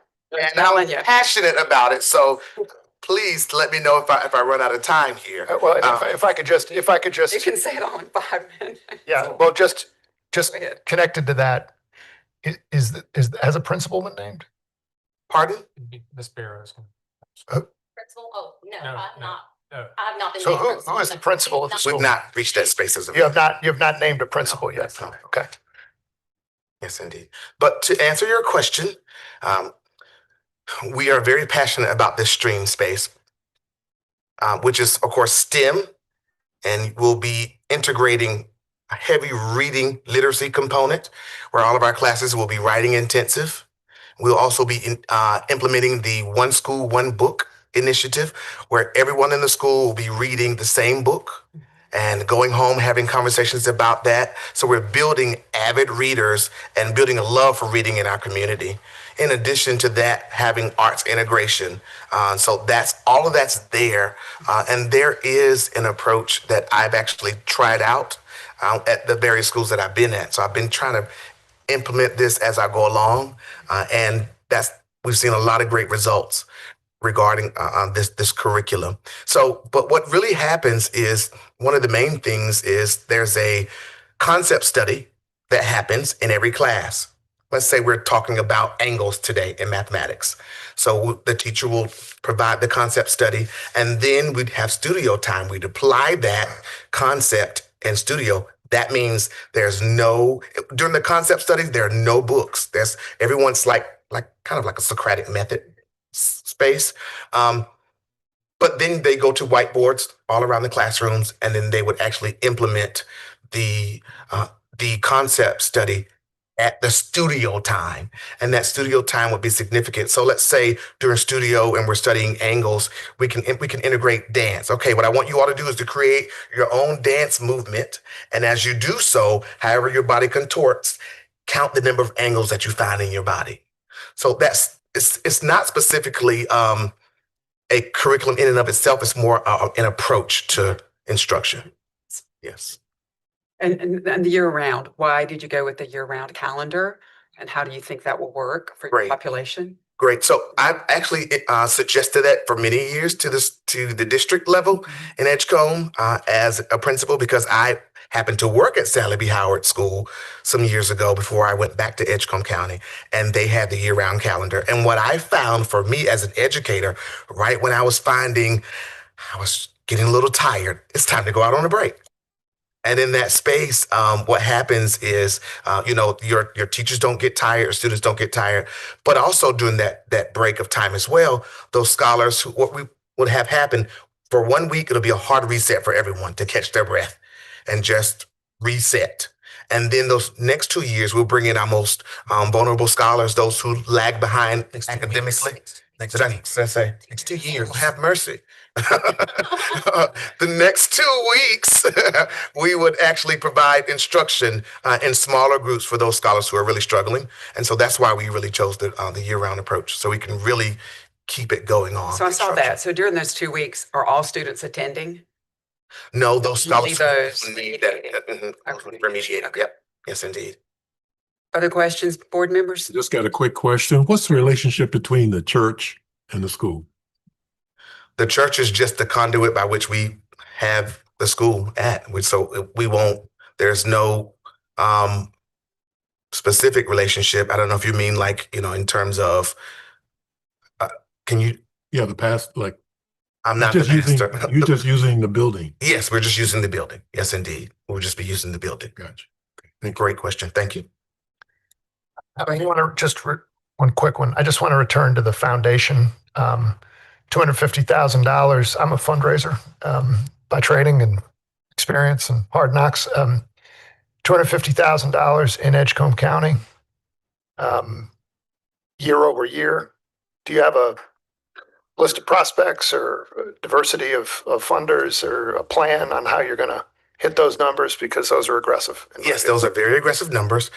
We have a very, very assertive board who is ready to move, and some of them are here as well today, some of those board members. However, they've spoken with a lot of different funders who are ecstatic about coming on board to fund as well. Yes, indeed. So there's a strong plan. Thank you. Mm-hmm. I want to impress upon you that in the org chart, it begins with the functions of of the school board, BH2 Stream School Board, and then that proceeds to the foundation board, and then that proceeds to the school's administrative team and to the school staff. So that foundation is incorporated within your org chart, as I believe it was Eric saying earlier, or was it Todd? One of you pointing out that your Stream Foundation Board is placed within the operating board and the administrative team of the school. It doesn't function as though. It doesn't function like that. If there's an arrow there, then there's an oversight. It's its own separate entity. It's very stacked. It's very formatted. Yeah, so you want to take a look at that.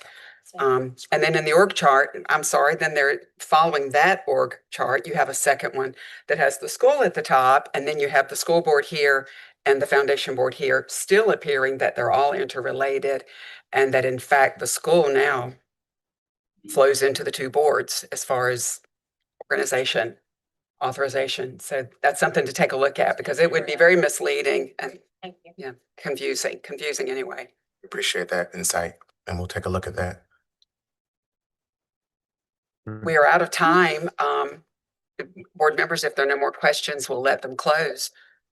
I've got one. I'm sorry. Yes, please. Hey, Rita. Love the idea. Actually, I grew up in Rocky Mount, so I know the area, and they are correct. We need to know what the current education climate is. If you know, in that part of North Carolina, it's a very depressed area, and there's not a lot of growth, but there's a lot of revitalization happening in Tarboro. They just had a split between the school districts. They split from Nash, Rocky Mount into Nash, Rocky Mount, split Rocky Mount in half again, back over to Edgecombe County. So the area is ripe for something new, something fresh. There's a lot of industry along that corridor there they can tap into. They got great relationships there with UNC West, with North Carolina Wesleyan, ECU, talking about that.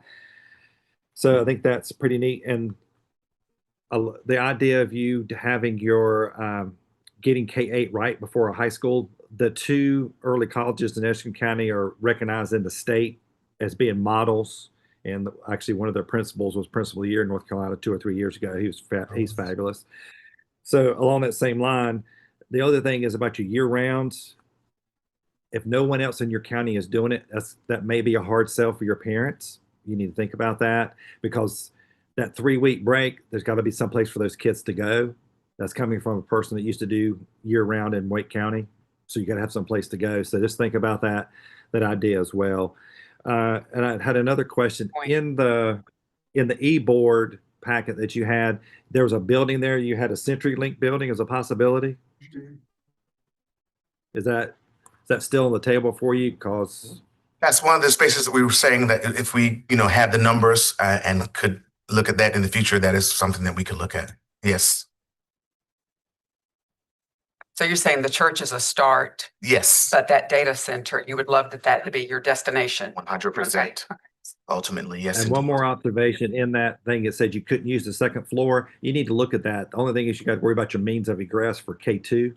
After that, you can use your upper floors, but it may be the building issue. So just understand that. It's also going to be sprinklered depending on code. Those are great observations, Stephen, and information. Thank you. And Eric Sanchez. Yeah, quick ones. So I see 14 content staff for K through 8. Is that right? K6 year 1. It increases every year. Oh, so how many teachers per grade level? How does that work? 2 teachers per grade level, 20 in each class. And those 2 teachers are teaching multiple content. Correct. Which is what they're teaching, like science and math and reading and social studies. And then in terms of your mission, the music, like, how is that working? When does it get introduced? And it's a great question. So what we want to have happen, something similar that happens at Sally P. Howard. We have scholars who get the chance to participate in every one of the encores in kindergarten and first grade, but then second grade, they get a chance to audition for a major. And so that's second grade through 8th grade, they would have those majors. They'll go there daily. all right, and last quick question. The modulars, who's paying for that to put them in? And you guys are? Yes, it's in our year 0 budget. And how much did you guys project? I'm sorry. How much did you guys project for that?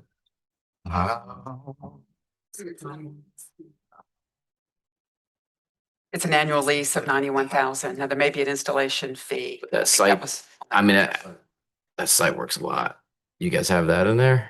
If not, you're gonna. It's just an observation. You're gonna need to. Mm-hmm. I mean, site prep. In our first couple years were easily 6 figures, if not 200,000-300,000, to grade, to get utility access, to install the buildings, etc. So, yeah. Thanks, guys. So there are, when all charter schools did a site visit on 2 properties. Yes. One is the church, one is like a data center.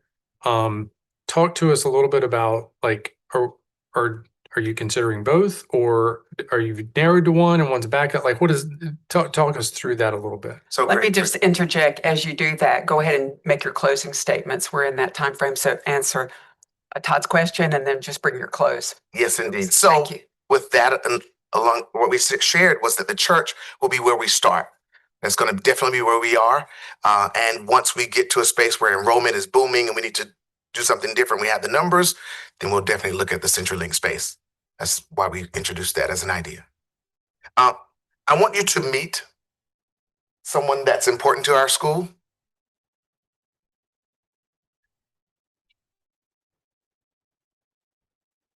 Start. And he's coming.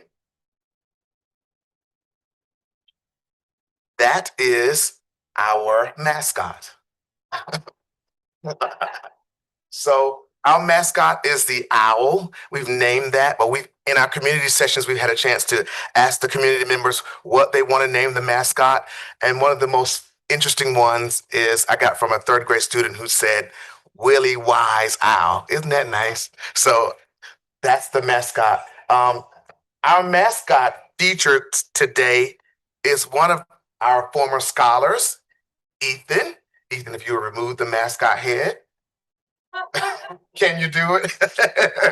All right, and share your testimony. Good afternoon. When Mr. Herring and Miss Barrow came to my school, I was far behind in reading and in a separate classroom. They didn't give up on me. They stayed after school, pushed me, believed in me, and celebrated every step of my progress. Today, I'm a strong reader and proud of what I've accomplished. Mr. Jeremy Herring also sparked my love for music, introducing me to new instruments I never thought I could play. They changed my life, and I know BH2 Stream will change the lives of many others like me.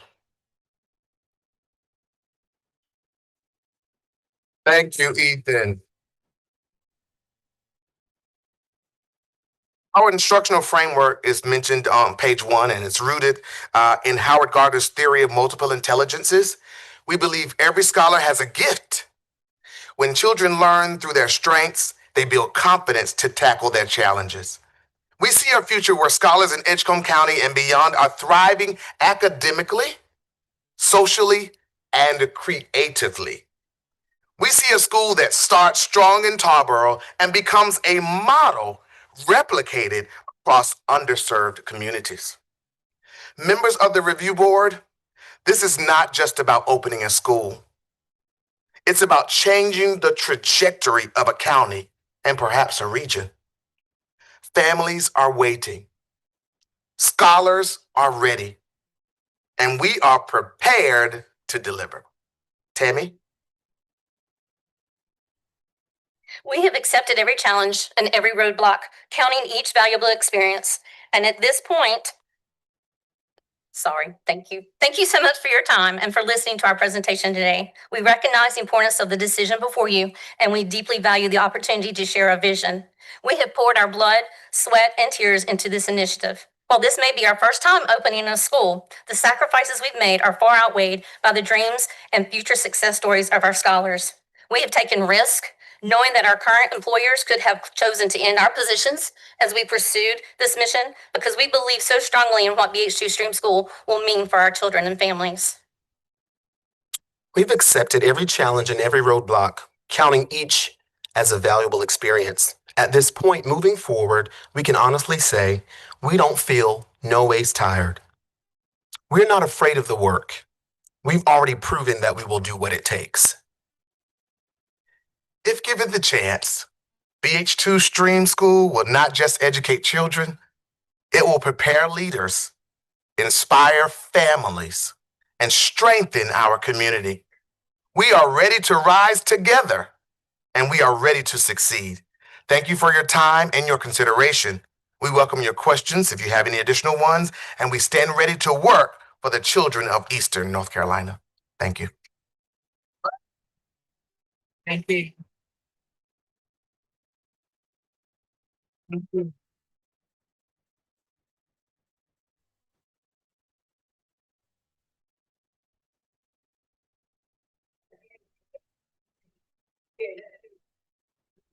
Passion's not everything, but it certainly does fill a room, doesn't it? Yeah. Fills this room. Like that, Roy. If I may, so we have 10 minutes amongst ourselves here. Ashley, can you just clarify for me a second? I'm referring to the facility check report that was done on the site visit. I don't know if you want to pull that document up.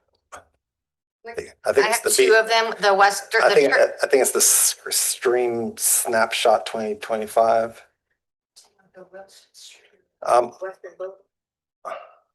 The data center or the church? I guess it's the data center. Maybe that's my confusion. Yeah, that's where I was. Okay, so yeah, that's the all right, I apologize. I did not see that second site visit report. So my question was going to be, when you scroll down to the bottom of this specific report, it talks about things like no playground, that HVAC needs to be looked at, that there's no kitchen, all that. That's not the church. That's the potential future home. Okay, so thank you. Question answered. And you didn't even say anything. Question was answered. Not Ashley. Okay, board members, discussion. They definitely innovating. Yeah, I mean, I think there's a lot of things for benefits to this part of our state, and there's no denying their passion for having this and bringing quality school options for students in that part of North Carolina. Mine is only just cautions, like in all the excitement and enthusiasm, as we were talking about this morning, just because you build it doesn't mean they're going to come. So don't lose that momentum around parental interest and all the work that needs to be done to make parents aware of this particular option. The budget needs work for sure. I don't think it's a matter of them leaving out things that have to be in the budget, but as all of us, have done our budgets, we learn over time that the cost of custodial supplies is not what we thought it was, and that's just one of many examples. But I think those are all things that can be corrected as they move along. Yeah, and I'd advise, if given the opportunity to open, to get with a school similar size to look at their budget that's current and real time. And it might give you a good idea of what real expenses are. I mean, I think that's what a lot of schools that are applying should do through the process of getting their budget put together, is to look for some schools their size to get real numbers, because trying to fill those blanks and trying to make the bottom line work so there's a zero there, not a minus sign, can make you do things again why the budget looks different after when the school gets open. Now you have the real budget that you have to work out. You just don't want to be surprised by, oh my gosh, it's this much money. And if you haven't heard of them, and it may not work in this case, but I ask the school to also look at the Great Schools North Carolina grant.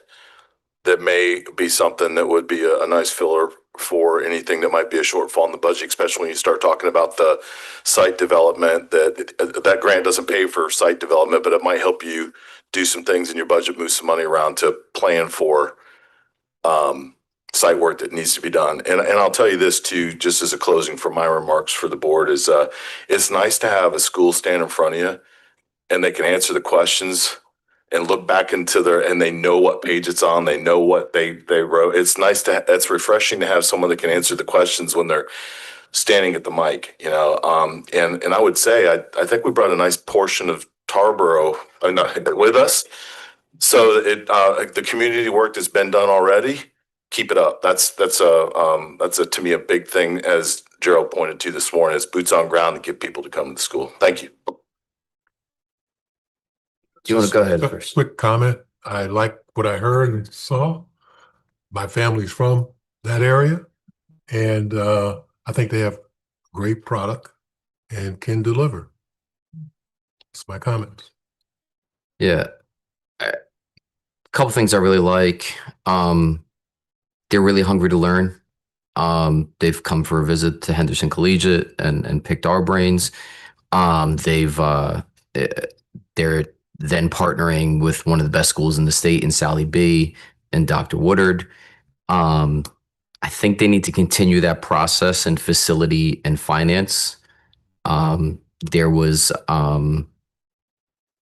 for lack of better words, a novice approach to some of that you got to wrap your heads around those things. I think the idea of putting in modulars and the price that goes with it, I think basic inflation, basic things. Again, when we did our stuff, we did crazy stuff when we were doing this. And I think Bruce has said that a few times. But it's something you want to get, like, really, you want to get some experts in there quick. He's mentioned Great Schools North Carolina. Obviously, being where you are, you may be, you have USDA and self-help as other possibilities. And USDA has done a lot with us. And then lastly, I just want to really, I say this to every group that comes, especially when we start talking about the population you're targeting. The high school thing, it sounds nice. Oh, we got 2 high schools that are really good. That's not every kid. And you'll get some great stories of kids who go to that, but you'll get your bottom 20 or 30 who don't. And if you don't help those kids get from point A to point B, and you just put them back in a system by which you created the school in the first place, you're going to lose them. And I don't know how else to say that without throwing shade to the local LEA or anything, but you're just going to lose those kids. And I know you guys won't be happy with that. That's a lot of work to put kids back in a system that they were struggling with to begin with. And I can't say that more to every school that comes here, whether it was the CMO that came, whether it was the school yesterday that came, and then whether it's you guys. Now, that being said, I would like to segue to to try, I guess, making the I'm ready to do it. Making the motion to put BH2 Stream School into ready to open status. Is that how I say it? Yep, I'll second that motion. Okay, discussion. I wanted to add a closing comment myself. They wrote in their application about being in a tier 1 county, which is that segment that's the most distressed counties in our state. This was a well-written application. It was a pleasure to read. It was very well written, and we don't always see that. There's no EMO involved. They're doing all the work themselves, right? They're digging in. They've built partnerships, and they have an accomplished board they've assembled who have distinguished themselves, each in their own fields, and bringing this together, very invested in education. And in their budget is that built-in contingency, which I don't think we see very much. I haven't seen that more than a time or two. So that they've already built in some spare funds there for things that they've overlooked or they need to shift money around. So I appreciate the motion and the second other discussion. Someone started to. And I do appreciate your fan club as well as your mascot. I don't think we've ever had that. And that shows that we really want this and they're all behind you. Yes, indeed. I would And add, they're going to touch too with community college there, Edgecombe Community. Know it well. Thanks. I would just add one additional thing that we didn't talk about, and that's transportation. I don't know if you plan to provide transportation for your kids or not, but I think that's going to be a key factor. They do. Okay. Yeah, Well, go ahead. one more thing. Same line as you're doing funding for tier 1, you're also located, Gold Leaf Foundation is located there, Rocky Mount.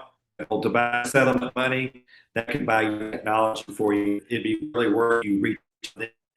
Now it's located right there on Winston. We do lots of counties in Eastern Carolina and fund, and you want counties that they do fund. I would echo all of the accolades of my colleagues here. I would say that while you are having conversations that Mr. Sanchez suggested around operations and budget, that we also make sure that the organizational structure is looked into and through the eyes of an attorney, probably to make sure that there are no conflicts of interest. That can get real ugly real quick when you come before this group. And I think you guys have a great product, and I just want to see you dot the I's and cross the T's. And Todd, especially when we're talking about federal dollars, when we're starting to talk about doing any federal work grant-wise or USDA or whatever, folks are going to want to see. So it's a great suggestion with an attorney to help shave through that, so you can show right up front in any grant we've already done this work, and that kind of thing will be helpful. So yeah, let's call this thing to a vote. All right, Stephen Gay. I just wanted to just ditto what my colleagues have said. I was pretty quiet, but you guys came up with the questions, some of the questions I had, and a very strong board. Really appreciate how you've worked together and pulled together a strong board, which makes me feel like the things that you don't know that you're going to face, you'll be able to work through them. And you'll figure it out. And I look forward, especially the partnership you have again, and Eric's already said it, with Sally B. Howard, one of the best schools in the state. And you can't go wrong with Dr. Woodard. You just can't. So I'm excited about this application. Actually, we need to technically restate the motion. So the motion is and the second was to approve BH2 Stream to enter RTO. Okay. All right, Stephen Gay, Aye. Bruce Friend, Aye. Rita Hare, Aye. Hilda Parlay, Todd Godby, Aye. Eric Sanchez, Aye. Shelley Shope, Aye. John Eldridge, The mascot did it for me. Aye. Linda Cacanelis, aye, Eric Gucan, Aye. Gerald McNair. Aye. All right, you are unanimously approved.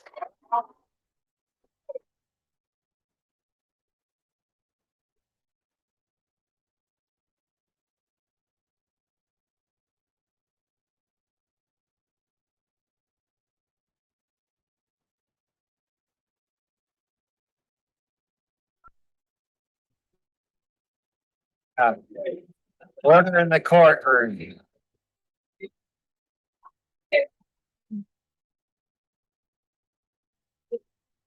The mascot's back.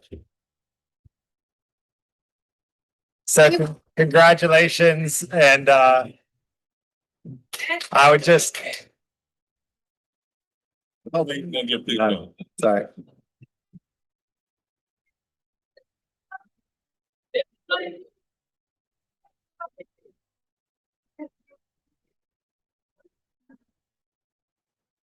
So we're going to take a 10-minute break. And congratulations.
Okay, we're going to reconvene for our last interview of the day, end of the week. Just a couple of housekeeping items. One, as a reminder, following up from yesterday's, if you are interested in helping think through some of the criteria around an expansion / subcampus, just let John know. We're going to have that committee meet here pretty quickly. And so reminder of that. And with that, I'm going to turn it over to Ms. Rackley. Yeah.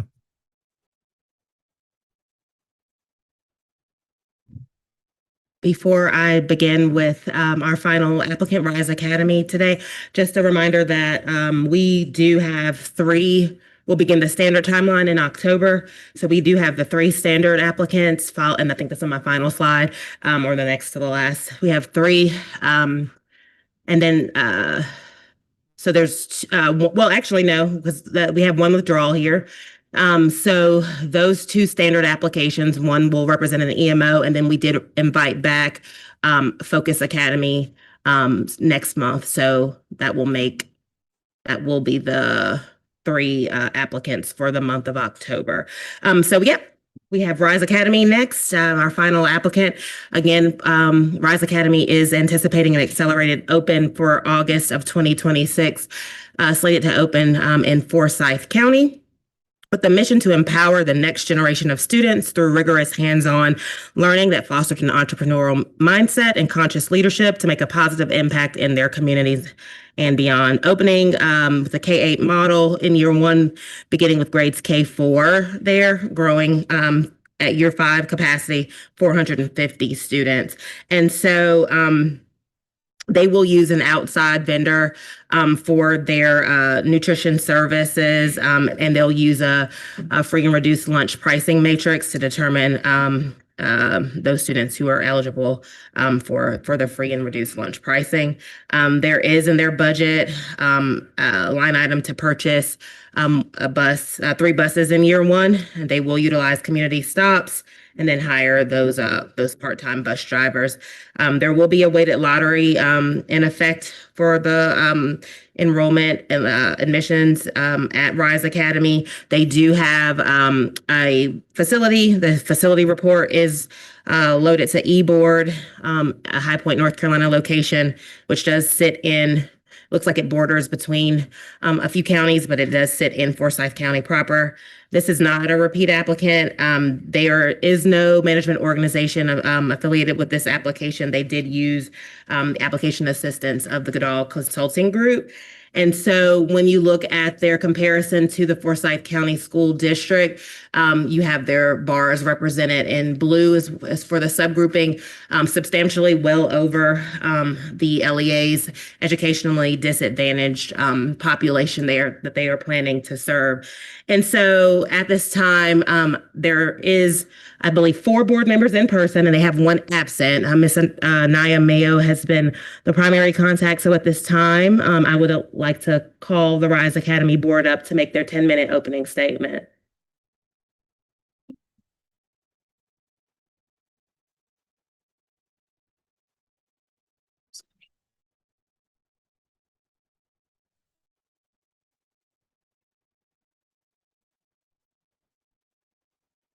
Good afternoon, members of the Charter Review Board, and thank you for the opportunity to share our vision for Rise Academy. Before we get started, we do have about 50 of our kids online watching, so we love you guys, and make sure you get your homework done before you go home. My name is Anaya Mayo, and I'm the board chair of Rise Academy. Rise Academy was born from a deep understanding of the urgent and unmet needs in the Tri-County High Point area of Forsyth, Guilford, and Davidson County. We stand at a critical moment. Forsyth County is facing school consolidations, program cuts, and uncertainty for families. On top of that, several charter schools in our area have recently moved to a 4-day school week, which has provided greater interest in Rise from parents who are interested in a 5-day school week. That is why Rise Academy is needed now more than ever. Our commitment is to create a school that fosters hands-on learning and conscious leadership through an entrepreneurial mindset. We are honored to present a school in Forsyth County designed not only to educate, but to uplift. I will now let each of my board members introduce themselves, sharing why Rise and why now. Good afternoon. My name is Sharina Saboa, and I'm proud to serve as Vice Chair for Rise Academy. As a multi-award winning, data-driven teacher, instructional leader, curriculum developer, and nonprofit director, I've dedicated my career to creating spaces where children don't just learn, but they thrive. I chose to join the Board of RISE because it embodies my vision of education. It's rigorous, it's joyful, it's culturally relevant, and rooted in community love. Good afternoon. My name is Clayton Whitaker, and I serve as board treasurer for RISE Academy. As a board member, I bring strategic experience as an entrepreneur supporting more than 70 schools in the Carolinas for over 10 years in key areas including technology infrastructure, facility planning, vendor partnerships, and campus security. I joined RISE because as a former charter school student myself, I've seen firsthand the difference a caring, high expectation environment can make on students. When students are held accountable and feel supported and inspired, they begin to take ownership of their education in powerful ways. And I want to be a part of bringing that environment and that experience to the children of High Point. I have to take off my glasses so I can see. Good afternoon. My name is Dwayne L. Robinson. I'm the secretary of the RISE Academy.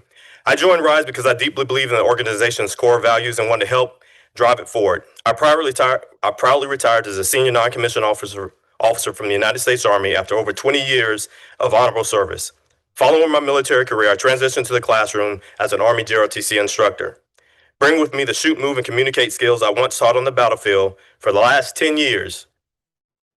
I've been proudly echoing the mission by JROTC instructors worldwide to motivate young people to be better citizens. Condoleezza Rice said it best: education is transformational. It changes lives.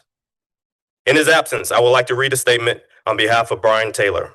Brian Taylor serves on the board of RISE Academy because he believes a successful school must educate, empower, enable all students to becoming thriving members of society. A U.S. Navy veteran, he went on to own a logistics business. He currently serves as an instructor in a local school district and a pastor at Triad Christian Center. His leadership, business, and ministerial experience fuel his commitment to helping students reach their full potential.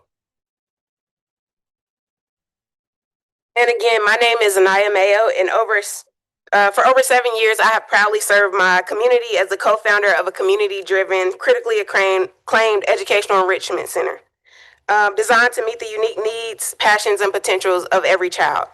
Prior to that, I spent 5 years within the school district as both a school educator and a supervisor over the the district's after-school program, where I gained firsthand insight the challenges students face in and beyond the classroom. As a graduate of the High Point Chamber of Commerce leadership cohort and a current master's student in educational leadership at Wake Forest University, I bring a strong blend of grassroots experience, strategic leadership, and academic excellence to my work. My why is simple. It is rooted in the voices of families who feel unseen, students who are brilliant but overlooked, and my deep belief that education should be a launch pad for leadership, creativity, and innovation. RISE is more than a school. It is an answer to a call for something greater. At RISE Academy, our mission is clear: to empower the next generation of students through rigorous hands-on learning that fosters an entrepreneurial mindset and conscious leadership to make a positive impact on their communities and beyond. At RISE, we believe in the power of exposure, opportunity, and intentional teaching. Every child deserves a chance to see a world beyond their current zip code and to know that they have the skills and confidence to shape that world. That is what RISE exists to do. And our vision is grounded in our 4 core values: grit, responsibility, optimism, and wonder. These aren't just words on paper. They are the building blocks of entrepreneurship and conscious leadership. Grit is the perseverance to push through challenges. Responsibility is accountability to oneself and one's community. And optimism is the courage to take risk and believe in possibility. While wonder is that spark of curiosity and creativity that drives new ideas and solutions. So when we talk about entrepreneurship at RISE, we're not just talking about starting businesses. We're talking about building mindsets, teaching students how to identify problems, create solutions, and take initiative. And when we talk about conscious leadership, we mean guiding students to use those skills with purpose, with integrity, and with a commitment to the greater good. This is how our mission, vision, and values come together: to raise students who not only dream big, but who are equipped to lead with heart, with courage, and with vision. Now let's talk about what sets us apart. Why RISE and why now? One of the many things that sets that makes Rise truly unique is our location in Forsyth County. Our proposed campus sits in a space where our front yard is Guilford County, our backyard is Forsyth County, and if you walk outside, you'll see the county line to Davidson County. This intersection provides a rare and powerful opportunity to serve and unify students from 3 districts that face parallel challenges. So, how will Rise Academy actually address these academic inequities? 1, through hands-on entrepreneurial learning. Students will explore business concepts, community impact projects, and design thinking challenges starting in elementary grades. 2, culturally responsive relational teaching. Teachers will be trained in culturally relevant pedagogy using the Uncommon Schools approach. 3, learning by doing. Through partnerships with local colleges like HPU, North Carolina A&T, GTCC, and small businesses like Severio's, Tri-County Garden, students will gain early exposure to career readiness in multiple areas. And then 4, family and community integration. Rise Academy will offer family nights, leadership events, and parent councils to empower guardians as partners in the education process. So, while Forsyth and local charter schools are taking time and resources away from students and families, Rise Academy is giving them back. Just last month, we all saw the news. Winston-Salem Forsyth County Schools announced cuts of more than 300 positions, including critical areas like transportation and exceptional children's services, leaving a large pool of talented educators and staff available for Rise Academy to recruit. Moreover, these reductions leave families who are already underserved with even fewer support, all in effort to close a multi-million-dollar deficit. As noted, some charter schools are also moving to a 4-day school week. While this can meet minimum instructional hours, a traditional 5-day school week offers essential benefits beyond seat time. It's also about daily social, emotional, and developmental connections with peers and teachers. Students thrive on consistency and daily engagement. And a 5-day schedule supports better retention, steady routine development, and prevents learning loss, especially for younger students and those needing extra supports, which is why we're needed. Over 300 families have already completed an intent to enroll form, solidifying their commitment to Rise Academy. Beyond our intent to enroll data, our marketing efforts have been relentless, focused, and deeply intentional. We're not just connecting with families behind screens. We've shown up in the community every single day, knocking on doors, setting up tables at local events, and engaging in meaningful face-to-face conversations with families, not simply to promote a school, but to build authentic relationships and trust. And you can see our exciting journey through our Facebook and Instagram accounts. Furthermore, our board members bring deep community ties and proven leadership, earning recognition as High Point Chamber of Commerce's Thriver of the Year Award in 2023 and Nonprofit of the Year 2022 from Triad Minority Business Expo. Our work reflects conscious leadership and that entrepreneurial spirit we talk about in our mission. The response to Rise is powerful. 2 separate community organizations have hosted back-to-school drives in Rise's honor. Fox 8, our local news, recently reached out to feature our story. And Verco, a national leader in school furniture, donated brand new classroom furniture to support our launch. Imagine what will happen when we're approved. Momentum like this doesn't just happen. It's a reflection of the need for Rise and the trust our community already has in us to push our mission forward. Before we close, I'll have Anaya Mayo close. So Rise Academy is supported by a board that is not only deeply rooted in the community, but also deeply committed to our mission and our core values. Our board members bring lived experiences, professional expertise, and an unwavering dedication to ensure this school not only opens, but that it thrives. We are composed of proven leaders who are no strangers to building and sustaining successful organizations and businesses with children and families at the heart of our work. We are united in our belief that Rise can and will be the catalyst for meaningful long-term change. Our school is homegrown. It is birthed from our community ask of founders to build this school. Rise is not just another option. It is a solution at the exact moment families need one most. Thank you. So thank you for the clarification. I worked in Guilford County in High Point. I worked in that school district for a while. Never knew that High Point and Winston. I was so confused when I was reading the application. It's like, is it placed in Winston-Salem or High Point? But thank you for thank you for the clarification. All right, so this is time for our board is going to collect some questions, and they'll be just coming at us, and I'm gonna write them down. And we get to a point, we'll stop and we'll give you guys some ample opportunity to answer those questions. Okay. Sounds good. A board open for your questions. Hilda. Yes, they say they're going to have entrepreneur mindset. I want to know if they're going to offer some entrepreneurial classes, and if so, how many, which grades, and if they will be required, and who the outside vendor for food is, or vendors. Let's just get that one answered. Who is the outside vendor for food? We don't have an outside vendor for food yet. That's something to work on. Okay. Can I piggyback on food? Yes, please. You talk a lot about lunch. I see nothing about breakfast. Mm-hmm. And with the population you seek to serve, that gives me pause. So talk to me a little bit about that. So we didn't include a breakfast plan in our application, nor is it in our budget. But we do understand the demographic of students that we serve, that it may be an issue. So that's where we lean on our community partners. We built great community partners. We have great community partners, and we plan on leaning on them for that breakfast need. Can I keep going? Yes, please. Thanks. Sorry. So you called it out a while ago, but I do think the grassroots nature of this is really neat. Like, growing from the after school and really building, and seeing where need was is a neat way for a school to be hatched. It's cool.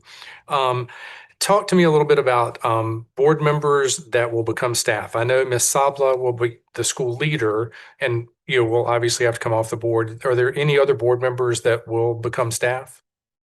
No. Okay. And then just something small. We're talking about organizational charts. In your org chart, the PTO and the school improvement team do not fall under the school administrator. They fall under the board. Is that intentional or? They report to the board. Okay.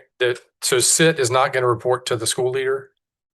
Say that again. SIT, the school improvement team? Will. They're going to report to the school leader, not to the board? Yes, but the final say is the board. Okay. Yeah. Okay. Good. All right. Yeah. I would change that just to, but then I would like for you guys to talk a little bit about demand. Looking at respondents and the number of those respondents who have kids of the age was a little bit confusing. So if you could address what you've done to gauge demand and what those numbers look like. We've had a lot of conversations in the last couple of days around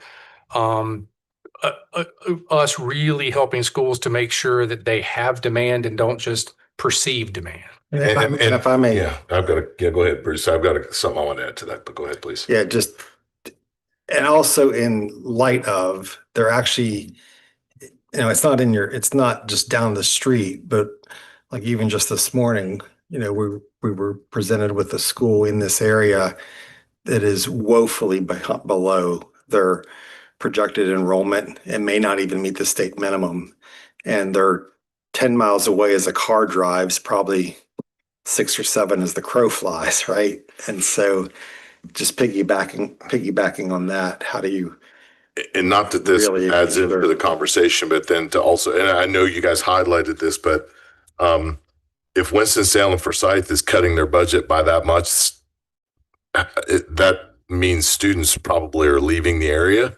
So in the area in which you are proposing to build this, how have you factored in the fact that budget cut, while it might be good for you guys to get staff, means where the kids coming from? So all this kind of combined, I'm sure you all have had those conversations. So what are your thoughts around all this? So the demand is definitely there. So after we submitted our application, since we've submitted our application, we've got 332 intent to enrolls. Kindergarten being, our goal for each grade is 50 students, and we've got 104 from kindergarten first grade 66, second grade 60, third grade 53, and fourth grade we hit right at that 50 mark. And we've gone out every single day since our application was submitted, went to apartment complexes, went to community events, built those authentic relationships, provided resources for those families. So the need we feel is definitely there. And a benefit that we have is our facility is pretty much ready to go.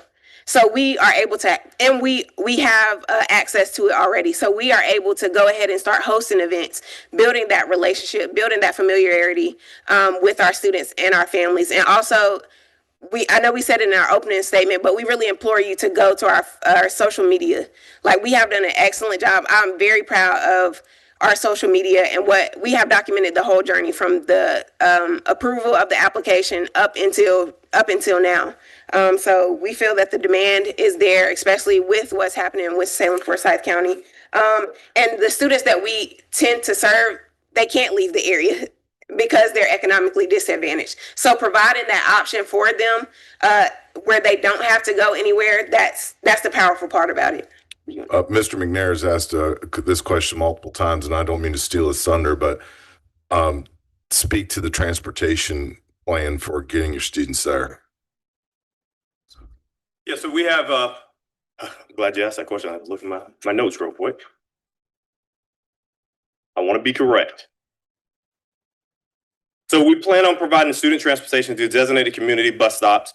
During its first year of operation, the school intends to acquire 3 buses to service 2 primary routes. 2 of the routes were established in response to a survey from interested families. So we went out, we talked to the families, we sat down, we asked them what we could do to get them in-house. And that's what they wanted. They wanted that transportation. We were able to say that, yes, we're going to provide that transportation to you, coming from Guilford County, Davidson, and Forsyth counties. We're going to give them that opportunity to grow.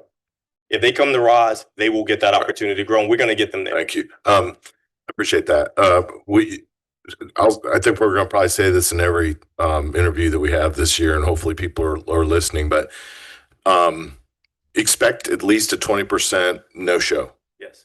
Right. And so it's great. And I celebrate the fact that you guys have so many interested folks.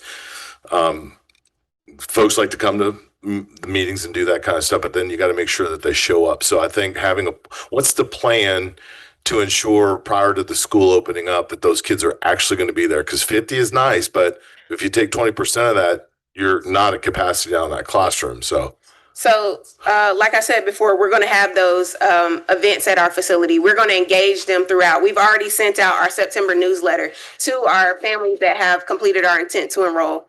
We're going to continue to engage them. We're going to continue to go out every single day to these apartment complexes, talk to these families, and engage them. And also, to speak to your question about the entrepreneurship classes, we are building an entrepreneurship mindset. So it's not like, what am I trying to say?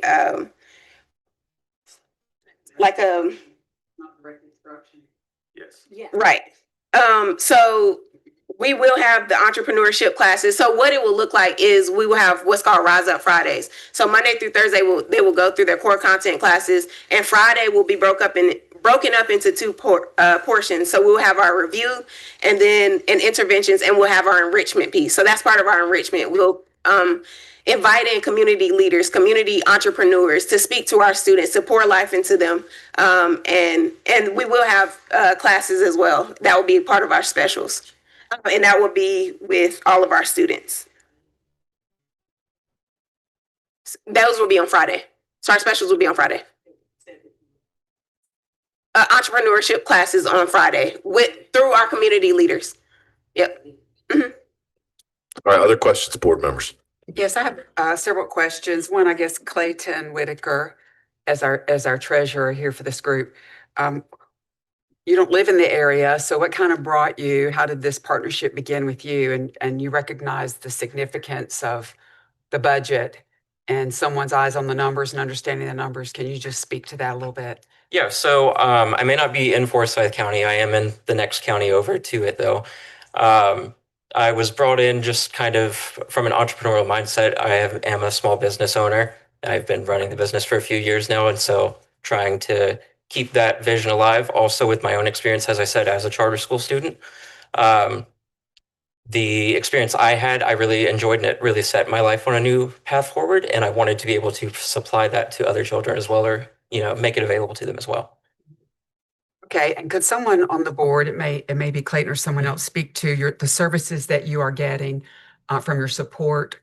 You're paying a 7% fee each year, and I'd like to know what that includes, what they'll be handling for you. Yes, so that includes support to the board and principal when it comes to enrollment and admissions, finance, operations, compliance, marketing, and board trainings as well. Any other members have questions about that? Yeah, so that 7%, Before we move. the 7% fee for all those services you just indicated. Yes. Your partner then will use that fee to then make sure those services get done. It's not just 7% to your partner who will then find you someone else that you're going to pay additional. Correct. They will be doing all the services directly. Yes. And I did leave out SIS services they will be providing as well. Sorry. Would you name those services one more time? Okay, here we go. Sorry. Enrollment and admissions, SIS services, operations, finance, marketing. That was one. I said enrollment and admissions. You did. Compliance, I think. I don't remember if I said that already again. Compliant. And then board trainings as well. Board trainings. Yes. Okay. I think I covered it. I have a question that may seem a little odd. Talk to me about the name. And this comes from an angle of there is a Rise Academy charter here in Raleigh. Granted, it's a different spelling, but it's Rise. I can see how that can create confusion. Like my school is Pine Springs, and I constantly get emails about Pine Lake, right? And they're 300 miles away, or maybe not that long. But talk to us a little bit about the name, if you would.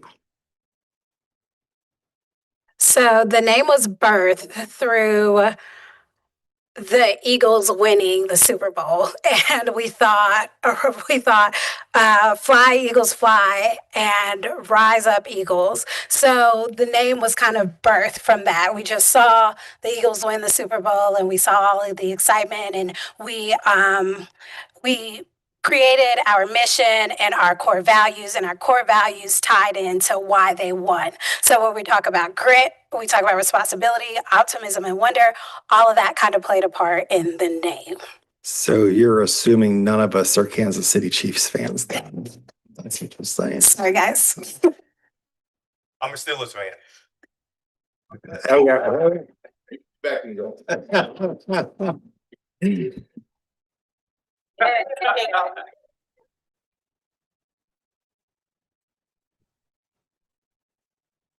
The last question I really have is about your facility. I know that you're leasing the church, right? You have a 3-year contract with the church, Manna Church, for $5,000 a month. So yes, that's in writing. That won't increase. Yes.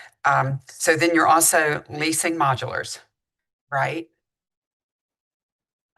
Year one, we will not be. Will not be. No, there will not be a need for it year one. Everything will be able to go into the church space. But we did include it into our budget as a contingency plan, but we do not intend to use the modulars year one at all. Okay, you won't need those. Yeah. So the church has 10 classrooms? Yes. Okay. Okay. Plus room for intervention and a multi-purpose space and a fitness and playground. So like we said before, there's minimal renovations that need to be done to obtain our ECO. I guess the other little tidbits, can you buy 3 buses for $12,000? People that live in that world. Yeah, I mean, yeah, you So can with- Honestly, yes. you can buy out of service buses. Yes. Yeah. Bogo. Yeah. Yeah, I mean, there are actually auctioneers out there that sell buses fairly decent shape that are pretty cheap. Yeah. Yeah. Yeah. That's You what we can intend buy to do. the school system out of service from the Well, you can get on auction sites too and find even better deals. So check out. But anyway, I want to go back to that 7% we're talking about in the services that you're getting. Like, so what I heard, I want to make sure that I'm clear on what I heard. Those services are going to be provided by the person that you're paying that 7% to, or how's that working? Yes, it's going to be provided by Goodall Consulting Team. Okay, so Goodall's not going out and getting someone else to do it. They're doing it themselves. They'll be providing it themselves with their team. Okay. Payroll too? Yes. I didn't hear that one. So Yes, payroll is also included. okay, it's all and one shop is doing. I'm good, Eddie. I just want to make sure that I just want to make sure that I understood that you're not getting them to farm out and get somebody else to do it for you. They're doing it themselves. Yes. That's what I wanted to know. Okay, thank you. Yes, ma'am. In your application, you mentioned a sign that will go on the church property. Can that go up sooner rather than later as part of your building? Yes, it can. We already have access to it, so we're good to go. I just have a couple of comments. I'm a big believer that leadership is about 90% of this work, and I'm super impressed with all of you. And I'd work for you, Ms. Sabla, right now. So very impressive presentation and application, and also a very tight website, which I was just checking out. So you were right. House. Good point. I did have one question though, because it seems like you guys and what charter schools are all about, lab schools doing something different. So I'm interested in hearing how you're going to train teachers to do these things, right? So if we're talking about the leadership and the entrepreneurial and all, those aren't skill sets I remember getting when I was coming through my teacher ed program. So what's your thought through, or what's your plan for staff development for these types of things? So you are right. That is something that a lot of us didn't get, but we want to aim to give that to these students in Forsyth County, Davidson County, and Guilford County. Now, how that's going to happen is through Uncommon Schools Teach Like a Champion. So as an Uncommon teacher, I have had the opportunity to see this one, to observe it, and then to do it. And then I also saw the impact it had on both students and teachers. So what that looks like is modules online that our teachers will be able to practice at their own pace. And in addition to that, there's an Uncommon Schools teacher, me, the school leader, that will go into these rooms and observe, and after observing, give feedback with action steps as well. So that's how we plan on building the culture, and we plan on providing professional development tools and resources to our teachers. The site that you're going into, is it permanent? Is that your permanent home? I don't anticipate it being our permanent home, just because we anticipate a lot of growth. And looking in the area, planning, just looking ahead, I'm sure you guys have done some work on this, and knowing that the community that you're, I only plant this seed now, is it knowing that the school, as you just said yourselves, people don't leave because leaving's hard. Yeah. The thought of where your permanent home is in compared to where you are right now, so you don't lose students or lose that connection. So actually, the really great thing about our property is we have 2 open fields that we've talked to our the landlord, and they've talked, and we've been in conversation about possibly building on that extra land. So that is an opportunity that is on the table for us. And one final question for me, and then we'll see if anybody else. How much work have you guys done with Nito? So our organization just did a bike giveaway. So what that looked like is we went to High Point University, and they gave all of our students a bike. So we have partnerships with the school in different departments of the school, but not necessarily Nito himself. Just a suggestion. That man loves High Point. Yeah. When I was there, Montlou Elementary School, he adopted that school and sent teacher training teachers down. So when you start thinking about getting practicing teachers, getting extra resources inside the school for free, he would be someone. I'm not going to commit for Nito. I hope he's listening, but he would be a good resource to go have a conversation with the support that you might get in what you guys are trying to do. I just stepped up because you don't have to, because I actually have a meeting with him later this week. Amen, bro. Yeah, my daughter is a She's a student at High Point. I'm going to talk to him about one thing. Then slide the card over. And he'll like that because that's what he does. Yeah, I've talked to him. I've talked to him many times. There's always one reason he comes to see you, but you don't know what the real reason Yes, is. he's an amazing person.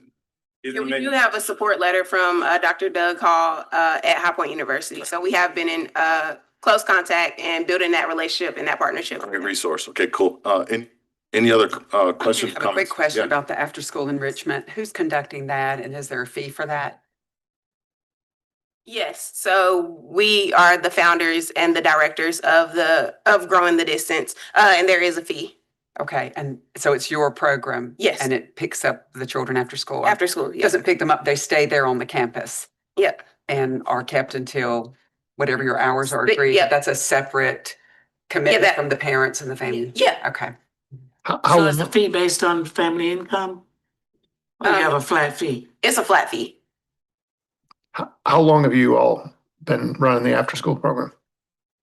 8 years. I think we starting our 8 years. 8. So more It might than be a seven. minute, more than a minute. Yeah. So they got their own farm squad then. Too many to They got count. their own farm squad. Cool. Are you affiliated with High Point Leap? No, but we In are any familiar. way? We are familiar. Okay. Okay.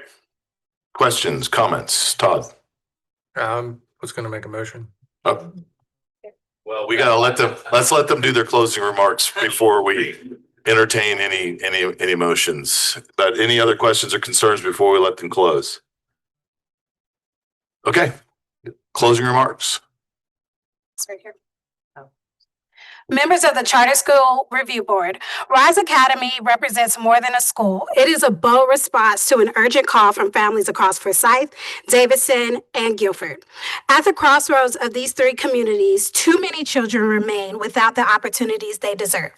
Families are asking for stability, innovation, and a school that nurtures the whole child. Rise stands ready to meet that need with transportation, lunch, a ready-to-go facility with a signed lease that our students can call home, and a unique model of rigorous hands-on learning that cultivates entrepreneurial thinking and conscious leadership, designed not only to educate, but to empower.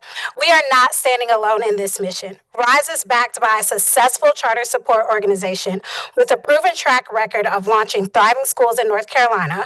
We have an established and dedicated board of directors, including 2 members with prior charter school experience, who are wholeheartedly committed and ready to do the work. An overqualified, passionate founding principal prepared to lead with excellence. Local and national community partners eager to provide wraparound support for students and staff. Several current stakeholders who are eager to officially join the Board of Rise, with some already participating in meetings and completing background checks. Prospective teachers and staff who have already expressed strong interest in joining our team. Our intent to enroll process confirms the demand. Close to 350 students are committed to joining Rise our opening year, and we're steadfast in our plan to increase that number daily. We've hosted multiple interest meetings at our proposed location, each one a packed house of families eager to learn more about Rise.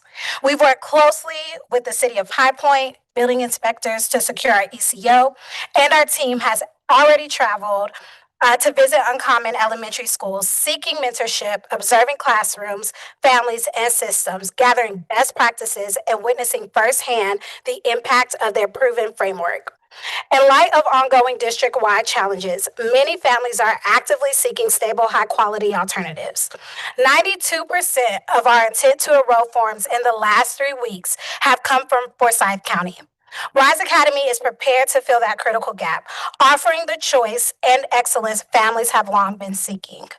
With your partnership, we have the opportunity to create lasting change, lifting students, families, and the entire community upward, forward, together, leading Rise as a tool and pathway for change. Thank you for your time, your consideration, and for joining us in making this vision a reality. Excellent. Thank you for your closing comments and your presentation. Time for deliberation.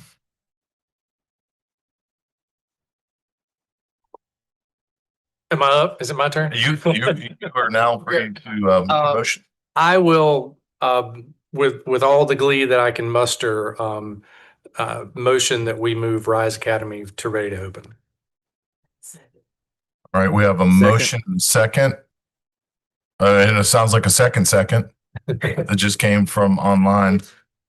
A comment from me. I worked in this school district in that area for a long time, and it's tough work. And the hardest thing is getting people to believe in what you're doing and getting them to come. So please, after Ready to open, fill this school up and live up to this promise. They need it. They deserve it. So thank you for deciding to put a school there. Any other comments? Yeah, just appreciate how much you guys put into this and how ready you were for today and for this moment. There's some great schools in North Carolina to learn from. We've talked about Sally B and Durham Charter and obviously just collegiate. Who are doing this work, and we'd be happy to be friends and partners in this. Thank you. Thank you so much. Yeah, I'm going to support this wholeheartedly. I'm just going to echo the same thing I said earlier, but just maybe consider putting some type of geographic moniker so you're not confused with the school here in Raleigh. I just say that over that you might regret if you don't do that. That's all. So Your office support will thank you for not getting all those phone calls, and your administration will enjoy not getting the emails. I promise. All right, Ashley, roll call. All right. This is to move Rise to ready to open status, or into ready to open. Stephen Gay, Aye. Bruce Friend, aye. Rita Hare, Aye. Hilda Parlay, Todd Godby, Aye. Eric Sanchez, Aye. Shelley Shope, Aye. John Eldridge, Aye. Linda Lynn Kakadillis, aye. Eric Buchan, Yes. Gerald McNair. Aye. Unanimously approved. Thank you so much. We will be in touch about getting you. We'll see you in September. Sounds good. Thank you so much. All right, thank you, everybody. As always, special thanks to Ashley and the entire team at OCS. We couldn't do this work without you. And we will be back at it in early October. Take care. Safe travels.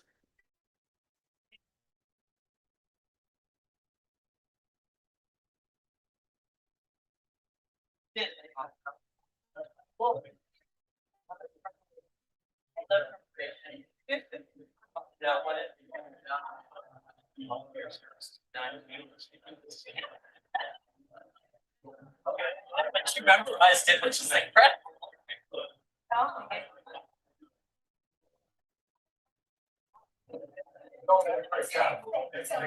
hope it didn't wait. Sorry. No, I'm so proud of them.